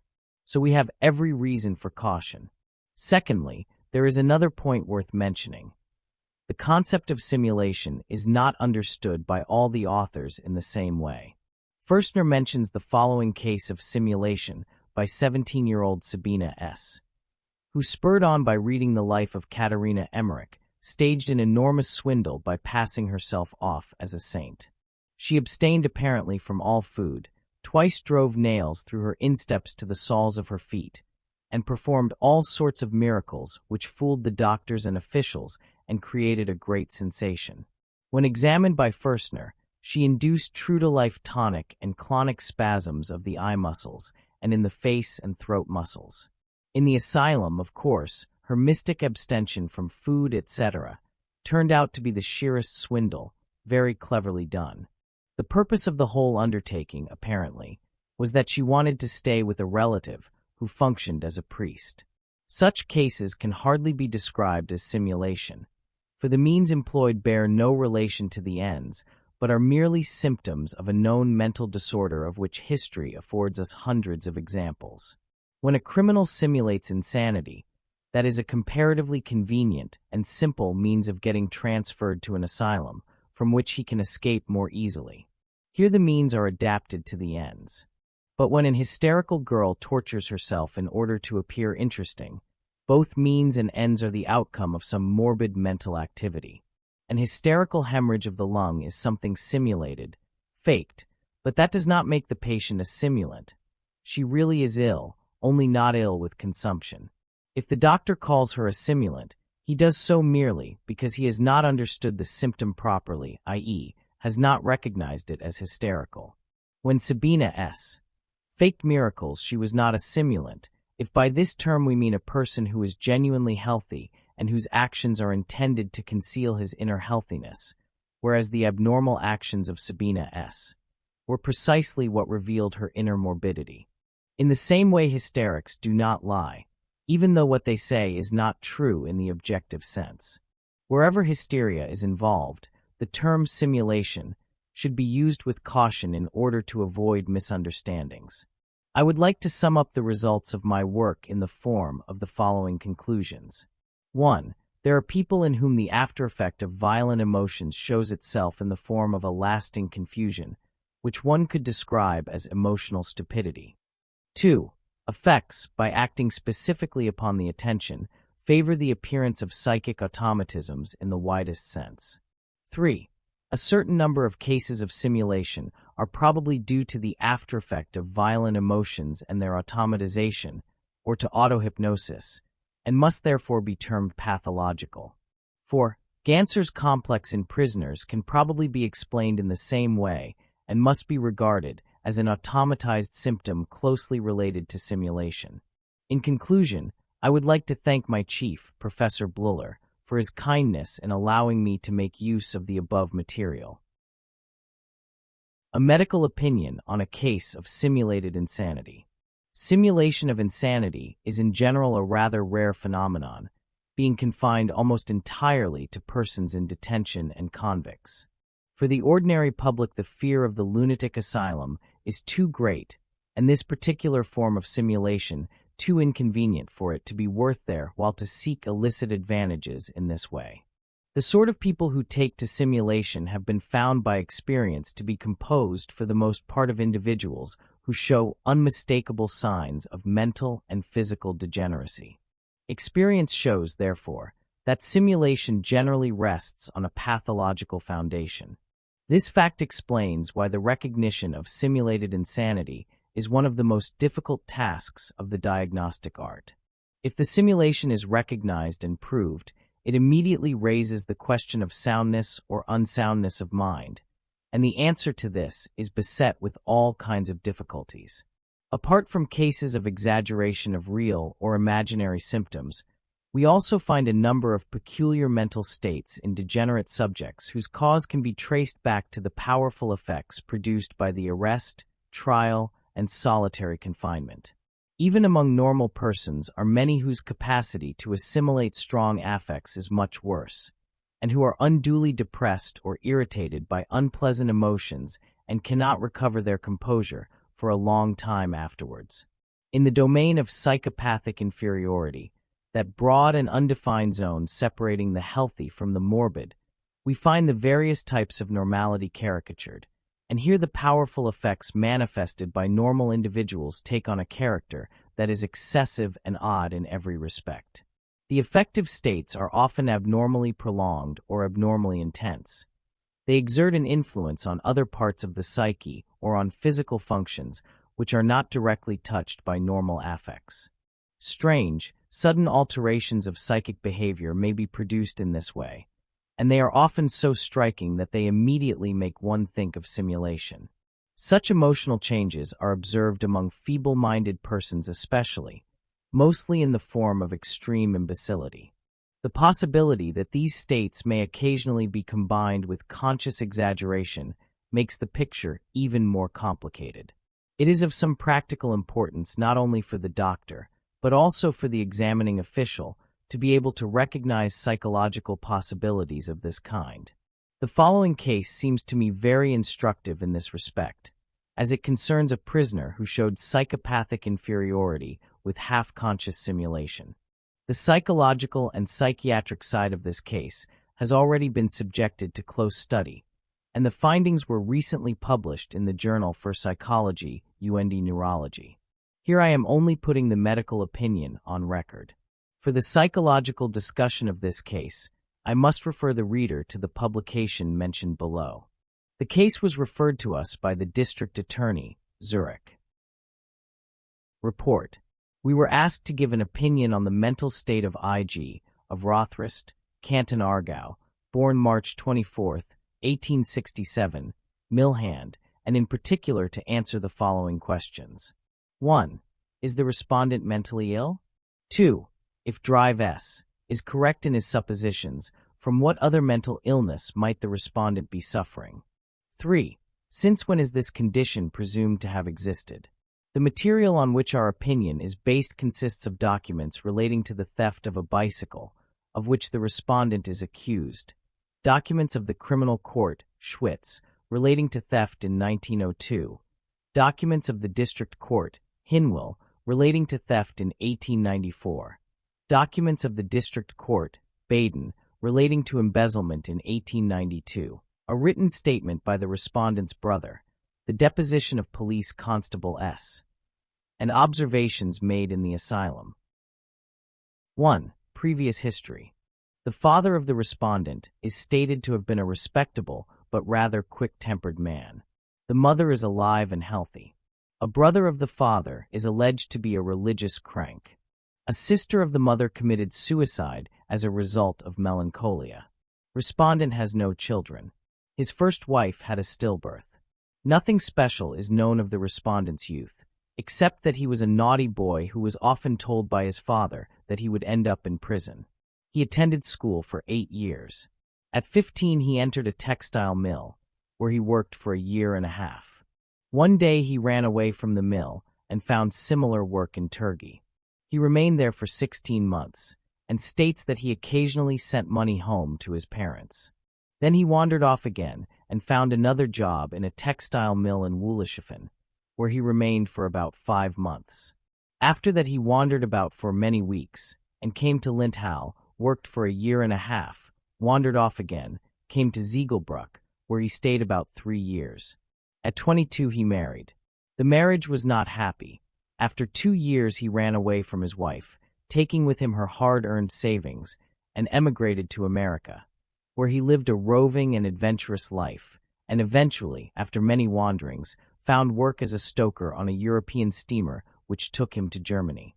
From Bremen he wandered on foot all through Germany into Switzerland, came to Wald, worked there for 6 months, and was also reconciled with his wife. The reconciliation did not last long, however. After a time the wife filed for a divorce, which was granted. To this end she made use of the opportunity afforded her by the respondent's first offense. Apparently, in consequence of irregular employment, he had gone to Baden in Aargau, where he found work in a textile mill. He absconded on November 13, 1892, with 275 francs, which had been entrusted to him by his roommate, as the respondent had at his disposal a lockable trunk. He traveled with his booty to Zurich, then to Mulhausen, Colmar, Strasbourg, Belfort, Montbéliard, La Chaux-de-Fonds, Bern, and Glarus, where he was arrested on November 27, 1892, just as he was about to draw the dole. The money he embezzled had all been spent. He is also said to have had a previous conviction with 10 days imprisonment for fraud, sometime in 1892. He received 6 months correctional punishment and was deprived of his civil rights for 3 years. After serving his sentence, he roamed round Switzerland aimlessly, working here and there for short periods in various jobs. On March 15th, he was sentenced to 1 month's imprisonment by the district court at Hinwil for having pocketed a pair of pruning shears to the value of Fr 4.50. From the certificate of good conduct applied for on this occasion, it appears that he had been apprehended shortly before in a totally destitute condition in Canton Glaris and had been sent back to his home parish. Also that he first attempted suicide and showed himself very refractory in transit, so that he had to be locked up in the local jail, from which he broke out during the night and escaped. According to his own statement, he wandered or rather tramped round all the cantons of Switzerland until 1896, when he again found regular work in a textile mill in Schwanden. States that he remained there for 4 years and 8 months, and married again in the autumn of 1900. The marriage was childless and not very happy. In the summer of 1901, he ran away on the Monday following a Sunday night debauch, taking with him a savings book belonging to his wife, showing funds amounting to 1,200 francs, which he unlawfully drew at the bank in Glaris. Accordingly, a description of him was circulated in the Police Gazette in Zurich. After a fortnight, he came back again and gave his wife 700 francs. The rest he kept for himself. 8 weeks later, he again ran away, ostensibly to look for work, taking with him another 400 francs. When, after a little while, he returned, he pretended to his wife that he had no more money left. But evidently he still had about 500 francs. After 10 months he ran away again, always lodging in inns, and on September 15, 1902, stole a bicycle standing in front of a house, and on October 26 another bicycle from the corridor of a public house in Siebnen, Canton Schwyz, valued at 200 francs, rode it to Lucerne, and was arrested on October 28, 1902, as he was about to sell it for 120 francs. He was sentenced to 6 months in the workhouse on November 22, 1902. Later it was learned that he sold the first bicycle to a mechanic in Glaris for 70 francs, or rather for a pair of field glasses valued at 45 francs and the rest in cash. When questioned by the district attorney on May 29, 1903, the respondent gave his particulars correctly, but denied the charge of theft and maintained that he had bought the bicycle from one Emile H. at the last church fete in Wadenswil. From then on his answers were unclear and inconsistent. Previous to this, the respondent is stated not to have given any impression of abnormality. Only in solitary confinement did he become restless at night. He threw his shoes under the bed, covered the window with a blanket, because somebody was always trying to get in. The next morning he refused nourishment, saying the food was poisoned. Henceforward he spoke only when pressed, said there was a spider on the wall, that spiders were poisonous, and that this was a sign that he was being poisoned. On the night of May 31st, he slept in a cell for 4 persons. He was restless at night, repeatedly asserting that there was someone under the bed. On June 2nd his behavior was still the same. He was apathetic, did not speak to the other prisoners, but ate when he saw the others eating. The district medical officer testified that the respondent's remarks, "They wanted to do him in because he had killed his wife. He had seen a murderer under the bed with a knife," etc., and his general behavior gave the impression of a catatonic state. 2. Observations made in the asylum. On his admission on June 3, 1903, the respondent sat there listlessly and could only with difficulty be made to answer. The expression on his face was dull and mask-like. He gave his name and address correctly, knew he was in Zurich, but otherwise did not appear to be oriented as to time and place, and could not state the year he was born. He persistently gave 5 fingers held before him as 4, 10 as 8. He could not tell the time, said 5:30 for 5:50, 3:30 for 7:30, and when shown 3:30 said also 3:30. He recognized only 5-franc pieces. 1-franc pieces he called 20 cents. On being given a key and asked to lock the door, he put the key in upside down. He tried to open a matchbox sideways. He was then put to bed. During the night he was quiet, but moved his bed once, remarking that the plaster rose on the ceiling would fall on top of him. At the examination next morning he gave scanty answers, and had to be continually pressed. He seemed unclear about time and place, and said he was in a hospital in Zurich. He evidently understood all the questions quite well, but gave senseless answers, all very curt and confined to the fewest possible words. He was asked to write the word Rothrist. He at once took the pen in his hand and made a zigzag line. He was asked to read. He held the book upside down and tried to read from right to left. Called the letter O a ring, a 9 inverted, 5, a 1 a line, a 6 inverted, 3, a 4 inverted, 2 a 3 inverted, no answer, a 2 inverted, 2 a 3 inverted, 5. Said spontaneously that he couldn't read it. He was told to hold the book properly. He turned over the pages. The book was then placed before him. Question: What's that? Reply: What are you? Why are you here? He could not be made to read. He was asked to lock the door with a key. He turned the key to the right to lock, to the left to open, both times with a show of strength. He was asked to open a matchbox. First he tried, as yesterday, to break it open from the side, but on being encouraged opened it properly, struck a match, also lit a candle and put it out, both correctly. He was asked to open the blade of a pocket knife, opened the corkscrew. He was asked to open a spectacles case and put on the spectacles. Spontaneous remark: I don't want any. They aren't spectacles. Turned the case over in his fingers, then opened it correctly when shown how to. Tried to put the spectacles on upside down. He was given a purse with the question: What is that? A little box. What's in it? Cigars. Tried to open it by pulling off the clasp. Some money was put in front of him with the question: How much is that? 5 francs. He was shown a gold piece and asked: How much is that worth? Nothing. Physical examination showed brisk forearm and patellar reflexes. Sensibility to pain seemed to be generally reduced, in places almost non-existent, e.g., on the right forearm. Pupils reacted to pain. The right pupil somewhat larger than the left. Both showed normal reaction. Face rather asymmetrical, the left eyebrow standing higher than the right. Badly swollen veins on the left leg. On the left side of the chest, over the second and third ribs, there was a scar 5 centimeters long and almost 3 centimeters broad, caused by the alleged attempt at suicide. This examination was carried out in a separate room on the same floor as the observation room where the respondent had been since the previous evening. When the examination was over, he was told to find his way back to his room by himself. He went first in the opposite direction and rattled at a door he had not passed before, and was then told to go in the other direction. He now tried to open 2 more doors leading into rooms near the observation room. Finally he came to the right one, which was opened for him. He went in, but remained standing by the door. He was told to make his bed, but stood there rigid without moving. His bed was in the corner facing him, clearly visible from where he stood. We let him stand.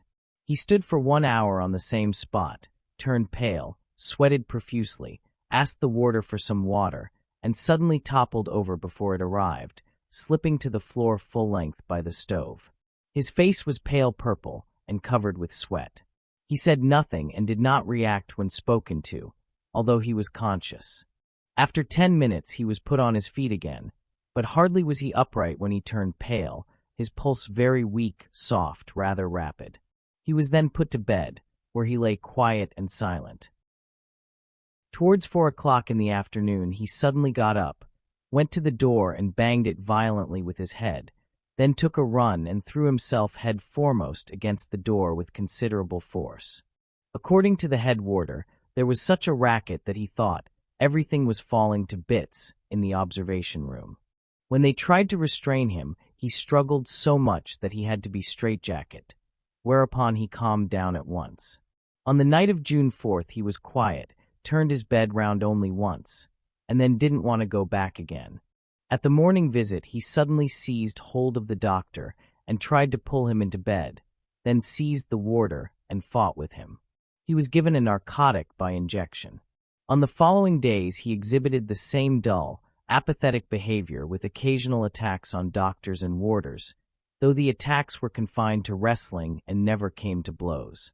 He seldom said anything, and what he said was always stupid and nonsensical, and was uttered in an unemotional, toneless voice. He ate nothing for the first 3 days. On the 4th day, he began to eat a little, then better every day. On June 7th, he suddenly announced to the doctor that he had too much blood, and would they please open a vein, a request which was naturally not granted. It was also observed that in contradiction to his apparent apathy, he took a lively interest in what was going on around. For instance, he suddenly called out that they ought to tie up the feet of a patient who was offering violent resistance to nasal feeding. Then it would go better. On June 8th, he was given a strong dose of ferretism and was told that henceforth this would happen daily and would do a great deal to improve his condition, particularly his speech. On the morning of June 9th, he was suddenly clear and demanded an interview with the director. He was taken to a separate room, where he delivered the following oration. "You know very well that there's not much of a matter with me. When I was arrested, I was so scared and upset thinking of my mother and sisters, they being so respectable, that I didn't know what to say, so I got the idea of making things look worse than they were. But I soon saw you weren't taken in. Besides, I felt such a fool playing the loony. Also, I got sick of always lying in bed. I'm sick of everything. I thought of killing myself. This week I asked to be bled, and I planned to fight against being bandaged, and so make the blood run. I'm not crazy, yet I sometimes feel I'm not quite right in the head. I didn't do this to avoid going to jail, but for the sake of my family. I hadn't been in jail for 9 years until last fall."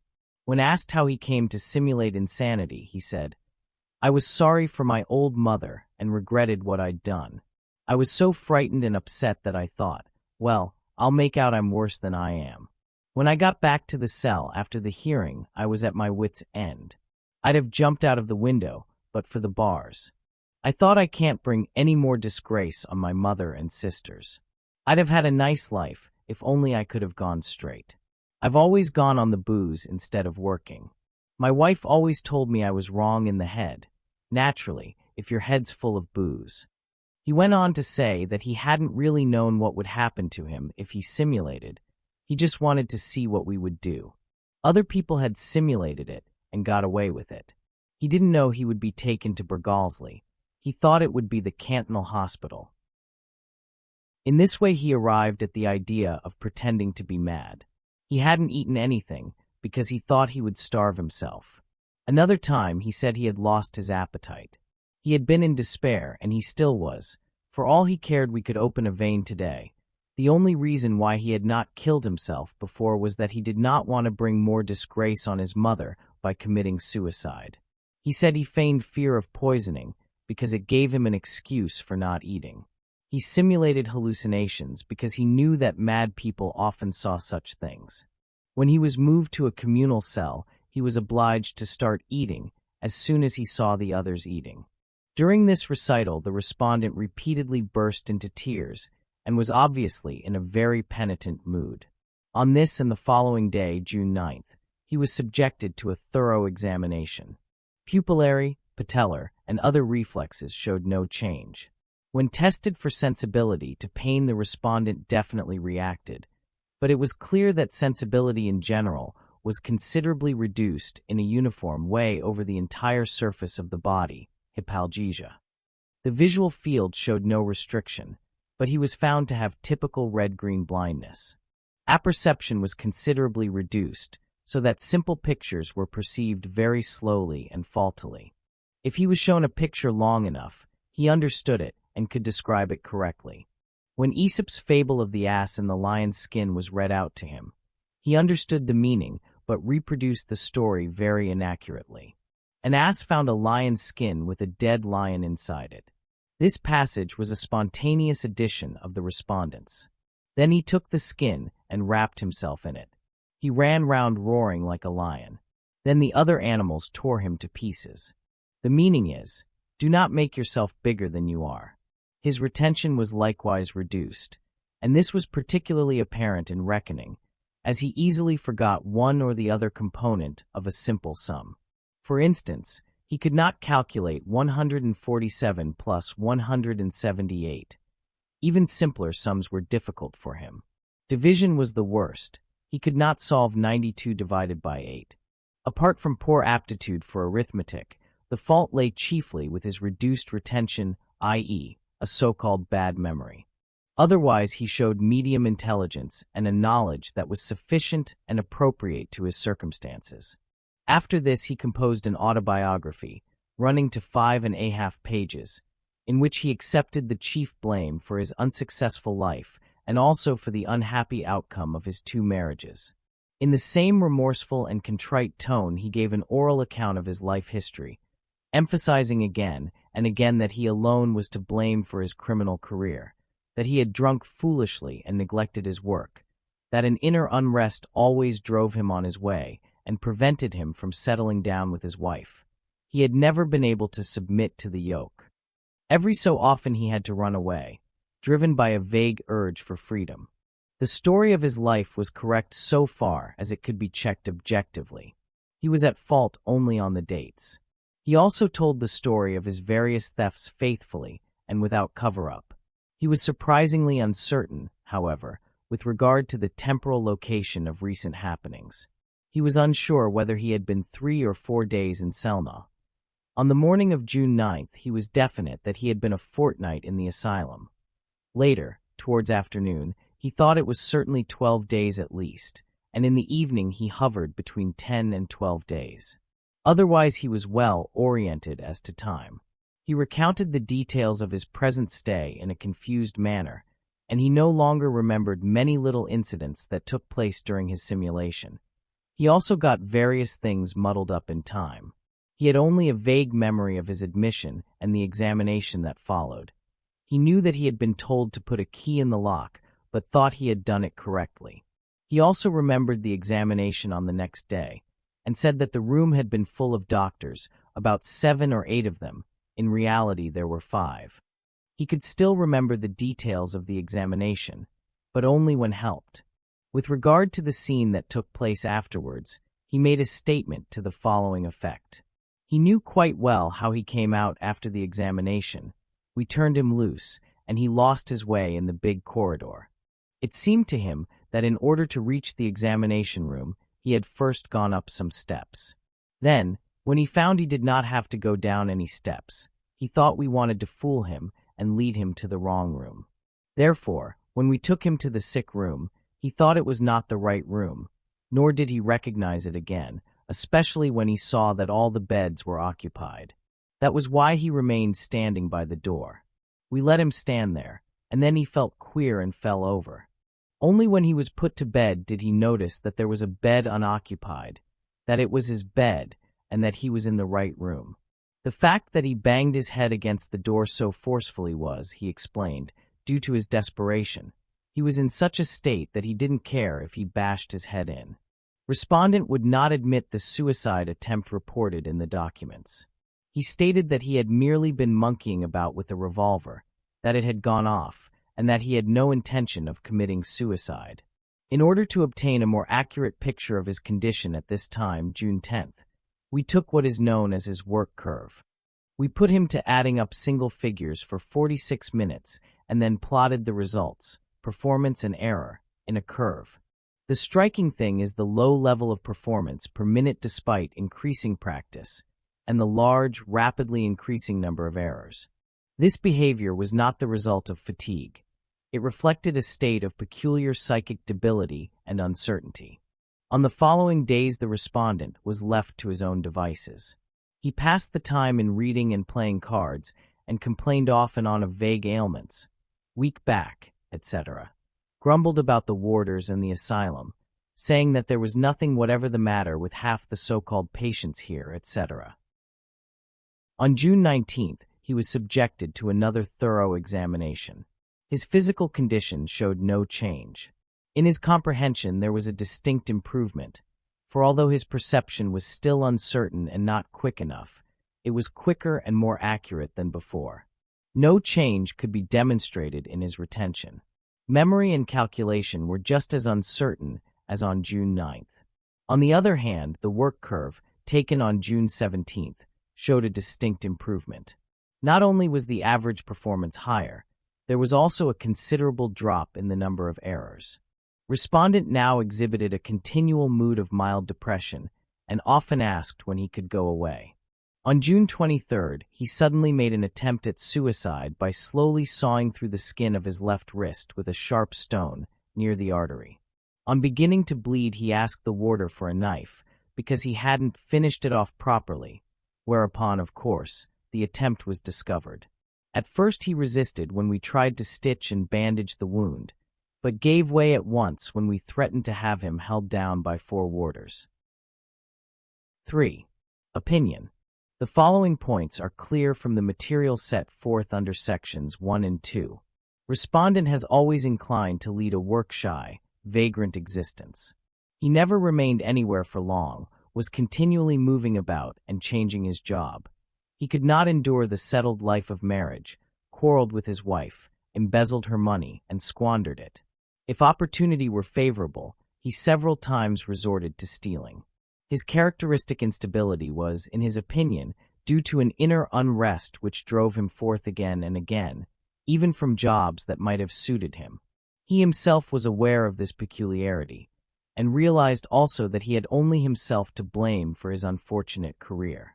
Investigation shows that even apart from this peculiarity, the respondent is not quite normal. He exhibits a number of deviations from the norm which, if not exactly pathological, must nevertheless be described as signs of degeneracy.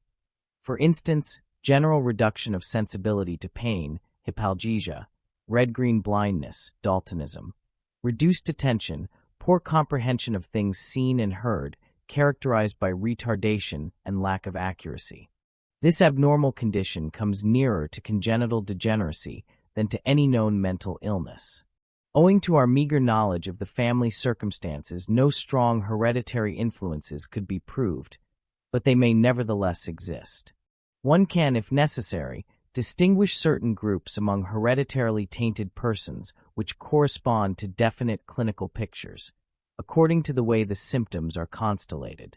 The respondent comes closest to hysteria, since his chief symptoms, instability of character and forgetfulness, play a particularly prominent role in hysteria.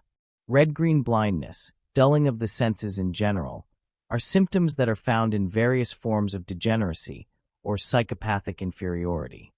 His easy emotional excitability, his inquisitive interest in the asylum's affairs, and his rash judgments, though they cannot with certainty be described as hysterical, nevertheless give that impression. On the other hand, the attempt at suicide, which stopped just at the point where it began to be dangerous, has a definitely hysterical character. This is not to say that depression cannot sometimes reach such a pitch that the attempt has a more than merely theatrical outcome. In view of the fact that the respondent comes of an otherwise reputable family and is not just a moral degenerate, but was prevented from leading a steady and useful life mainly on account of his abnormal psychic disposition, we must assume that the reasons he gave for simulation, particularly the powerful feeling of remorse, were in fact sufficient, although the psychology of it is not altogether clear. Indeed, it is remarkable how vague he was in this connection, for he had no very clear idea of what he really wanted to gain by simulation, and of what would happen to him if he simulated. It is probable that the thought uppermost in his mind was that his offense would be forgiven him. But, judging by what he told us, he had at the time absolutely no conception of the consequences of his actions. It looks very much as if he were following an inexplicable urge to extricate himself from his simulation rather than a clear train of thought. With regard to the outward appearance of his condition at that time, it must be emphasized that apart from a number of minor inconsistencies and improbabilities which always kept us on the watch for simulation, the respondent acted the part of a madman extremely well on the whole. So well, in fact, that there could be no mistaking a distinct affinity with certain hysterical twilight states on the one hand, and with certain forms of dementia praecox, tension neurosis, on the other. The dull facial expression, the ruthlessness with which he banged his head against the door, his real fainting fit, all these are facts which it would be difficult to explain as pure simulation. So even at this stage we had the impression that if simulation were present at all, there must still be some pathological factor in the background which enabled the respondent to play his strenuous role. Further observation fully confirmed this conjecture. According to his own subsequent confession, it was an intentionally simulated insanity, but without his either knowing it or willing it, it succeeded so well that it almost turned into real insanity. That is to say, it began to take on pathological features because the meticulous imitation of a semi-imbecilic state had an effect on the normal activity of the mind, and this showed itself in various symptoms which could no longer be simulated. What the respondent said about the scene in the observation room is proof of this. His bad memory, which moreover was particularly defective for the whole period of simulation, cannot be held responsible for the above report of the incident, since it was a quite positive memory of a falsification of perception which cannot be regarded as normal and which sufficiently explains the oddity of the situation at the time. We see from this that the respondent already had a pathologically indistinct and definitely falsified perception of his environment. Further proof of the supposed disturbance of consciousness is furnished by the respondent's obvious helplessness, which led to his fainting fit. He could easily have altered his position or done something to avoid fainting from discomfort, without necessarily stepping outside his role. The remark that he had no appetite at the beginning of his hunger strike is also significant. All this suggests that the intention to simulate insanity became a powerful autosuggestion which blurred his consciousness, and in this way influenced his actions regardless of his conscious will. This also gives us the key to his histrionic feats. There are numerous cases known to science of deceptions which started off as conscious and became, by autosuggestion, involuntary and unconscious, and also much more convincing and consistent. Into this category fall, in particular, all cases of pathological lying, pseudologia fantastica. These phenomena are observed as a rule in hysterically disposed persons, which is an additional reason for suspecting the respondent of some hysterical degeneracy. Although certain episodes doubtless came about only as a result of the restriction and blurring of consciousness, it is not surprising that the respondent occasionally dropped the mask and showed an interest in his surroundings that contradicted his apparent apathy. The most probable hypothesis is that he acted the greater part of his seeming insanity with conscious intent, but that certain elements in the simulation worked on him so convincingly that they acquired the force of an overmastering suggestion and so induced a genuine auto-hypnosis. That these abnormal psychic processes had an injurious effect on his mental activity in other ways is shown by the difference between the work curve on the second day after simulation ceased and 9 days later. As is clear from the respondent's own statements, the development of simulation was attended by strong effects. Effects always have a disturbing influence on consciousness, as they place undue emphasis on feeling-tone thought processes and thus obscure any others that may be present. Hence it is understandable that the respondent was not very clear as to what he wanted to gain by simulation. In our opinion, the initial effects were the source of the overmastering suggestion to simulate that later ensued. That this phenomenon of partly conscious, partly unconscious simulation could come about at all was evidently due to the respondent's hysterical disposition, and the most outstanding feature of this disposition is an abnormal dissociability of consciousness, which, the moment a strong effect appears, can easily lead to mental confusion and the formation of suggestions which are very difficult to combat. Altogether, the psychological mechanism of his simulation seems to us to suggest that the initial psychic weakness was the final cause of the idea of simulation. The respondent was probably aware of the confusion wrought by his emotions, and he may have converted it into the wish to go mad rather than bring more disgrace on his mother through another penal conviction. However that may be, it is sufficient to show that his simulation had pathological features and that it appears to have been influenced, even in origin, by causes that were not quite normal. We have no reason to suppose that the same or a similar disturbance of consciousness existed before his imprisonment, that is to say, at the time the offense was committed. Moreover, it is very improbable there was any pathological disturbance at that time, unless, of course, one chooses to regard his ordinary state of congenital degeneracy as such a disturbance. Degenerative symptoms of this kind are, however, found in a large number of habitual criminals who must be considered fully responsible in the eyes of the law. On the other hand, we are of the opinion that the psychological state in which the decision to simulate was taken is not quite the same as the one designated by the term responsibility, because in the former case there was an undeniable predisposition which underlay the wish to simulate and fostered it in such a manner that we must suppose the respondent was acting under abnormal influences which considerably restricted his freedom of will. We therefore conclude that insanity within the meaning of the law was not present at the time the theft was committed, but that partial responsibility must be assumed for the simulation. Further, having regard to the fact that the simulation was for the most part conscious, and that a spontaneous twilight state is in consequence precluded, the respondent must also be deemed punishable. We therefore answer the questions put to us as follows. 1. The respondent is not at the moment mentally ill. 2. He is, on the other hand, in a condition of psychopathic inferiority with hysterical features. 3. This condition has existed presumably since birth. It does not preclude responsibility for theft, but partial responsibility must be assumed for simulation. A third and final opinion on two contradictory psychiatric diagnoses. It is not so very uncommon for two psychiatric diagnoses to reach contradictory conclusions, especially when, as in the present case, it is a question of the very elastic borderline between complete irresponsibility and partial responsibility.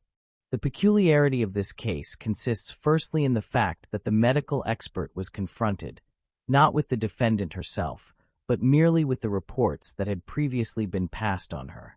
In adopting this procedure, the authorities were swayed by the reflection that the material already amassed in these reports was so exhaustive that further observation would be superfluous. The medical expert was able to concur with this view. Secondly, the case is of interest inasmuch as it gave rise to a discussion of principle concerning the relation, a very important one in practice, of moral defect to hysteria. The medical expert would like to submit the views expressed in the final opinion for the consideration of his professional colleagues. Our opinion is based on the existing records, etc., the legal records being specified under documents. At the same time, we have tried to form our own judgment on the basis of two consultations with the defendant in prison. Questions asked by the examining magistrate. 1. May one assume, from the psychiatric reports, opinions A and B, that Mrs. Z is totally irresponsible, or is it a case of partial responsibility only? 2. Was the material at the disposal of the governors of Asylum B complete? Opinion A, November 17, 1904. The facts: Mrs. Z defrauded two women of 200 marks by telling them she had a ticket in the Hungarian state lottery and had drawn a high prize, 38,000 or 180,000 marks. She now needed the money to pay for her ticket so that she could collect the winnings. Examination.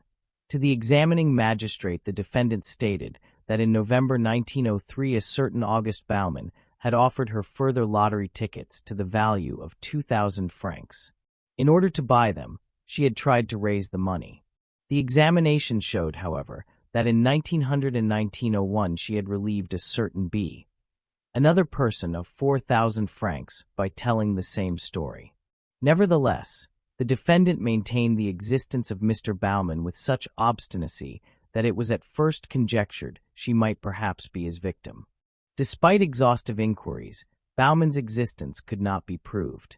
But as the defendant stuck to her story, and the evidence of several witnesses raised the question of her mental health, the examining magistrate considered it possible that she was suffering from pathological self-deception. For these reasons, she was recommended for a medical opinion. Documents. The opinion was based on the documents then in existence, the following being of special interest: the records of the Cantonal Court of G, a report from the penitentiary in G, which states, Z is a pleasure-seeking, dissolute person, and a first-class imposter. Her behavior in the penitentiary was entirely normal. There was never any sign of a psychic defect. And finally, a report from the district medical officer of K. September 1904, which assumed an abnormal mental condition and limited responsibility on the grounds of various nervous troubles, such as the unshakable self-suggestion of Bauman's existence and the incomplete correction of an anxiety dream she had in prison.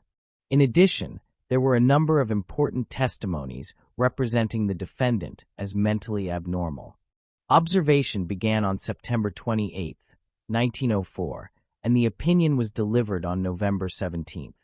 The observation established the presence of hysterical symptoms, and that the belief in Bauman's existence was a pathological self-deception in which the defendant herself believed.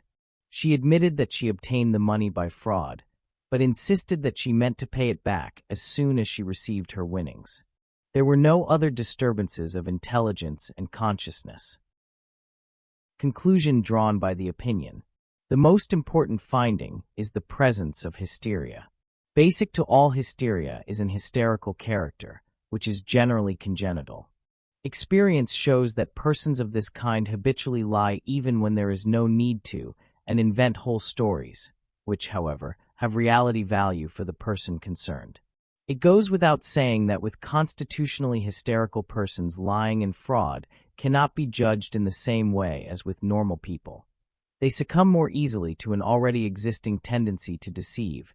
Their lies readily suggest themselves, and many of the checks which prevent normal people from lying and cheating do not operate in these persons. The opinion assumed partial responsibility. Criticism of the opinion. The previous history is incomplete, as it is based almost entirely on the documents. That, however, is not the fault of Asylum A, but of its distance from Switzerland, which prevented a personal examination. Examination by letter would have been impossible. The discovery of hysterical symptoms is not particularly difficult, hence the risk of deception is small. Moreover, the examining doctors X and Y are professionals of good repute. Although greater completeness would have been desirable, the findings are nevertheless not only reliable but sufficient to warrant the above conclusion. The important question of how far the belief in Bauman's existence influenced her actions is not discussed. If she really believed in Bauman and his lottery tickets, her fraudulent manipulations would be bound to appear much less reprehensible to her, as she could always exculpate herself in her own eyes by telling herself that she would pay the money back again. This kind of reasoning would appeal very much to the weak character of an hysteric, a fact which ought to have played a considerable part in determining the degree of responsibility. Opinion A seems to assume that the defendant did believe in Bauman. In that case, there is an omission in the opinion which makes the whole conclusion appear doubtful. But if the defendant was lying, if she purposely put the blame on somebody unknown, then the conclusion reached by the opinion could still be correct, even though it takes no stand on this question. Opinion B, March 23, 1905. The facts: Mrs. Z defrauded a certain H of 700 francs. She told the injured party that she had a ticket in the Budapest lottery, which had won, first 135,000 and then 270,000 francs. On various pretexts of secondary importance, she induced H to give her considerable sums of money from time to time, thus repeating the game as before. Examination. At the hearing, the defendant again insisted that she had received a lottery ticket from the agent Bauman. In view of the fact that one medical opinion had already been submitted, the examining magistrate thought it advisable to obtain a second. Documents. The opinion was based on the documents then available. List of documents followed. Private inquiries concerning the defendant were also initiated by the asylum. This material is much more complete than in Opinion A. We refrain from giving in detail all the valuable points of view arising out of the above material, and refer the reader to the conclusions below. They confirm at some length that the defendant was from the beginning a morally defective psychopath, who already had a variegated record of offenses behind her. Observation began on January 19, 1905, and the opinion was delivered on March 23, 1905. The period of observation was therefore sufficiently long to warrant a very thorough appreciation of her psychic state. The main finding was again a number of undoubted hysterical symptoms. The fact that other physical disturbances of a different nature were found in opinion B is of no special importance. Hysterical symptoms can change very rapidly. As in opinion A, no pathological defect of intelligence and no disturbance of consciousness could be demonstrated. The far more thorough investigation of her mental state proved, first and foremost, the existence of an hysterical character with all its subsidiary symptoms: unsociableness, irritability, tendency to lie and to intrigue, bad memory, etc. Here too the belief in the existence of Bauman proved unshakable, at least to all appearances. The defendant maintained that she had spent the best part of the money on Bauman's tickets.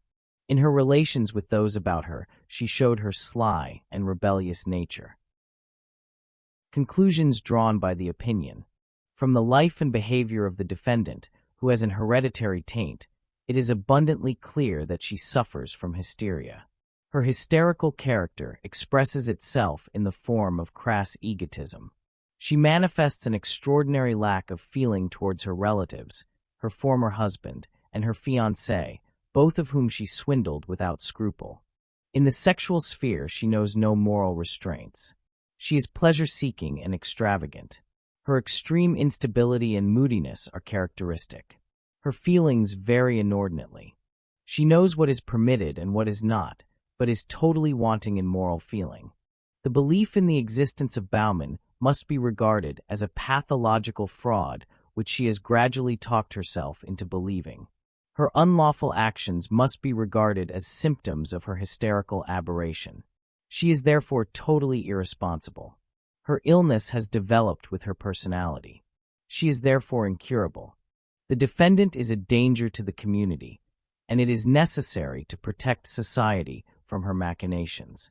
Considering the craftiness of her procedure, this would seem best accomplished by permanent internment in a closed institution. Criticism of the opinion. The material leaves nothing to be desired. It is more than sufficient to establish constitutional hysteria. In our view, however, the opinion goes decidedly too far in its conclusions. It establishes quite correctly that there is a total lack of moral feelings, but that is not an hysterical symptom and does not belong in any way to the hysterical character. There are thousands of severe hysterics who have very sensitive moral feelings, and there are just as many hardened criminals who show no signs of hysteria. Moral defect and hysteria are two completely different things, which occur independently of one another, as everyday experience shows. As may be elicited from the opinion, the defendant is a morally defective person who, besides that, is hysterical. Only her moral defect can lead to criminality, not her hysteria. Otherwise, all hysterics would be criminals, which is contrary to all experience. Consequently, the conclusion that the unlawful actions are symptoms of hysteria falls to the ground, and the question of responsibility appears in quite another light, a point to which we shall return later on. Despite thorough discussion, the question of belief in Bauman does not find a satisfactory solution in this opinion either. Nevertheless, thanks to its greater thoroughness, one can see much more clearly here that this question is of no particular significance as regards her freedom of action. Before she ever got this idea, the defendant lied, defrauded, indulged in sexual activity to excess, and in the case of the offense mentioned in opinion B, acted with full consciousness of defrauding. It therefore seems completely out of the question that any pathological compulsion emanated from this idea. One could perhaps say that the general idea of fraudulent action depended on belief in the existence of Bauman, supposing that this belief was really present. Be that as it may, it is at any rate certain that the defendant carried out the details of her frauds with clear consciousness. For instance, she journeyed to K, ostensibly to pay for the tickets, but returned after a few days loaded with new clothes and presents.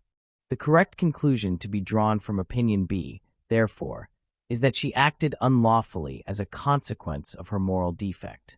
One must, however, agree with the opinion in so far as the undoubted existence of hysteria had a considerable influence on her actions. Final opinion.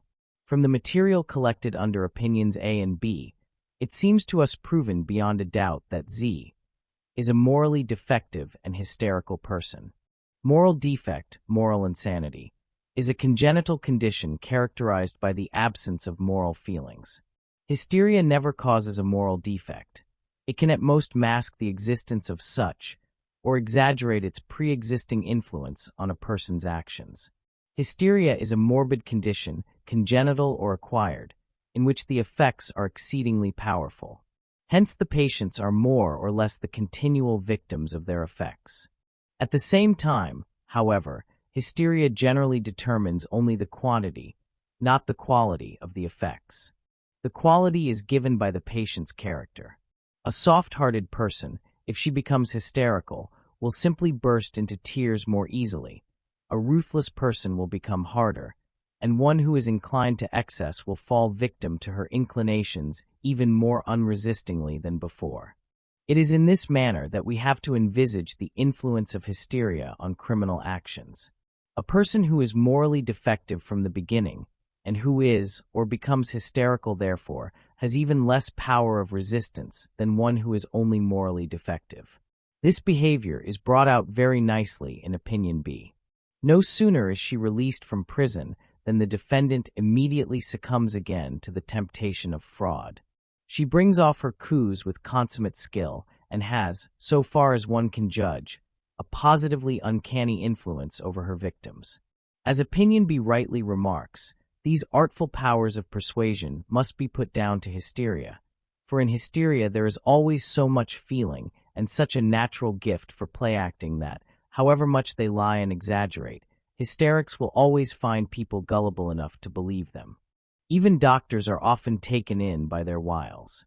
Neither of the opinions has proved that the defendant was acting under the compulsion of a pathological conviction, a delusional idea, Bauman, or a pathological and irresistible instinct. Both stress that she knew her actions were immoral. A clouding of consciousness at the moment of the deed is likewise out of the question.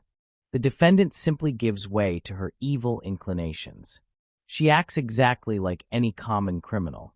Her hysteria fosters her actions and prevents any resolutions to the contrary. It does this because only evil inclinations are present. If good ones were there too, the hysteria would occasionally foster them as well, as happens in hysterical persons who are not morally defective. This shows that the essential thing can only be the moral defect. Is the defendant legally irresponsible on account of her moral defect? Every habitual criminal is morally defective, and is thus ill in a scientific sense.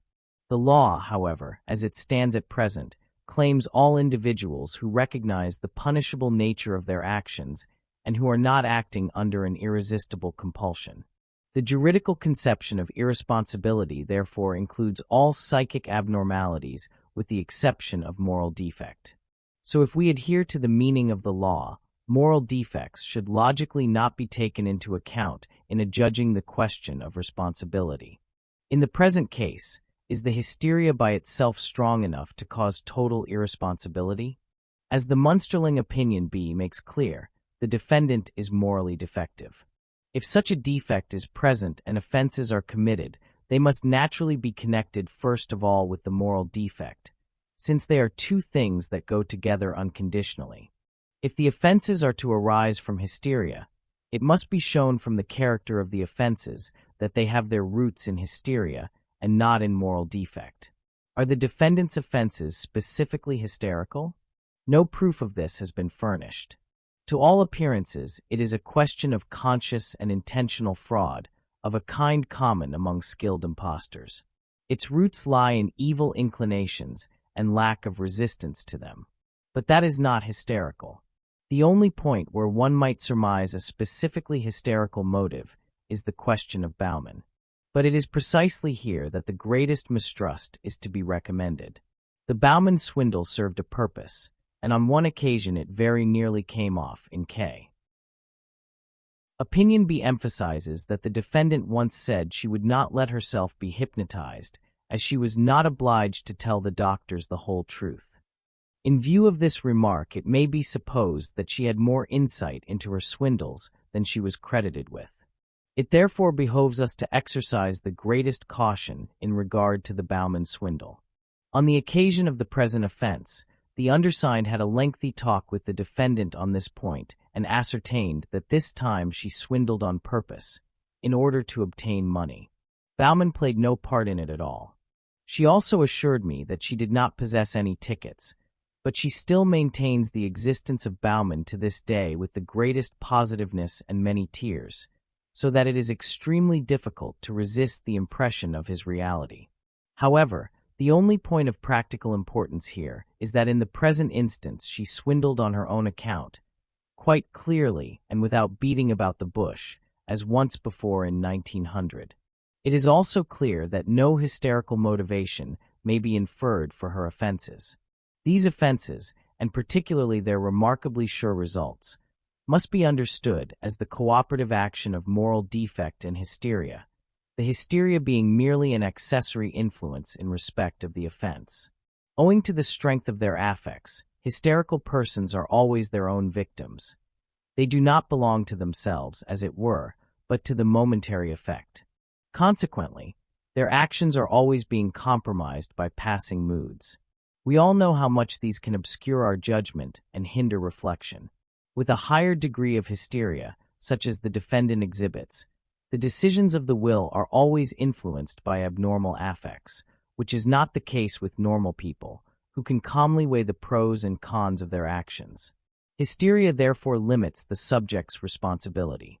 Accordingly, we answer your questions thus, to the best of our knowledge and conscience. 1. On the basis of opinions A and B, only a diminished or partial responsibility can be assumed. 2. The material collected under opinion B is put together with so much care and thoroughness that one could hardly add anything more than subsidiary details to its completeness. The standpoint of the opinion B means nothing less, in practice, than an abandonment of the scientific conception of moral defect. The logical conclusion to be drawn would be the exclusion of moral defectives from the legal conception of insanity. In theory, this might be described as a retrograde step or concession to the lay psychologist's interpretation of criminal law, and in practice as a lack of consideration for society. We, as doctors of the mentally ill, should pay no attention to either reproach, for our first charge is to watch over the welfare of the state institutions committed to our care. If we, too, now put into practice our theory of the mental sickness of moral defectives, we find that with increasing psychological education of the judiciary, our institutions are getting choked with criminals, thanks to our altruistic medical reports. Conditions in an asylum will rapidly become untenable. Just now in Bergalsley, only one more criminal is needed to make the situation quite impossible. In this way we ruin the character and reputation of an asylum completely, and no one could blame a respectable family if it did everything in its power not to send an unfortunate mentally sick relative into the villainous hubbub of a criminal ward. The presence of criminals completely poisons the tone of the place and its spirit as a hospital. In addition, only a very few asylums have the equipment for confining criminals. The more the legal experts realize the futility of the existing criminal practice, the more they will insist upon getting rid of their permanently incorrigible clients by interning them in a lunatic asylum, on the increasingly popular plea that society must be protected. Naturally, criminal justice wants that, but why must the asylum suffer for it? The asylum should never become the executive organ of criminal law. By relieving criminal justice of inconvenient elements, we do not make them better, we merely ruin our asylums. So long as society is unwilling to alter the laws relating to criminal justice, it must also discover to its cost that, as a result of the rapidly increasing number of partially responsible persons, the most dangerous criminals are turned loose against it at ever shorter intervals. Only in this way can the pressing need for reforms be demonstrated to the public. On the psychological diagnosis of facts. As readers of the Central Blatt may be aware, the psychological diagnosis of facts has recently been the object of some discussion. The essence of psychological diagnosis consists in bringing to light, by means of associations, the complex of ideas relating to a crime. In our work on the associations of normal subjects, Ricklin and I put forward the concept of the feeling-toned complex and described its effects on the associations. These effects were examined in greater detail in my inaugural paper on reaction time in the association experiment. The discovery of feeling-toned complexes in the associations of insane persons has been of great help to us in our diagnostic work for the past 2 years, as is apparent from a number of publications by Ricklin and myself. After the publication of my studies in word association, an article by Wertheimer and Klein appeared in Volume 15 of the Archive for Criminal Anthropology UND Criminalistic on the psychological diagnosis of facts. The authors discuss, in the main, the possibility of finding, through the associations, the feeling-toned complex relating to a crime committed in the past. As Messrs. Wertheimer and Klein are erroneously described as the discoverers of this idea, I would like to clarify the situation by taking this opportunity to remark that, so far as the experiment is concerned, the honor of the title of discoverer belongs to Galton or Wundt. The concept of feeling-toned complexes, however, and the determination of their specific effects on association, derive from the Zurich Clinic, and more particularly from the Diagnostische Association studies published in the Journal for Psychology UND Neurology, 1904-5. If Wertheimer and Klein had had a little more respect for the workers before them in this field, and had cited the source from which they appropriated their seemingly original ideas, they could have spared themselves sundry unpleasant discussions. Wertheimer's merit is confined at present to having emphasized a special instance of the feeling-toned complex, crime, and the possibility of discovering it from the associations. I am privately informed that experiments in this direction are in progress, though as yet they do not seem to have advanced much beyond the laboratory stage. Readers may be interested to know that today I succeeded for the first time in testing out, on a delinquent, our method of discovering complexes, and with excellent results. A detailed account of the case will appear in a forthcoming issue of the Schweizerische Zeitschrift für Strafrecht. I permit myself only a brief report on the case now. Yesterday evening an elderly gentleman came to see me, obviously in a state of great agitation. He told me that he had stayed with him, a young man of 18, whose guardian he was. Some weeks ago he noticed from time to time that small sums of money were missing from his cash box, now amounting to over 100 francs.